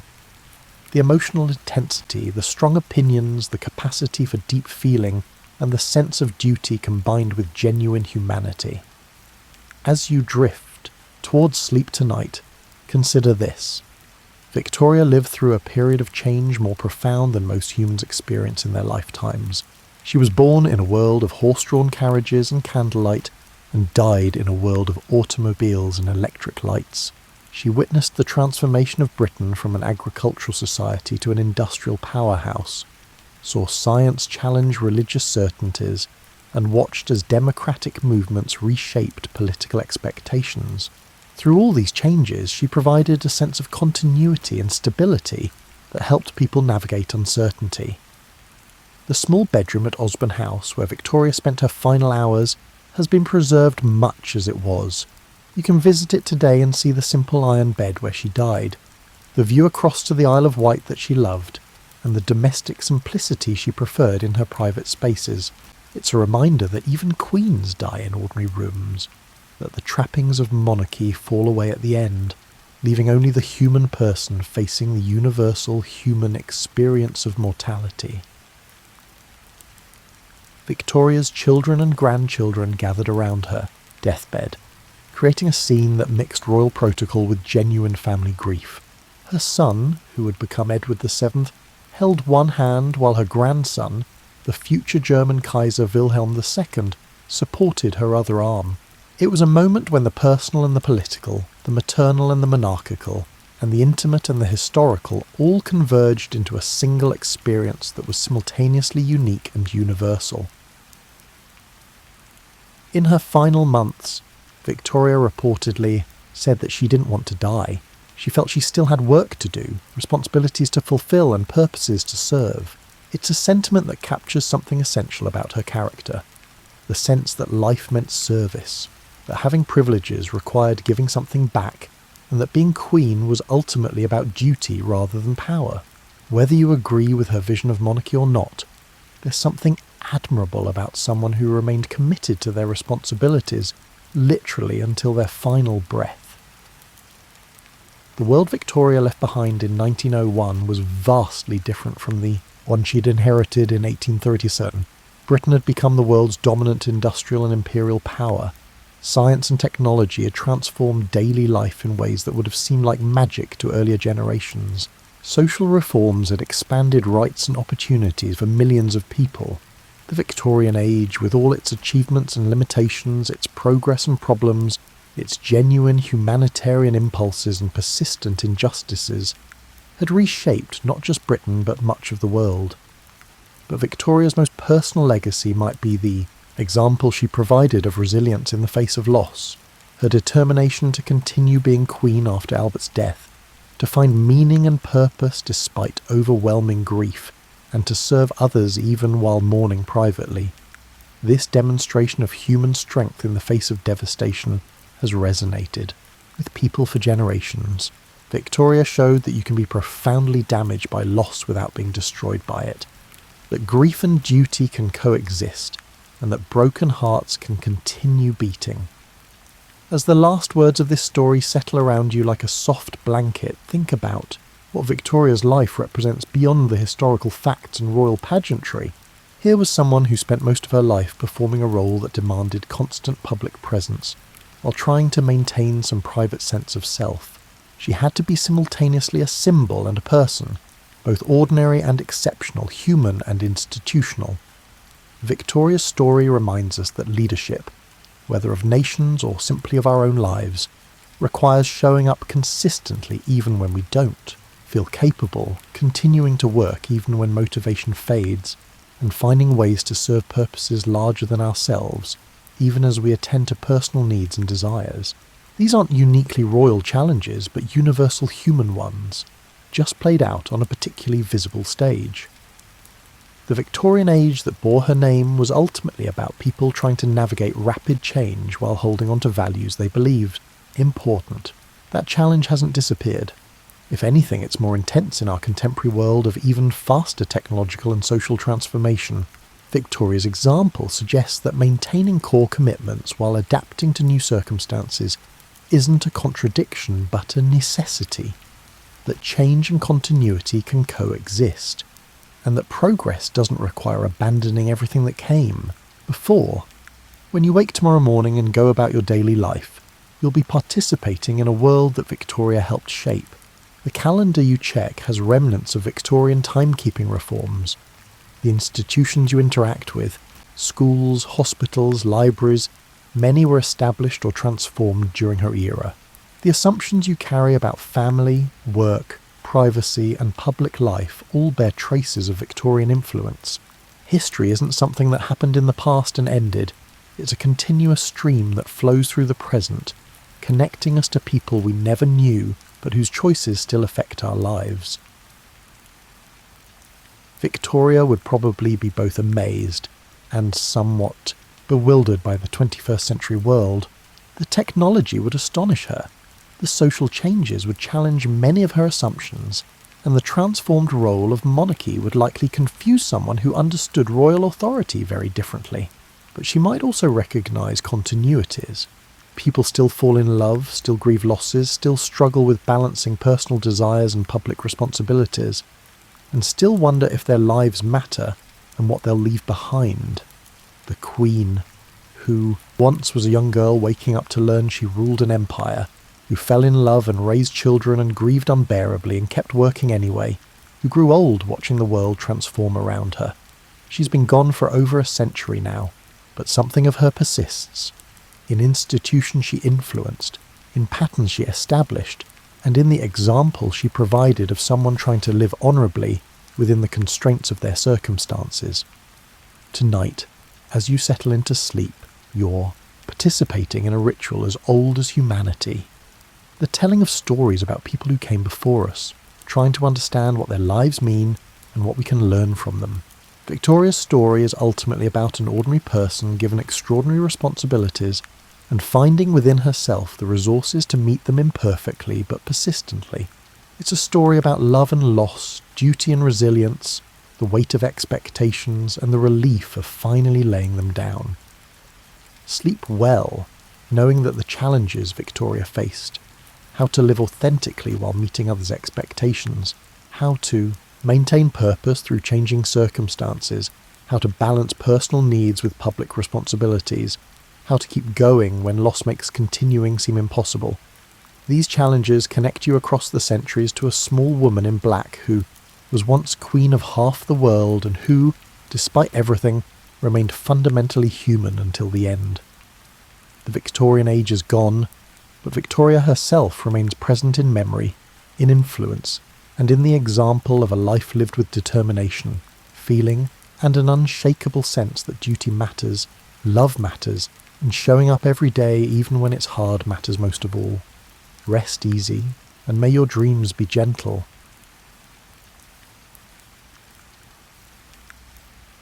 Imagine standing in Alexandria around 300 CE, when the great library still held the accumulated wisdom of the ancient world. The air smells of papyrus, lamp oil, and that particular mustiness that clings to places where knowledge lives. Somewhere in a modest workshop near the harbour, a practitioner hunches over a clay vessel, watching coloured smoke curl upward, while making careful notes on a wax tablet. This is where our story truly begins, though alchemy's roots stretch even further back into the fertile valleys of Mesopotamia and the temples of ancient Egypt. The word alchemy itself carries the memory of this Egyptian origin, al from Arabic, and chem possibly from the ancient Egyptian word for their own land, the black soil of the Nile Delta. Black earth, the source of life and fertility, where transformation happened every year as floods receded and crops emerged. The earliest alchemists weren't trying to get rich quick or discover some magical shortcut. They were observers who noticed that the world was full of transformations. Clay became pottery in the kiln's heat. Grapes fermented into wine. Copper and tin, two relatively soft metals, could be combined to create bronze, something harder and more useful than either parent material. If such dramatic changes were possible, what else might be transformed given the right conditions, the right knowledge, and the right touch? In ancient Egypt, the embalmers held specialised knowledge about preserving bodies, a literal attempt to defeat death and decay. The metalworkers understood how to extract pure metals from rocky ores, transforming dull stones into gleaming gold and silver. The perfume makers could capture the essence of flowers in oils that lasted long after the blooms had withered. Each craft involved taking something ordinary and elevating it to a higher state. These weren't separate practices in the ancient mind. They were all part of understanding nature's patterns, its hidden connections. The priest-physicians who made medicines from plants and minerals were also studying the stars because they believed everything was connected in a grand cosmic web. Your health is related to the planet's positions, the seasons turning, and the balance of elements within your body. Greek philosophers, particularly those influenced by Egyptian wisdom traditions, began systematizing these observations into theories. They proposed that all matter consisted of 4 fundamental elements: earth, water, air, and fire, combined in different proportions. Change one element to another, adjust the proportions, and you could theoretically transform any substance into any other substance. Lead into gold wasn't absurd within this framework. It was just extremely difficult practical work. This is crucial to understand as you drift towards sleep. Alchemy wasn't the practice of foolish people chasing impossible dreams. It was the best attempt available, given the knowledge of the time, to understand and work with the material world. The alchemists were the ancestors of modern chemists, pharmacists, and materials scientists, working without benefit of atomic theory or the periodic table, but with careful observation and genuine curiosity. The Hellenistic world of Alexandria brought together Egyptian practical knowledge, Greek philosophical speculation, and incoming ideas from Persia and India.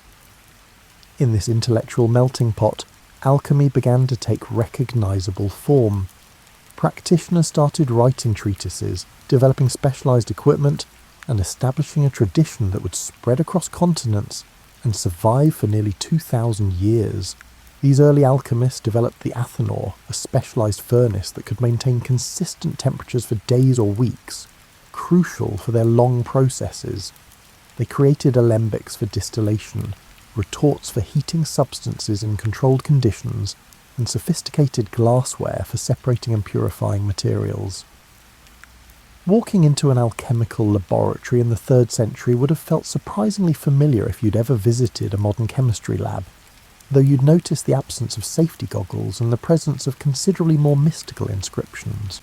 The Roman Empire's decline scattered this knowledge like seeds on the wind. Some texts were preserved in Byzantine libraries, carefully copied by monks who might not have fully understood what they were preserving.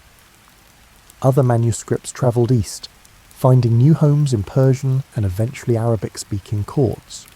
The great work of alchemy was beginning its long journey through cultures and centuries. Let's move forward several centuries and travel east to the Islamic Golden Age, when Baghdad was the intellectual centre of the world. The year is around 800 CE, and you're standing outside the workshop of Jabir ibn Hayyan, whose name the medieval Europeans would later mangle into Geber. Jabir's workspace is a wonder of careful organisation. Rows of glass vessels line wooden shelves, each labelled with careful Arabic script. The central workbench holds a complex arrangement of flasks connected by tubes, positioned over carefully tended charcoal braziers. The smell here is complex. The mineral tang of sal ammoniac, the sweet sharp scent of various tinctures, and the ever-present background of smoke and heated metal. It's not unpleasant, just intensely present, the smell of transformation itself, Jabir represents a turning point in alchemical history. Where earlier practitioners often wrote in vague symbolic language, he insisted on careful observation and detailed record keeping. He understood that reliable knowledge came from repeatable processes. If you couldn't describe your method precisely enough for another practitioner to duplicate it, you didn't really understand what you were doing. This is surprisingly modern thinking for the 9th century. Jabir developed systematic classification schemes for substances, distinguishing between what we'd now call elements, compounds, and mixtures. He described processes like distillation, crystallization, and sublimation with such clarity that his instructions can still be followed today. He understood that mercury could dissolve gold, that substances had characteristic reactions that could identify them, and that careful control of temperature and timing could mean the difference between success and disaster. But Jabir was working within the theoretical framework of his time, which viewed matter very differently than we do now. He believed that all metals were composed of mercury and sulfur in varying proportions and degrees of purity. Gold was perfectly balanced mercury and sulfur, completely purified. Lead was unbalanced and impure.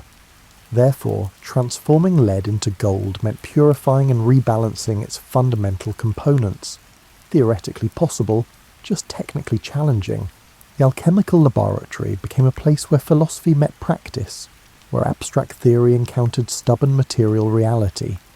The work required patience that modern people might find hard to fathom. Processes could take weeks or months, requiring constant attention and adjustment.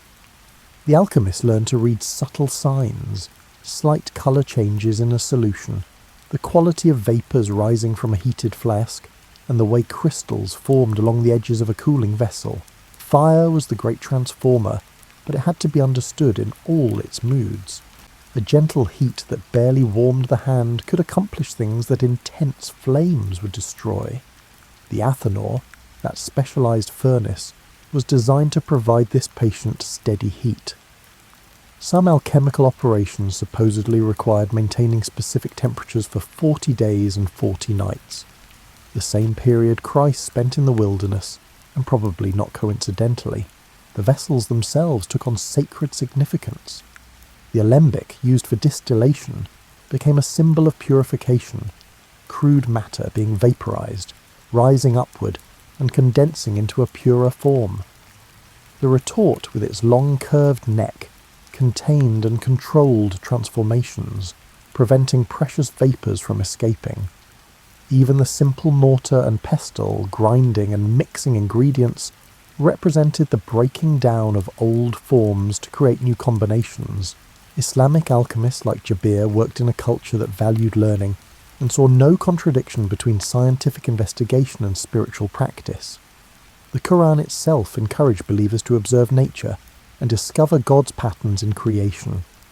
Alchemy fit perfectly into this worldview. It was simultaneously practical chemistry, philosophical investigation, and spiritual discipline. The substances they worked with acquired layers of meaning. Mercury, liquid and silvery, was understood as the principle of fusibility and volatility. It represented the soul or spirit of metals. Sulfur, which burned with that characteristic acrid smell, was the principle of combustibility. It represented the soul or animating force. Salt, which remained after burning, was the principle of fixity and permanence. It represented the body. Everything in the alchemical worldview was composed of these three principles in varying combinations. As Islamic civilization spread from Persia to Spain, alchemical knowledge travelled with it. Libraries in Cordoba and Toledo accumulated texts in Arabic, Persian, and Greek. When Christian scholars began learning Arabic and translating these works into Latin in the 12th and 13th centuries, they discovered an intellectual treasure that would reshape European thought. The flame and the vessel, heat and container, process and patience. These became the fundamental tools of transformation. The alchemist learned to work with nature's timing rather than against it, understanding that some changes couldn't be rushed. You couldn't hurry the maturation of gold any more than you could hurry the growth of an oak tree from an acorn. Both required proper conditions and sufficient time. Now let's turn our attention to what might be alchemy's most famous quest, the search for the elixir of life, the substance that could cure all diseases, restore youth, and grant immortality itself. This wasn't a side project or a fantasy addition to serious alchemical work. For many practitioners, it was the ultimate goal, more important even than transmuting base metals into gold. The logic within their framework was compelling. If substances could be purified and perfected, lead into gold, crude ore into gleaming metal, why couldn't the human body be similarly transformed? If alchemy was about understanding and working with nature's principles of transformation, surely the ultimate transformation would be conquering death itself. Chinese alchemists pursued this goal with particular intensity, and their work influenced practices across Asia and eventually reached the Islamic world and Europe. In China, the quest for immortality connected deeply with Taoist philosophy, which saw the human body as a microcosm of the universe. If you could achieve perfect internal balance, harmonizing the body's energies with cosmic forces, you might transcend ordinary mortality. The legendary elixir took many forms in different traditions. Sometimes it was described as a liquid, clear as water or golden as honey. Other accounts spoke of it as a powder or stone, something solid that could be dissolved in wine or water. The Chinese termed it the pill of immortality, while Islamic and European alchemists called it the elixir, from the Arabic elixir, meaning the substance itself, or perhaps a powder for making solutions. What's fascinating as you settle deeper into your pillows is that the search for this elixir led to genuine medical advances. Alchemists experimenting with mineral and plant substances discovered compounds that actually worked as medicines. The distillation processes they developed for purifying the elixir gave us stronger, more reliable medicines. Their careful observations of how substances affected the body contributed to understanding physiology and pharmacology. Paracelsus, a Swiss physician and alchemist of the 16th century, revolutionized medicine by treating diseases with carefully prepared chemical medicines rather than relying solely on herbs. He believed the body was essentially a chemical system, and diseases were chemical imbalances that required chemical corrections. This was radical thinking that earned him both devoted followers and fierce critics. His approach, though sometimes spectacularly wrong in details, pointed toward modern pharmaceutical chemistry. The preparation of the elixir supposedly required the same patience and spiritual preparation as creating the philosopher's stone, the substance that could transform lead into gold. Many texts suggested they were actually the same thing or intimately related. The stone that perfected metals would also perfect the human body, making sense within the alchemical worldview where microcosm and macrocosm reflected each other. Recipes for the elixir varied wildly, partly because alchemical texts deliberately obscured their methods with symbolic language. One 14th century European text describes a process involving repeated distillations of wine, mixed with various herbs, minerals, and even gold itself, the entire operation conducted according to astrological timing. The final product was supposedly a clear liquid that glowed faintly in darkness and smelled of roses and something indefinable. Whether anyone ever produced such a substance is doubtful. What we know is that the quest led practitioners to develop increasingly sophisticated techniques for purification and concentration. They learned to extract the quintessence, literally the fifth essence beyond the four elements from plants and minerals. These concentrated extracts were often genuinely potent, though not in the magical ways practitioners hoped. The elixir wasn't just about physical immortality. In Chinese alchemy particularly, and increasingly in Islamic and European traditions, it represented spiritual transformation. The process of creating the elixir mirrored the process of spiritual refinement. Just as crude matter had to be broken down, purified, and reconstituted at a higher level, so too the alchemist's soul underwent trials, purifications, and ultimate transformation. This spiritual dimension became increasingly important in European alchemy, especially as the medieval period gave way to the Renaissance. The alchemist's laboratory became a place of meditation and prayer, as much as chemical experimentation. The long hours watching vessels heat, observing slow colour changes, and waiting for crystallizations, these became opportunities for contemplation. Some alchemists claimed that the work couldn't succeed without proper spiritual preparation. They spoke of necessary prayers, fasting, and meditation. The laboratory work was inseparable from inner work. You couldn't perfect matter without perfecting yourself. The elixir that granted immortality wasn't just a substance you swallowed. It was the culmination of a complete transformation of both matter and spirit. Chinese emperors, desperate for immortality, sometimes consumed alchemical preparations with disastrous results. Mercury and arsenic, both common ingredients in elixir recipes, are quite toxic. The irony of dying from ingesting substances meant to grant eternal life wasn't lost on observers, yet the quest continued, driven by that deeply human resistance to accepting mortality. In gentler forms, the search for the elixir gave us contributions to herbal medicine that persist today. The careful distillation of plant essences led to understanding how to concentrate active ingredients. The documentation of which substances affected which conditions, though often mixed with symbolic language and false theories, contained genuine observations that informed later medical practice. As you drift towards sleep, let's meet some of the remarkable individuals who devoted their lives to the alchemical arts. These weren't foolish or credulous people. They were often the most learned scholars of their time, applying the best available methods to questions that still fascinate us. In medieval Europe, Albertus Magnus, Albert the Great, was a Dominican friar whose interests ranged across all available knowledge. Born around 1200, he wrote extensively on logic, theology, mathematics, and natural philosophy. His works on minerals and metals show careful observation mixed with alchemical theory. He described how to test whether metals were pure, catalogued their properties, and discussed various attempts at transmutation he had witnessed or heard about. His student Thomas Aquinas would become more famous for theology, but both teacher and student saw no contradiction between faith and investigating nature's secrets. Roger Bacon, an English Franciscan friar of the 13th century, advocated for experimental methods and mathematical analysis in studying nature. He wrote about alchemy as both a practical art and a philosophical pursuit, distinguishing between genuine investigation and charlatans who promised quick gold while delivering only expensive disappointment. Bacon understood that real knowledge required patient observation and careful testing. Principles that seem obvious now but were revolutionary for his time. Let's visit the laboratory of a 15th century alchemist, perhaps in Prague or Florence.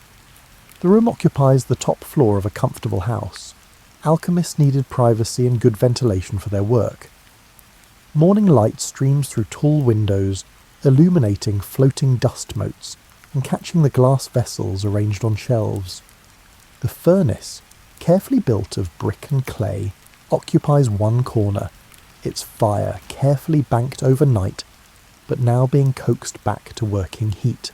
Our alchemist, let's imagine her, since women did practice alchemy despite rarely receiving credit, begins her day by checking the various operations in progress.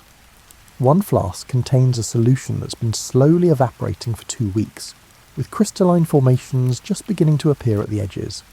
Another holds a substance undergoing digestion, sealed and kept at body temperature in a bath of warm water and sand. A third sits in a sunny window, where sunlight gradually works its transformative effect on the prepared materials within. She makes careful notes in her journal, using the elaborate symbolic language that protects alchemical secrets from the uninitiated. A circle with a dot represents gold and the sun. A crescent is silver and the moon. Various animals, the green lion, the red dragon, and the white swan, symbolize specific substances and stages of the work. To the untrained eye, her notes look like mystical gibberish. To another practitioner, they're a precise recipe and progress report. By the 16th century, European courts often employed alchemists, sometimes multiple ones competing for patronage. The Holy Roman Emperor Rudolf II, ruling from Prague, collected alchemists the way some collectors accumulate stamps. His Prague court became a haven for alchemical investigation, attracting practitioners from across Europe. Some were genuine researchers, others were impressive con artists, and most were probably something in between. One of the most intriguing figures was John Dee, advisor to Queen Elizabeth Thurcer of England. Dee was a mathematician, astronomer, and alchemist who served as a kind of chief science officer to the English court.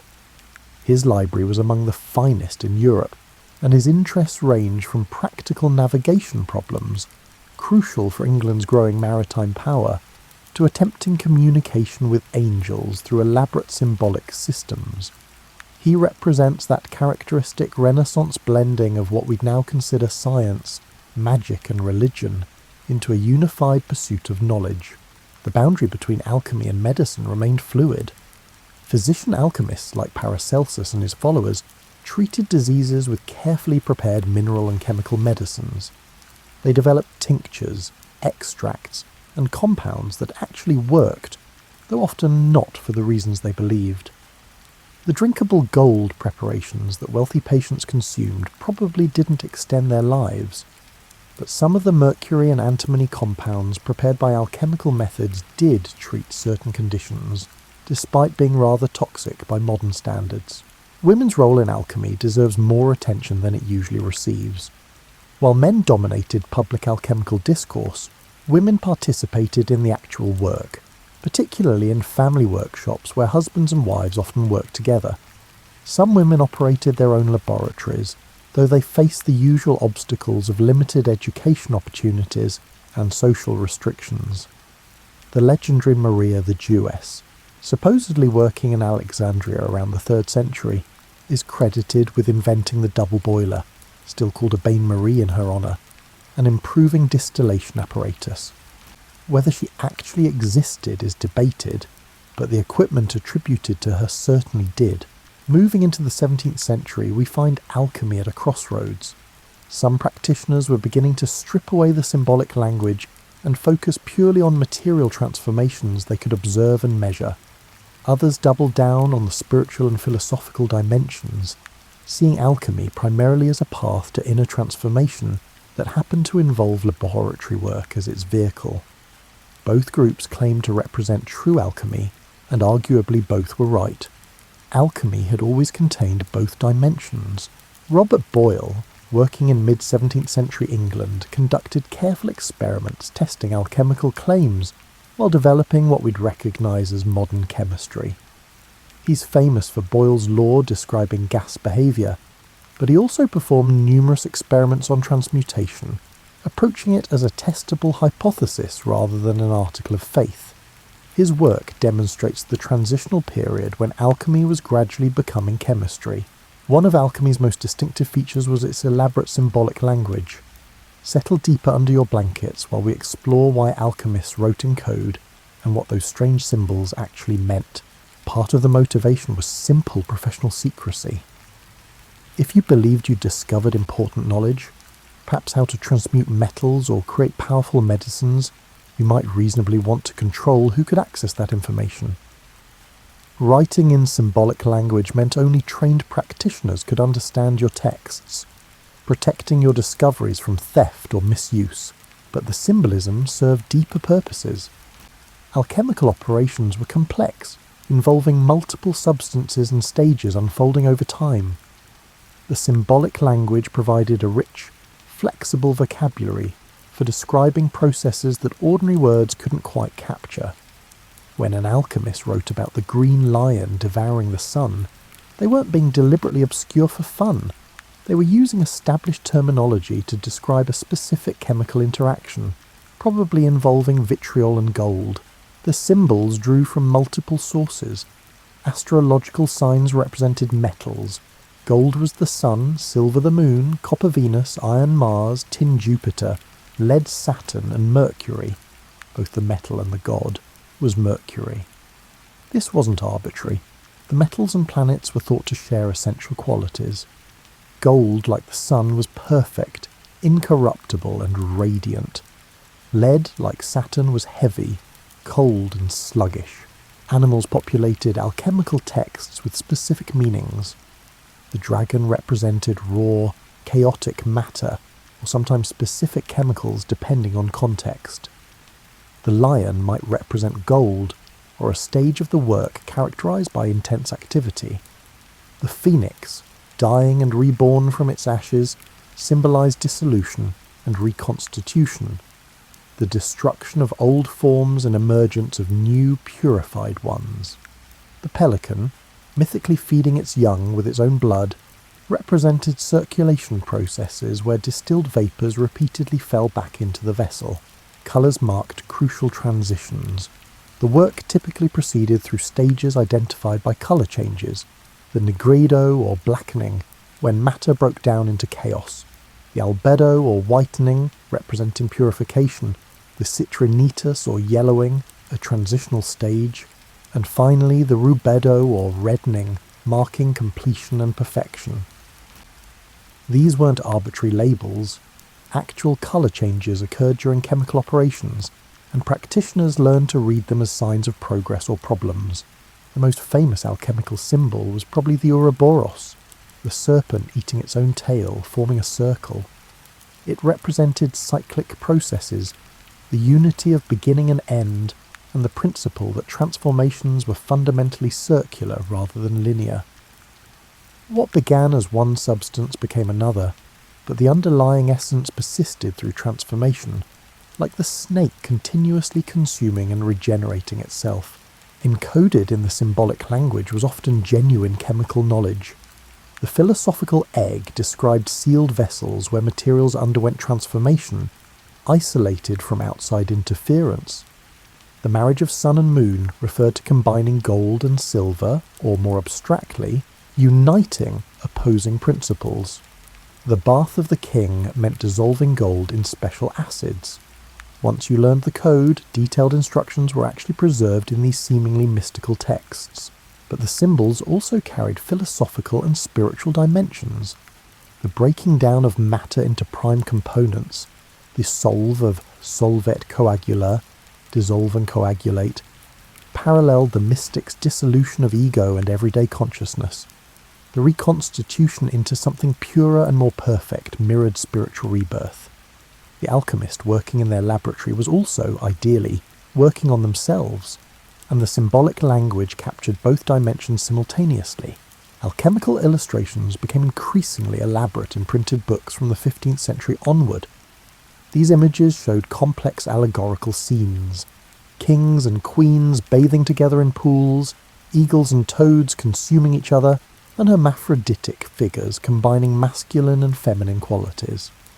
On one level, these illustrated specific chemical operations. On another, they mapped psychological and spiritual transformations.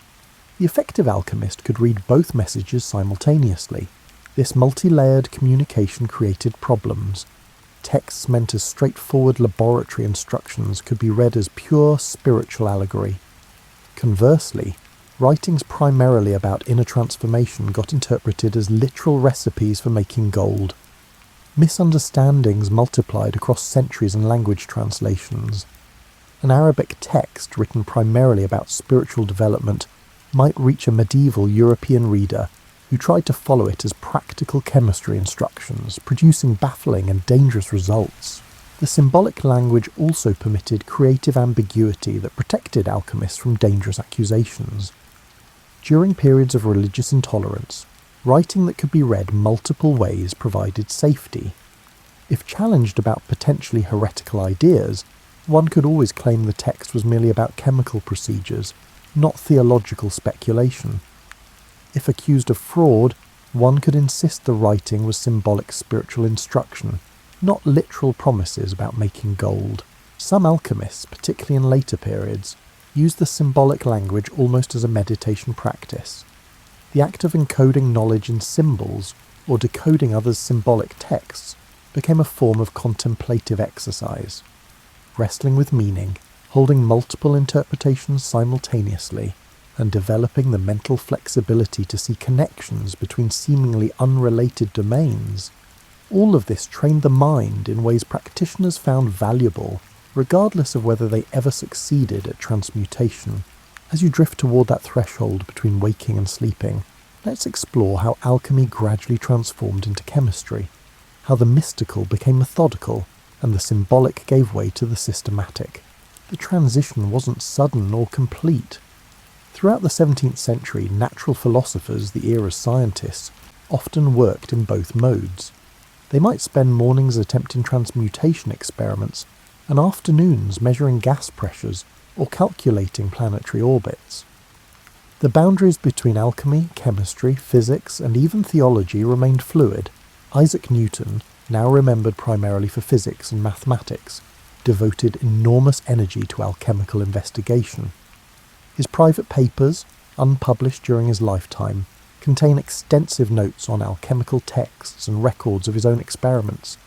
For Newton, alchemy represented an attempt to understand nature's fundamental forces, the same goal that motivated his work on gravity and motion. He saw no contradiction between calculating planetary orbits and attempting to transmute metals. Both were investigations into God's natural laws, but certain developments began distinguishing chemistry from alchemy. The crucial shift was toward precise measurement and quantification.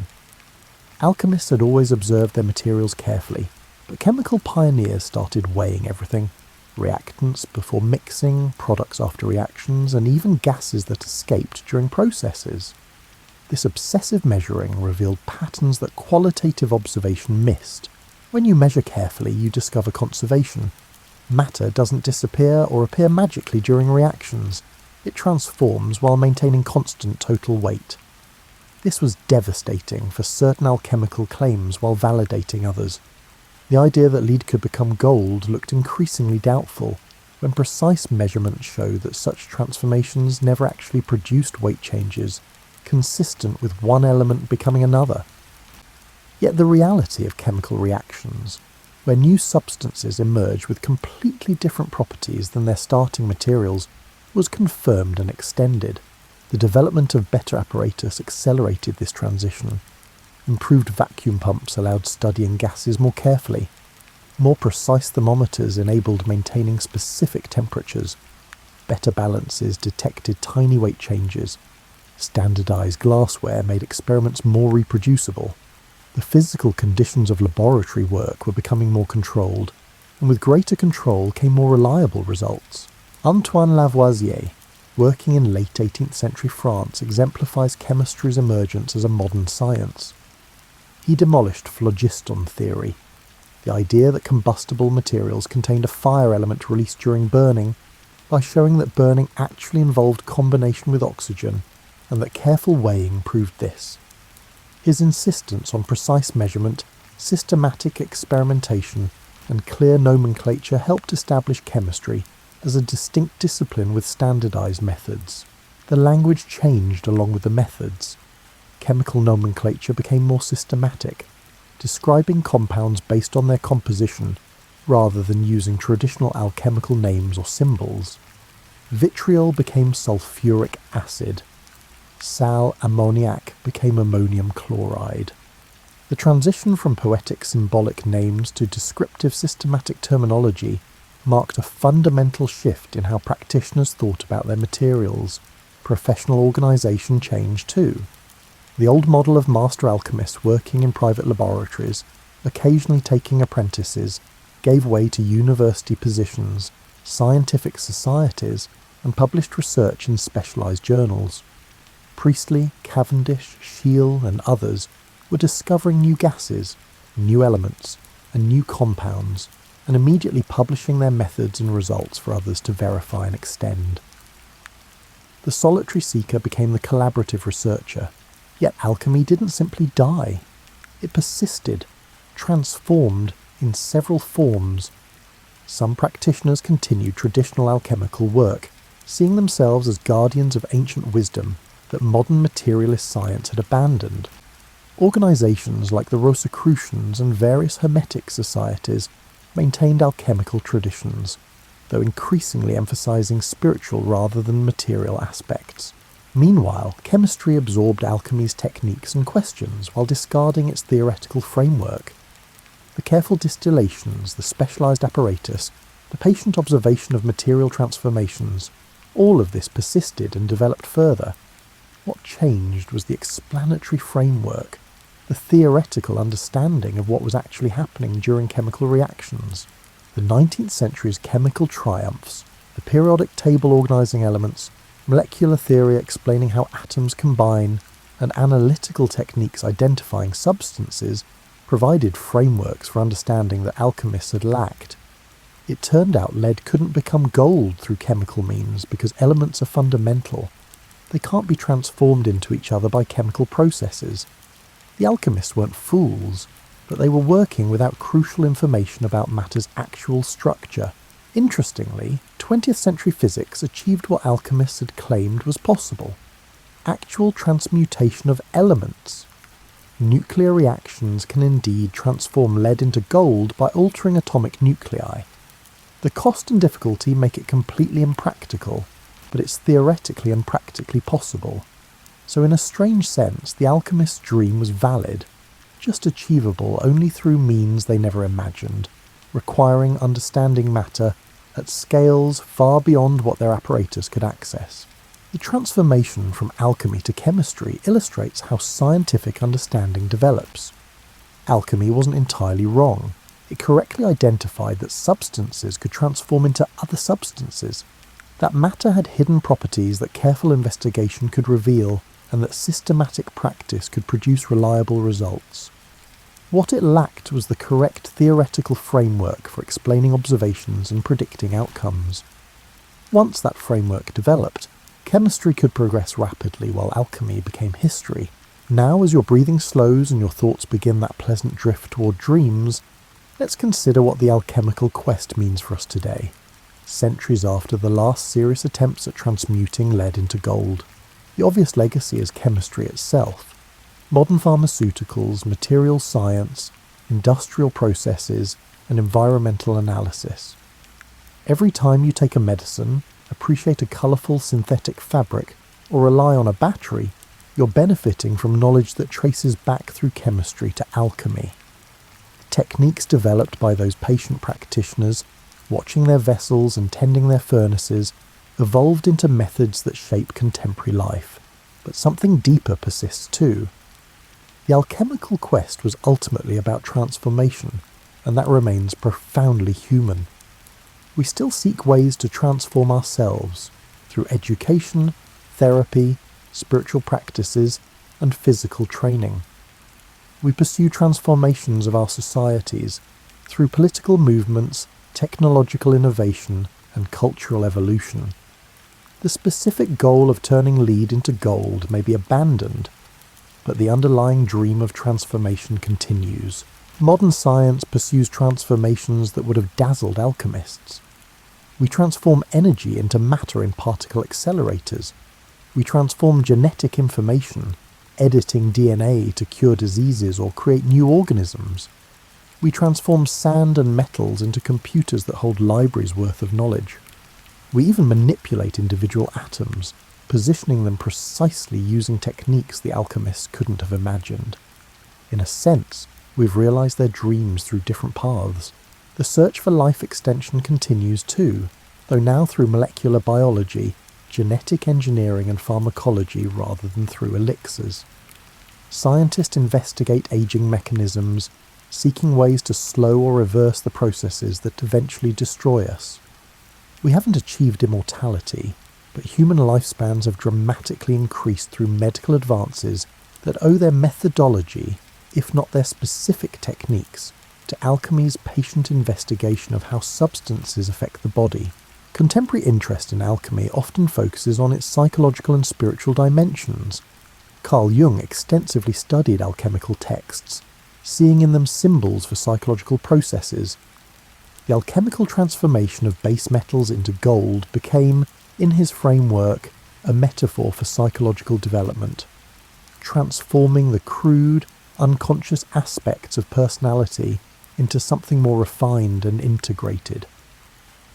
Whether the alchemists themselves saw their work this way is debatable, but Jung's interpretation gave alchemical symbolism new relevance.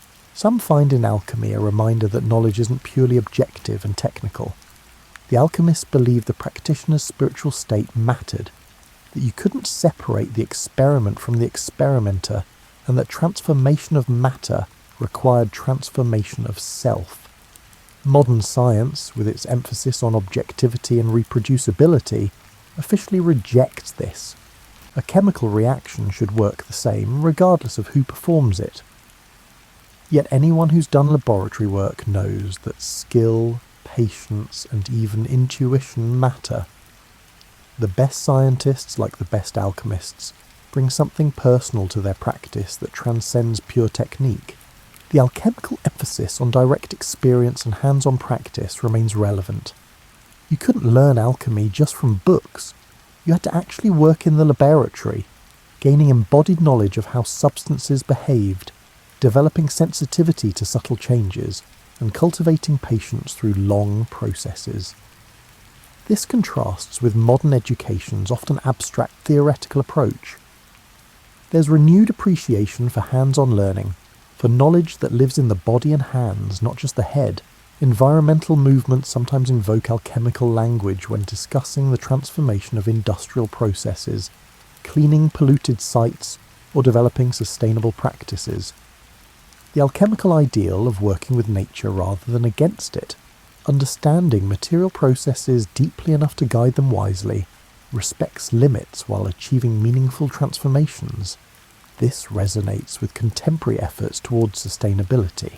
The alchemical tradition reminds us that science has history, that current understanding emerged from long development, and that even seemingly strange or outdated practices often contained valuable insights.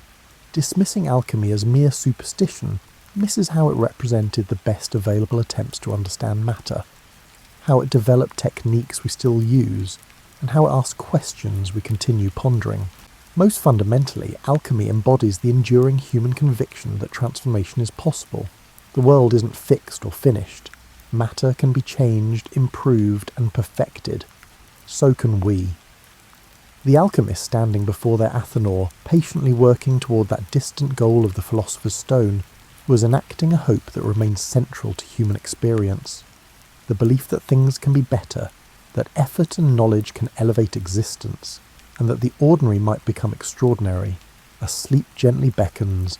Imagine yourself in an alchemist's laboratory, not from any specific time or place, but from the timeless realm where such spaces exist in our collective imagination. The light is golden and soft, filtering through high windows. Glass vessels catch and hold the light, transforming it into subtle rainbows. The furnace breathes quietly in its corner, maintaining its patient heat. The air here smells of mysteries, incense and minerals, aged parchment and growing things, and the metallic tang of transformation. Nothing feels rushed. Time moves differently in this space, following its own rhythms. A slow drip of distillation, the gradual shift of colour in a sealed flask, the almost imperceptible growth of crystals.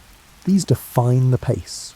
On the workbench lie open books with hand-drawn illustrations, symbolic animals, elaborate diagrams, and careful notations in languages you half recognise.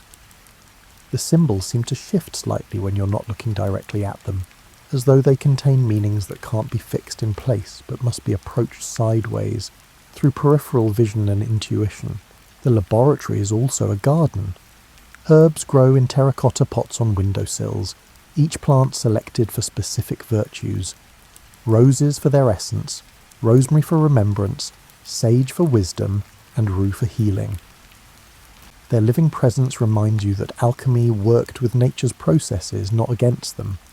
Transformation requires patience, proper conditions, and respect for natural timing. In this laboratory, you understand what the alchemists sought. Not just gold or immortality, though those would be nice. They sought understanding of matter, of transformation, of the hidden connections between all things. They wanted to participate actively in creation's ongoing work rather than being passive observers. They believed humans could collaborate with nature's processes, guiding transformations that elevated both matter and spirit. The vessels on the shelves represent stages of the great work, each containing its own lesson. One holds Negredo, the black stage of dissolution where old forms break down, necessary before anything new can emerge. Another contains albedo, the white stage of purification where essential qualities separate from dross. A third glows with citrinitas, the golden yellowing that promises approaching completion.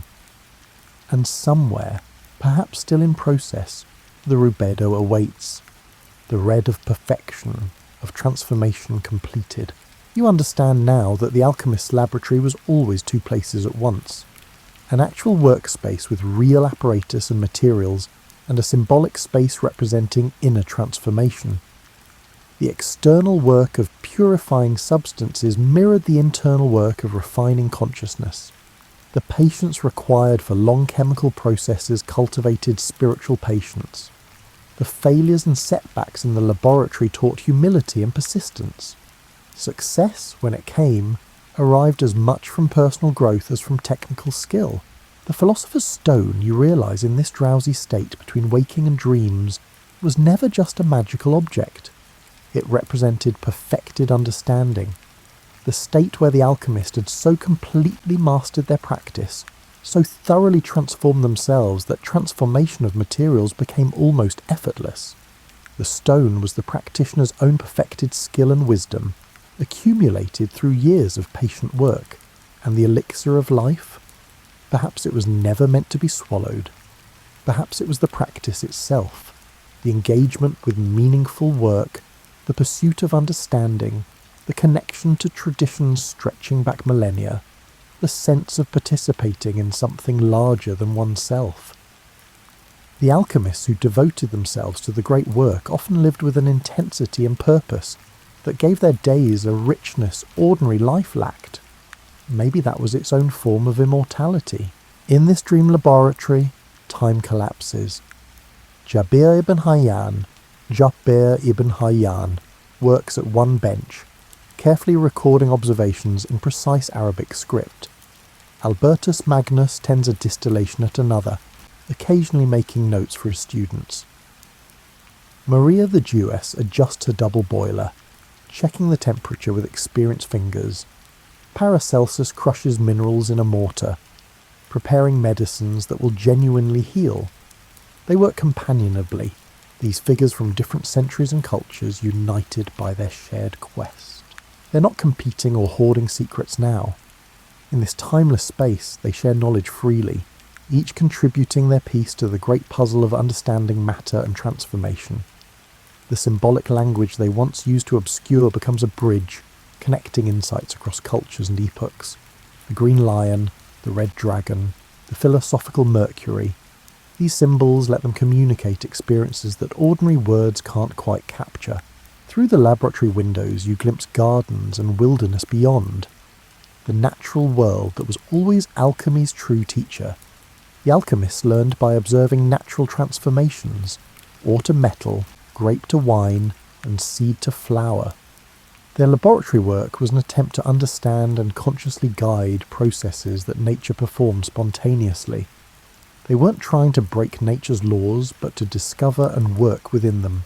The furnace glows steady and warm, neither too hot nor too cold. It's maintained this perfect balance for centuries, maybe forever. Its patient heat represents what the alchemists knew. Transformation requires sustained, gentle effort over time. You can't hurry the great work. Flash and force accomplish nothing, but steady application, proper conditions, and sufficient time can achieve what seems impossible. On a shelf you notice a row of sealed vessels, each containing materials at different stages of transformation. Some have been here for days, others for months, and some perhaps for years. Each opens at its proper time, not a moment sooner. The sealed vessel, vas hermeticum, the hermetic vessel, protects transformations in progress from outside interference. Some processes need isolation and protection. Until they reach completion, you feel yourself becoming drowsy, the laboratory's golden light softening further. The gentle sounds, liquid dripping, furnace breathing, occasional clink of glass, become a lullaby. This is a good place to rest. The great work continues whether you wake or sleep, proceeding at its own pace. requiring nothing from you now except trust in the process. The alchemists understood something we sometimes forget. Not everything worth doing can be finished quickly. Some achievements require years, decades, or even lifetimes of patient effort. The work itself becomes the reward, the daily practice, the gradual accumulation of skill and understanding, and the small advances that slowly compound into mastery. They also knew that failure was part of the process. Most experiments didn't succeed. Most attempts to create the Philosopher's Stone or the Elixir of Life produced only colourful disasters, expensive messes, or nothing at all. But each failure taught something. The alchemists learned what didn't work, which was often more useful than knowing what theoretically should work. Knowledge grew through a patient accumulation of both successes and instructive failures. As your consciousness drifts towards sleep, the laboratory around you becomes less defined, its edges softening into dream. But certain truths remain clear. Transformation is possible. Matter can change its form while retaining its underlying essence. So can we. The person you are today contains the potential for the person you might become, just as lead theoretically contained gold, or at least the alchemists believed it did, and their belief led them to develop chemistry. Patience matters. Nothing worth achieving happens instantly. The most profound transformations require time, attention, and sustained effort. Quick fixes rarely last, but patient work, returning day after day to your practice, accumulates into genuine change. Process and outcome intertwine. The alchemist seeking gold learned chemistry. The practitioner pursuing the elixir developed pharmacology. The mystic investigating symbolic transformations gained psychological insight. The journey shapes the traveller as much as the destination. Everything connects. The alchemists weren't wrong to see connections between metals and planets, between laboratory work and spiritual practice, and between microcosm and a macrocosm. They were recognizing a deep truth. Reality is interconnected in ways that rigid categorical thinking misses. The boundaries between disciplines, between matter and spirit, between inner and outer, these are useful fictions, not fundamental truths. Mystery remains. For all that modern science has explained, much remains unknown. We've mapped matter down to quarks and leptons, but consciousness remains mysterious. We've decoded DNA, but life's emergence is still puzzling. We've calculated the universe's age, but its ultimate nature remains debatable. The alchemist's humility before mystery, their recognition that knowledge was always partial and understanding always incomplete, deserves remembering. The vessels on the shelves shimmer and fade as sleep takes you. Their contents continue their slow transformations, whether observed or not. The great work proceeds. Somewhere, in laboratories around the world, people are still investigating transformations, different methods, different goals, but the same fundamental human drive to understand, to change, to elevate matter and spirit towards something better. The alchemists would recognize this continuity. They understood that knowledge was collective and cumulative, that each generation built on previous work, and that today's impossible might become tomorrow's routine. They stood in a tradition that stretched behind them to Egyptian temples and ahead to laboratories they couldn't imagine. We stand in that same tradition, connecting past and future through present practice. As you finally slip into sleep, a last image, that ancient symbol, the Ouroboros, the serpent eating its own tail, beginning and end meet. Transformation is circular, not linear. What dissolves will reconstitute. What breaks down will rebuild. What seems like an ending is really another beginning. The great work never truly finishes. It just continues in new forms, new context, and new practitioners taking up tools their predecessors laid down. Sleep now. Dream of furnaces and vessels, of patient transformations, of substances changing their nature while retaining their essence. Dream of the long chain of seekers stretching back through centuries, each contributing their piece to understanding. Dream of gardens where herbs grow under careful tending, of libraries where ancient texts preserve hard-won wisdom, of laboratories where careful observation reveals nature's patterns. The alchemists are sleeping too, those patient workers of transformation. But their work continues in every chemistry lab, every pharmaceutical company, and every material science experiment. It continues in every garden where someone tends plants, in every kitchen where ingredients transform into meals, and in every mind where learning transforms ignorance into understanding. The great work is never finished because there's always more to learn, more to discover, and more to understand. The philosopher's stone remains eternally just beyond reach, which is perhaps exactly as it should be. The seeking matters more than the finding. The question matters more than the answer. The transformation of the seeker matters more than the discovery of the sought. Rest easy. The furnace burns steadily. The vessels contain their slow miracles. Time unfolds at its own pace. All is well in this laboratory between waking and dreams, where ancient wisdom meets eternal questions, where the possible and impossible blur together, and where transformation is always just beginning. The golden light fades to comfortable darkness. The sounds of the laboratory become the sound of your own breathing, steady and slow. The scent of transformation becomes the familiar smell of your pillow and blankets.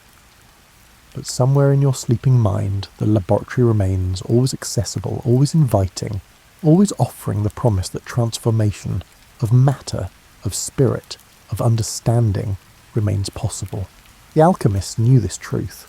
We are all works in progress, materials being slowly refined, moving through our own stages from nigredo through albedo to rubedo, from dissolution through purification to perfection. The great work applies to substances in vessels and to consciousness itself. We are simultaneously the alchemist and the material, the practitioner and the practice, the seeker and the sought. Sleep deeply, transform while you rest. Tomorrow you'll wake changed in small ways, continuing your own great work, your own patient transformation. The alchemists would approve. They understood that the most important laboratory is consciousness itself, and the most crucial transformation happens within. Good night. May your dreams be golden and your rest transformative. The great work continues, as it always has and always will, in laboratories both physical and imaginal, tended by practitioners both waking and sleeping, pursuing that eternal quest to understand, to change, to elevate, to transform the base into the precious, the crude into the refined, and the ordinary into the extraordinary.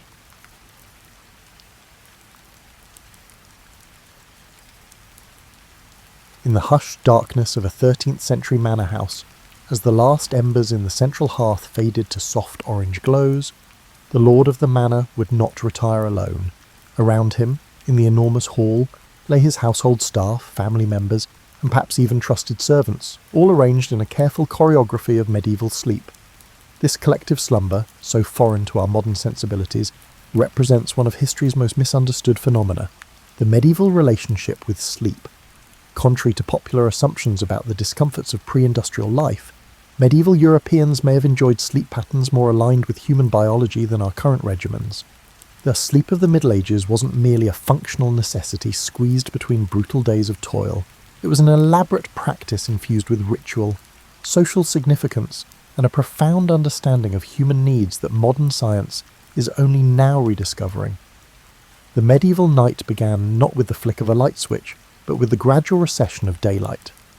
As twilight descended across Europe's countryside and burgs, a natural wind-down period commenced.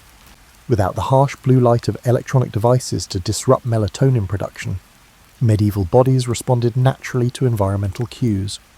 The dimming of the day triggered sleep hormones in perfect synchronicity with the body's circadian rhythm. Evidence from medieval household accounts, monastic records, and medical manuscripts reveals that medieval people practiced what sleep researchers now call sleep hygiene, not through scientific understanding, but through customs evolved over centuries. Families would gather around fires in the hours before bed, engaging in what one 14th century English text called the gentle telling of tales. This storytelling tradition served multiple purposes, reinforcing community bonds, passing down cultural knowledge, and, crucially, allowing the brain to transition from the active demands of daytime to the receptive state conducive to sleep. Inventories from noble households across Europe list specialised items for sleep comfort that defy our image of medieval discomfort. While commoners might sleep on straw-filled mattresses, regularly refreshed with aromatic herbs like lavender and chamomile, natural sleep aids, the wealthy invested heavily in sleep quality. Featherbeds, documented in the 1380s household accounts of John of Gaunt, could contain up to 60 pounds of down. These were topped with linen sheets, woolen blankets in winter, and lightweight coverlets in summer, seasonal adaptations showing a sophisticated understanding of sleep temperature regulation. The medieval bed itself evolved into an architectural feature in its own right. Far from a simple platform, the bed became what historian Sasha Handley calls a micro-environment for sleep. High bedsteads kept sleepers above drafts, while bed curtains created microclimates that preserved body heat.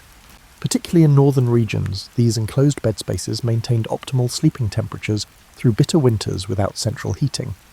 Perhaps most notably, medieval people organised their sleep around natural human ultradian rhythms.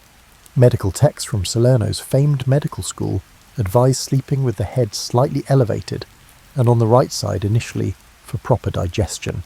Then turning to the left side in deep sleep advice that echoes modern recommendations for optimising airway positioning during sleep. Despite the absence of memory foam or adjustable bases, medieval sleepers customised their experience through ingenious means. Illuminated manuscripts show various pillow configurations, from cylindrical bolsters supporting the neck to smaller cushions tucked under elbows or knees. Personalised comfort adaptations we've rediscovered through ergonomic design. Archaeological findings from cesspits in London and York have revealed remains of medicinal herbs commonly used for sleep, including valerian root and passion flower, showing sophisticated pharmacological approaches to sleep management. The physical arrangements for sleep extended beyond beds. Manor houses and even modest dwellings were designed with sleeping areas positioned to maximise morning light exposure. An architectural feature that modern chronobiologists recognise for its importance in maintaining healthy circadian rhythms. East-facing bedchambers allowed sleepers to wake naturally with the sunrise, reinforcing their internal body clocks in ways that modern blackout curtains and alarm clocks disrupt. What truly distinguished medieval sleep, however, was its social nature. Unlike our privatised, individualised approach to sleep, medieval slumber was communal. This behaviour wasn't merely for practical reasons like shared warmth or protection, although these benefits were real, but reflected a fundamentally different conception of sleep as a vulnerable yet shared human experience.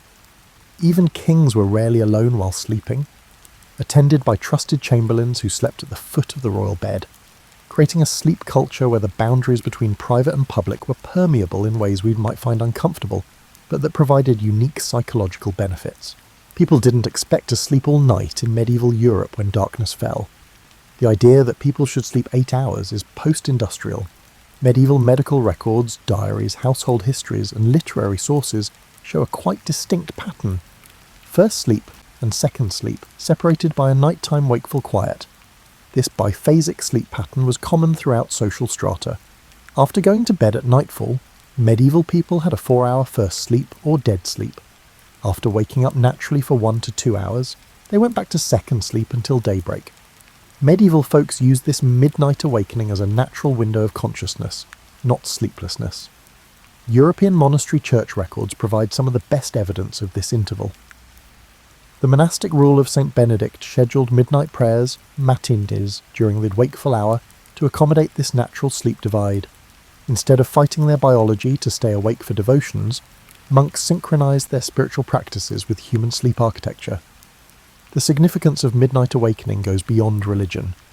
Medical manuscripts from Salerno and Montpellier, Europe's top medical schools, show that doctors believed midnight waking was crucial for health. The 13th century physician Aldebrandon of Siena said that this wakeful period allowed the vapours of food to be properly distributed through the body, a pre-scientific knowledge of how sleep stages affect digestion and metabolism. This nightly waking gave regular households an unusual opportunity. It was common for homeowners to check on their property, bank fires for the second sleep, and examine their security. The 14th century guide for parish priests recommends middle night marital intercourse because the body is rested but the mind clear. The recommendation implies a profound awareness of how restful sleep influences mood and physical receptivity. Interestingly, this wakeful interlude produced various types of consciousness that current neuroscience has only recently learned to detect. Neurologists call the state between first and second sleep hypnopompic consciousness, which boosts creativity, imagery, and emotional processing. Medieval folks innately understood and practiced this distinct mental condition. Court records and diaries show how midnight wakers considered legal issues. A 15th century Ghent judge said he made his toughest decisions after consulting his thoughts in the watch between sleeps, believing it provided deeper moral insight than daylight deliberation. Craftspeople conceive new designs, farmers plan seasonal rotations, and merchants plan business initiatives during this contemplative period. Wakefulness had emotional and social benefits. Larger medieval households described night talking, intimate chats during midnight waking. These nighttime conversations allowed for exceptional emotional honesty, unlike daytime contacts confined by societal hierarchy and public presentation. A 14th century English noblewoman's diary says she learned her husband's innermost worries only in the watch between sleeps, when souls speak more truly. This split sleep pattern boosted creativity. Chaucer writes poetry during his watching times, and illuminated manuscripts often state they were written in the midnight thinking time. Medieval dream interpretation guides distinguished between dreams during first sleep, processing daily events, and those during second sleep, prophetic or insight-bearing, due to the quality of thoughts during this period. Archaeology confirms this practice's prevalence. Medieval home excavations sometimes reveal little oil lamps for nighttime activities. In household inventories across social classes, night tables with writing tools, miniature prayer books, and meditation tools are common.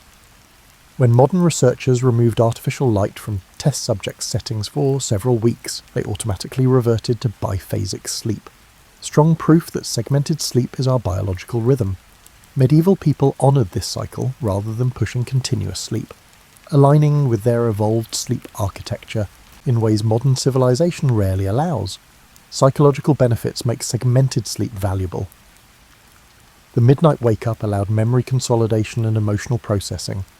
Modern sleep science shows that disrupted sleep can improve memory formation. A 15th century French physician advised pupils to reread difficult material before bed and allow the mind to work upon it in the midnight watching. Medieval folks knew the value of this processing time. Medieval sleep environments were more complex and deliberate than popular belief. Medieval sleeping arrangements were frequently utilitarian marvels that represented considerable household investments and years of comfort technology, unlike the crude, unpleasant platforms depicted in modern media. Archaeology from intact medieval households shows that sleep quality was important. Excavated 13th century merchant homes in London showed specialised floor designs with insulating materials packed beneath sleeping areas, including wool, straw, and even feathers in wealthier homes, to block the cold from stone or packed earth floors. This intelligent underfloor insulation shows heat transmission concepts that affect sleep quality. Medieval sleep revolved around the bed, which evolved quickly. Bed technology improved by the 13th century from simple raised platforms. Estate inventories from around Europe reveal more sophisticated bed designs with specialised comfort components. The bed's hardwood frame, termed the bedstock, has mortise and tenon joints allowing minor flexibility without squeaking, which 14th century Florence Carpenter Guild laws required for undisturbed rest. Medieval mattress technology improved constantly. Peasant homes still used straw-filled beds, although they were more advanced. Traditional European farming groups using medieval methods used straw beds, not loose straw piled into sacks. Specially selected straw, oat straw, was recommended for its softness. Completely dried to prevent mould and broken to provide a springier texture was used. Most homes emptied and refilled these beds seasonally. For the wealthy, mattress technology evolved. By the 14th century, merchants and artists used wool-filled mattresses, while feather beds were the height of medieval sleep luxury. These were constructed sleep surfaces, not feather sacks. Guild regulations from 14th century Paris required feather beds to be built with particular weights of different feather varieties piled for compression and rebound.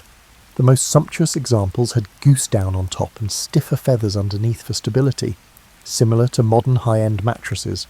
Medieval pillows are often forgotten sleep technologies. Modern pillows are uniform, whereas medieval pillows were individualized.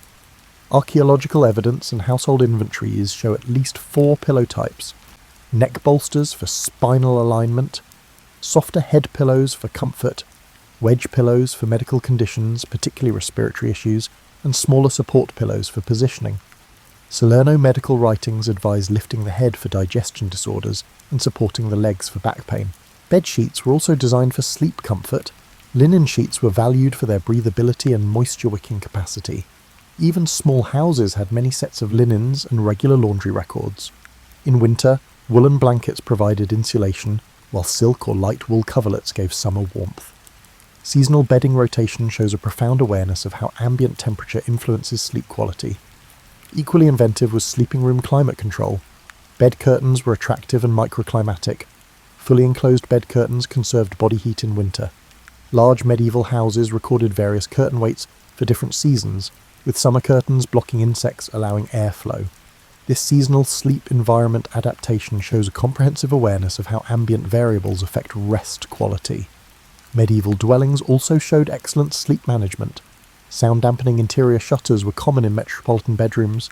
In intact York and Bruges homes, archaeologists found woven rush mats put on walls near public streets as early sound insulation. Medieval folks recognized noise pollution as a sleep disruptor and addressed it with intentional design. Medieval sleep was influenced by aromatherapy. Domestic and archaeological records show aromatic herbs in bedding. These were lavender and chamomile for relaxation, mint and rosemary for insect repellent, and dried rose petals for fragrance. For decades, home manuals have recommended inserting little herb-filled sachets into pillowcases to improve sleep. Researchers even reviewed illumination for its impact on sleep quality. Medieval dwellings used candles or rushlights in bedrooms for specific purposes. When affordable, beeswax candles were recommended near beds because they smoke less than tallow. Rushlights, manufactured by immersing river rushes in fat, burned longer and dimmed to help people fall asleep. These thoughtful evening light selections follow recent advice to avoid bright light before bed. Medieval sleep environments were sophisticated enough to regulate nighttime temperature. Bed warming technologies improved in Northern Europe. Early medieval hot stones evolved into warming pans equipped with adjustable handles and ventilated lids, which diffused heat evenly without causing burns. These gadgets were used in houses of all social strata, demonstrating the importance of ideal sleeping temperatures. Medieval Europe saw a number of systematic sleep hygiene activities when the sun set. These were centuries-old practices that prepared body and mind for repose. The intricacy of these pre-sleep practices undermines the idea that scientific sleep optimization is new. The transition to night began with day-shutting rituals that separated waking and sleeping. Closing shutters or drawing curtains were symbolic thresholds. Even humble 14th century French households had practices for closing the day, typically with brief spoken phrases or prayers to signal that labour was over and rest could begin. Medieval Europeans intuitively knew the necessity of light reduction before sleep, according to archaeology. Medieval dwelling excavations reveal clever shutter designs that blocked light more completely. Rich urban homes had exterior shutters for security and inside fabric hangings to exclude remaining light by the 15th century. These dark generation investments showed how much society valued sleep. Staged light reduction was notable in medieval times. As darkness approached, homes switched from brilliant central fireplaces to dim lights. Church and monastic records show that different candle types were used for different evening activities, leading to rush dips at bedtime. Our modern abrupt shifts from brightness to darkness impede melatonin production, but this progressive dimming naturally signalled sleep. Evening meals were part of sleep preparation. Despite expectations about primitive medieval diets, household records and medical writings show sophisticated sleep nutrition. Evening meals were eaten at least 2 hours before bed to allow for partial digestion. In the evening, Salerno medical books advise lighter diets like lettuce, almonds, and warm dairy liquids mixed with mildly sedative spices to promote sleep. Physical sleep preparation was also deliberate. Cleaning before bed highlighted psychological shifts as well as cleanliness. Even in simple families without bathing facilities, people washed their hands, face, and feet before bed and for its relaxing benefits, according to housekeeping manuals. Some 15th century manor buildings had evening bathing chambers next to bedrooms for more extensive pre-sleep bathing procedures. Medieval sleep habits for stress reduction and brain clearing were unique. Monastic and household texts suggested evening reflection and concern control that mirrors modern mindfulness. 14th century merchant advice advocated examining the day's transactions and resolving mental issues before bed, since unresolved matters will otherwise disturb rest. The early observation that cognitive stimulation reduces sleep quality is extraordinary psychological insight. Bedtime prayer sequences were both spiritual practice and sleep induction. These were systematic mental activities that diverted attention from daily worries, not just religious observances. Popular nighttime prayers alternated between simple, repetitive elements, relaxing, and brief narrative segments, focusing the attention. This advanced structure naturally induced tiredness from active thought. Even bed-making was ritualized, according to household sources. Medieval folks of all classes made beds each night. It was common to shake and turn mattresses to rejuvenate their loft, arrange bedding for best warmth distribution, and sweep the area around the bed to remove dirt and symbolically clear the space for rest. Social interactions were manipulated to aid sleep transitions. Manorial records required quiet time in the evening. Sleep preparation began with specific phrases or little customs in some households. For quieter, more introspective conversation, a 15th century housekeeping manual encouraged the head of the home to say, "The day is now put away." Most notably, medieval sleep rituals addressed sleep onset insomnia. Medical manuscripts provide advanced sleep treatments. They comprised mental tracing of patterns, rhythmic breathing, and progressive muscle relaxation expressed in language that resembles modern approaches. A 14th century Montpellier medical treatise discusses body scan meditation, similar to that taught in sleep clinics. Medieval sleep literature emphasized posture. Medical texts outlined ideal sleep postures for different body types and health issues. Modern understanding of how body position influences digestive processes during sleep suggests commencing sleep on the right side to help digestion before turning to the left. This was not common wisdom, but scientific observation of sleep quality. Auditory practices helped wakefulness transition. Night watch calls the hours in villages and cities, providing temporal grounding. These repetitive sound patterns may have helped maintain sleep rather than disrupt it. People say the familiar calls comforted and oriented them during brief overnight awakenings without disturbing sleep architecture. The social structure of sleep may be the biggest distinction between medieval and modern sleep. Medieval sleep was a shared, vulnerable state entrenched in well-arranged social ties that offered distinct psychological benefits not found in modern, isolated sleep. European household archaeology shows sleep arrangements that challenge privacy notions. From humble farmhouses to royal palaces, medieval sleeping places were shared. This sharing wasn't just for economic reasons, it represented attitudes about sleep vulnerability and communal protection. It started in childhood.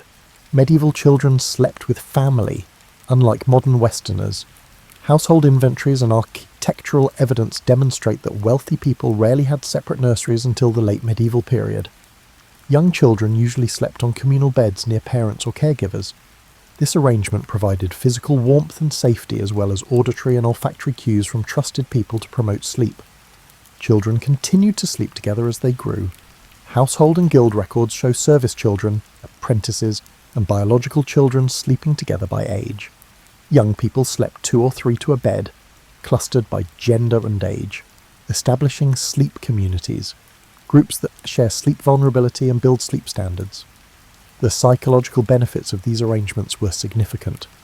Medieval medical literature says youngsters who sleep together have fewer night terrors and sleep disturbance.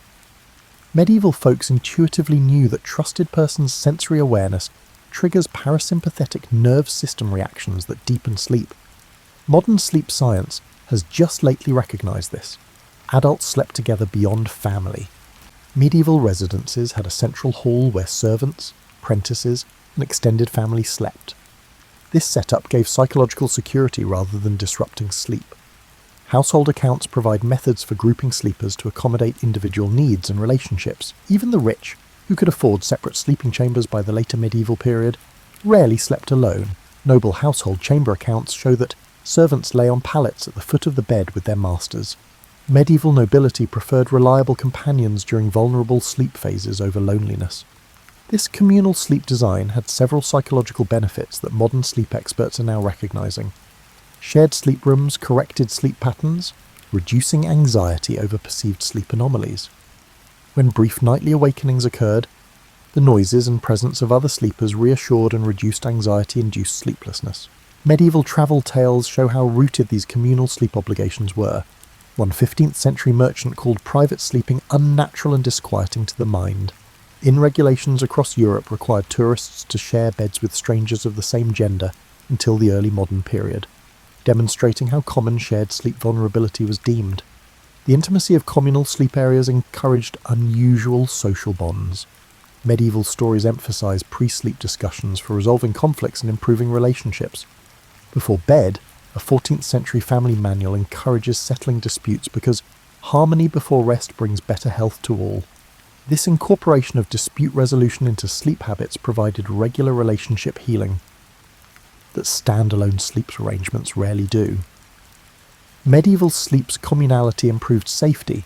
Before modern locks and security measures, numerous sleepers were protected by collective vigilance.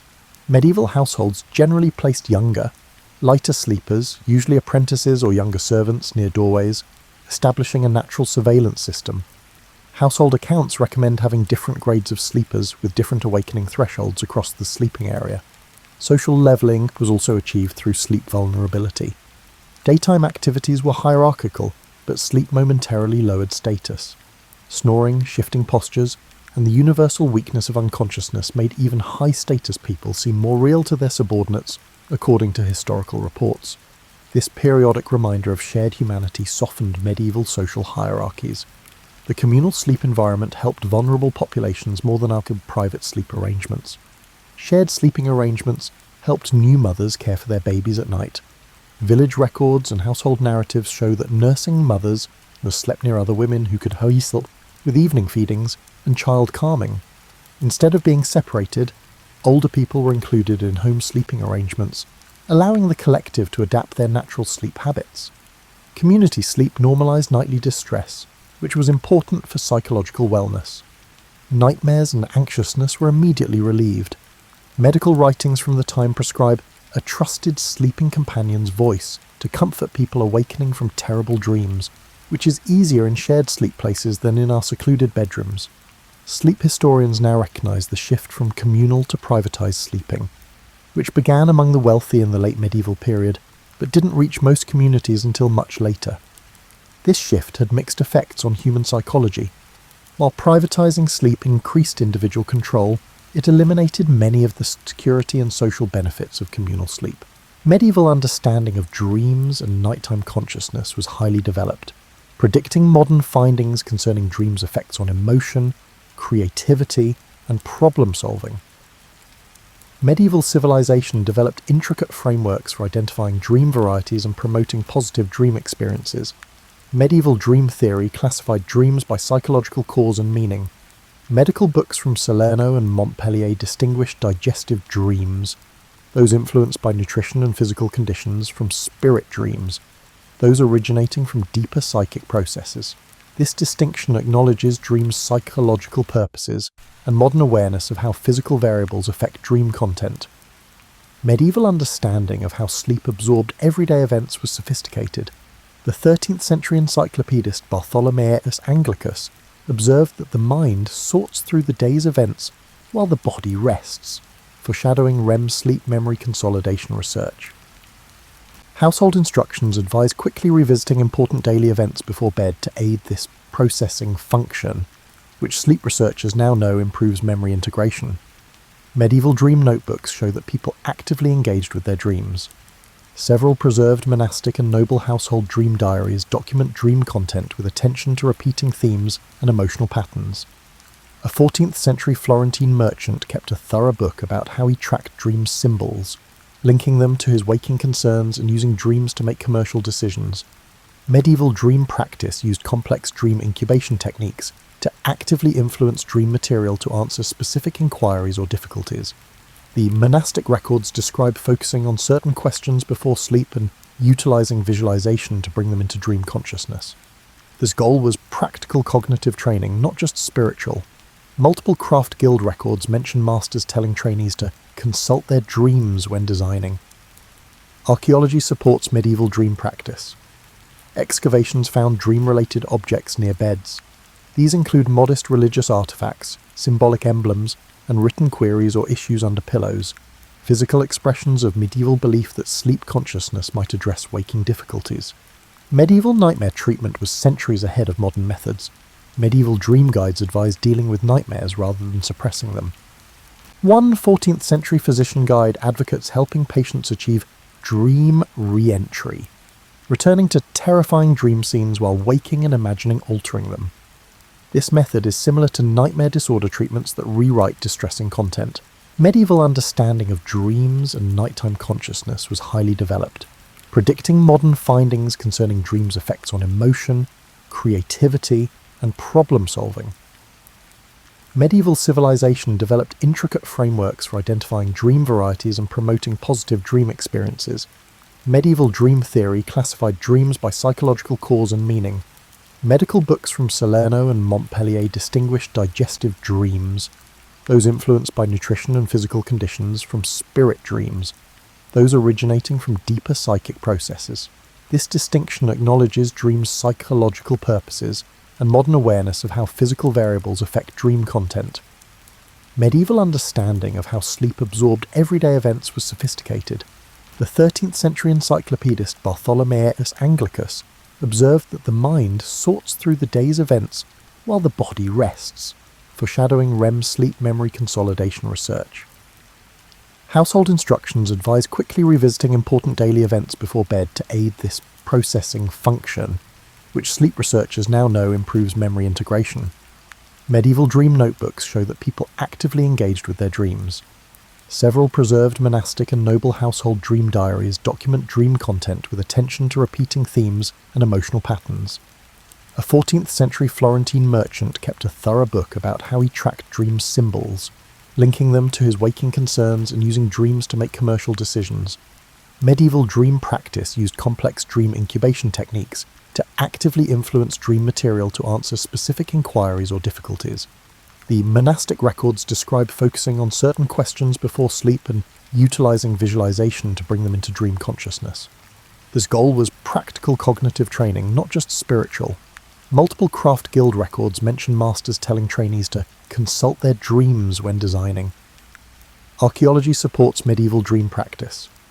Excavations found dream-related objects near beds. These include modest religious artifacts, symbolic emblems, and written queries or issues under pillows, physical expressions of medieval belief that sleep consciousness might address waking difficulties. Medieval nightmare treatment was centuries ahead of modern methods. Medieval dream guides advised dealing with nightmares rather than suppressing them. One 14th century physician guide advocates helping patients achieve dream re-entry, returning to terrifying dream scenes while waking and imagining altering them. This method is similar to nightmare disorder treatments that rewrite distressing content. Due to historical changes in sleep interactions, medieval Europeans' excellent sleep quality slowly declined. Understanding this decline helps us apply medieval sleep advice today. Late medieval European towns installed public mechanical clocks, changing sleep patterns. Early watches didn't affect sleep, but they did change the attention from environmental cues to time. Town records from the 15th century show the gradual adoption of clock time instead of sunrise and sunset as daily reference points, the first step toward divorcing human timetables from natural light cycles. Archaeology shows this window design change. Later medieval homes prioritized privacy and heat retention over natural light, although early medieval bedrooms contained windows that let in morning light. This architectural change devalues sleep-natural light alignment, which is increasingly critical for circadian rhythms. Industrialization and artificial lighting most affected medieval sleep. Although early 19th century gas illumination extended productive hours into the evening, industry schedules demanded standardized waking times unaffected by seasonal light. Early industrial society documents reveal plant owners fighting inefficient sleep patterns.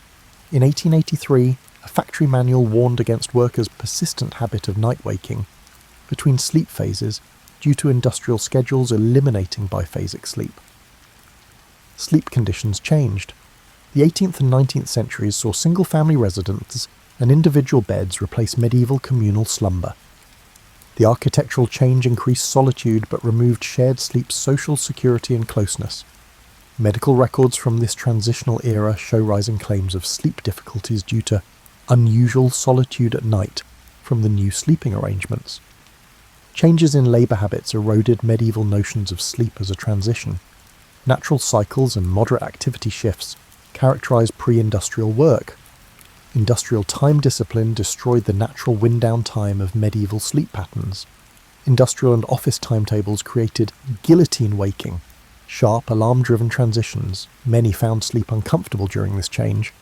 Early mass production homogenized sleeping surfaces without regard for comfort. Yet medieval people of all classes had devised sophisticated bedding systems that met bodily demands. Historical records indicate that workshop dwellings had crude beds, unlike medieval peasants. Over centuries, sleep comfort technologies would improve.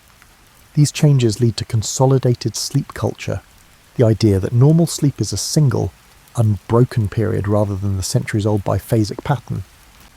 Medical texts of the late 19th century pathologized nocturnal waking as a disorder. This medical reinterpretation replaced medieval sleep wisdom with modern norms. This historical transformation goes beyond discomfort. Medieval sleep practice was physically and psychologically advantageous, according to modern studies. With unprecedented rates of insomnia, sleep-disordered breathing, and circadian rhythm issues, sleep professionals call the global sleep crisis caused by suppression of natural sleep patterns. The loss of medieval sleep's midnight waking period is notable. A normal sleep break was essential biologically and psychologically. Neurological research found this interval had brainwave patterns that supported creativity and emotional processing. Industrial and post-industrial sleep practices eliminated this cognitive state by requiring continuous sleep. Medieval slumber societies offered psychological stability that modern ones lack. Modern sleep experts have established that trusted people reduce sleep delay and stress hormones. Modern sleep arrangements eliminate these benefits, creating anxiety-related sleep disruptions. Even in medieval times, seasonal sleep duration fluctuations were biologically good. Pre-industrial civilizations and historical sources show that medieval people slept longer in winter due to natural melatonin synthesis. Modern sleep schedules ignore seasonal changes, creating winter circadian misalignment. Medieval and pre-industrial sleep traditions are being rediscovered despite these losses. Sleep medicine now admits that medieval sleep practice was sophisticated and biologically sound, so we should revisit it. New sleep transition. Understanding is the best rehabilitation. After centuries of alarm clocks disrupting sleep, sleep professionals emphasize pre-sleep wind-down, reclaiming the medieval idea of sleep as a transitional activity. Modern sleep hygiene follows medieval practices of gradually reducing light exposure, quieter evening activities, and systematic pre-sleep routines. Modern technology harms and helps sleep. Screen usage influences melatonin production, yet apps and devices measure sleep and support circadian cycles. There are programs that regulate lighting throughout the day to approximate natural light progression, and alarm systems that pinpoint optimal awakening points throughout sleep cycles to recreate medieval sleep patterns. Architecture honors sleep wisdom. After decades of decreasing natural light in bedrooms, modern sleep-focused architecture prioritizes eastern exposure for morning wake-ups, reverting to medieval design. Some creative neighborhoods are investigating communal sleep solutions for uneasy sleepers. Researchers and sleep experts studied medieval segmented sleep. Biphasic sleep patterns like first and second sleep improve sleep, mood, and cognition in long-term studies. Sleep clinics increasingly recommend this routine for insomniacs who believe their sleep disorder is their body re-establishing its natural cycle. Medieval sleep surroundings were rediscovered.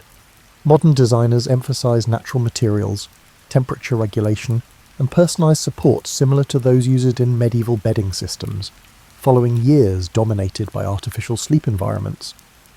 Adjustable firmness mattresses and weighted blankets are inadvertent homages to medieval sleepers' custom bedding. Medieval sleep still affects psychology and spirituality. Sleep experts recommend medieval home evening contemplation style mindfulness. Increasing interest in dream work and creative dream engagement rediscovers medieval ideas of dreams as valuable sources of knowledge and creativity. The rising recognition that sleep is a cultural habit motivated by societal values and goals is positive. Medieval people valued sleep quality, and built social norms to protect it. Unlike modern production cultures, the slow sleep movement promotes workplace and societal practices that respect natural sleep patterns. A key paradigm change is realizing that societal institutions mismatch human nature and create numerous sleep disorders. Modern companies are experimenting with flexible timetables that match natural chronotypes and seasonal changes, like medieval civilizations did. Workers were organized around seasonal light shifts and human energy cycles. These strategies apply medieval wisdom to modern conditions. Medieval sleep reminds current sleepers that many human sleep features are neither infinitely adaptable nor flawless to copy. Human nature operates best when aligned with rhythms our medieval ancestors intuitively recognized and honored. Despite great pressure to conform to industrial and post-industrial sleep demands, medieval sleep teaches us to examine whose pre-industrial sleep expertise remains physically and psychologically helpful, not to reject comfort or technical progress. Current knowledge and rediscovered old customs may help us create sleep patterns that match evolutionary and current needs. Researchers say medieval people didn't understand the neurochemistry of sleep, but they recognized its patterns and respected its requirements in ways we're only now beginning to appreciate. That appreciation can solve our sleep crisis without drugs or technology by restoring decades of pre-industrial sleep practice. Medieval sleep advice is more than just history. It offers ways to sleep better and honor our natural heritage.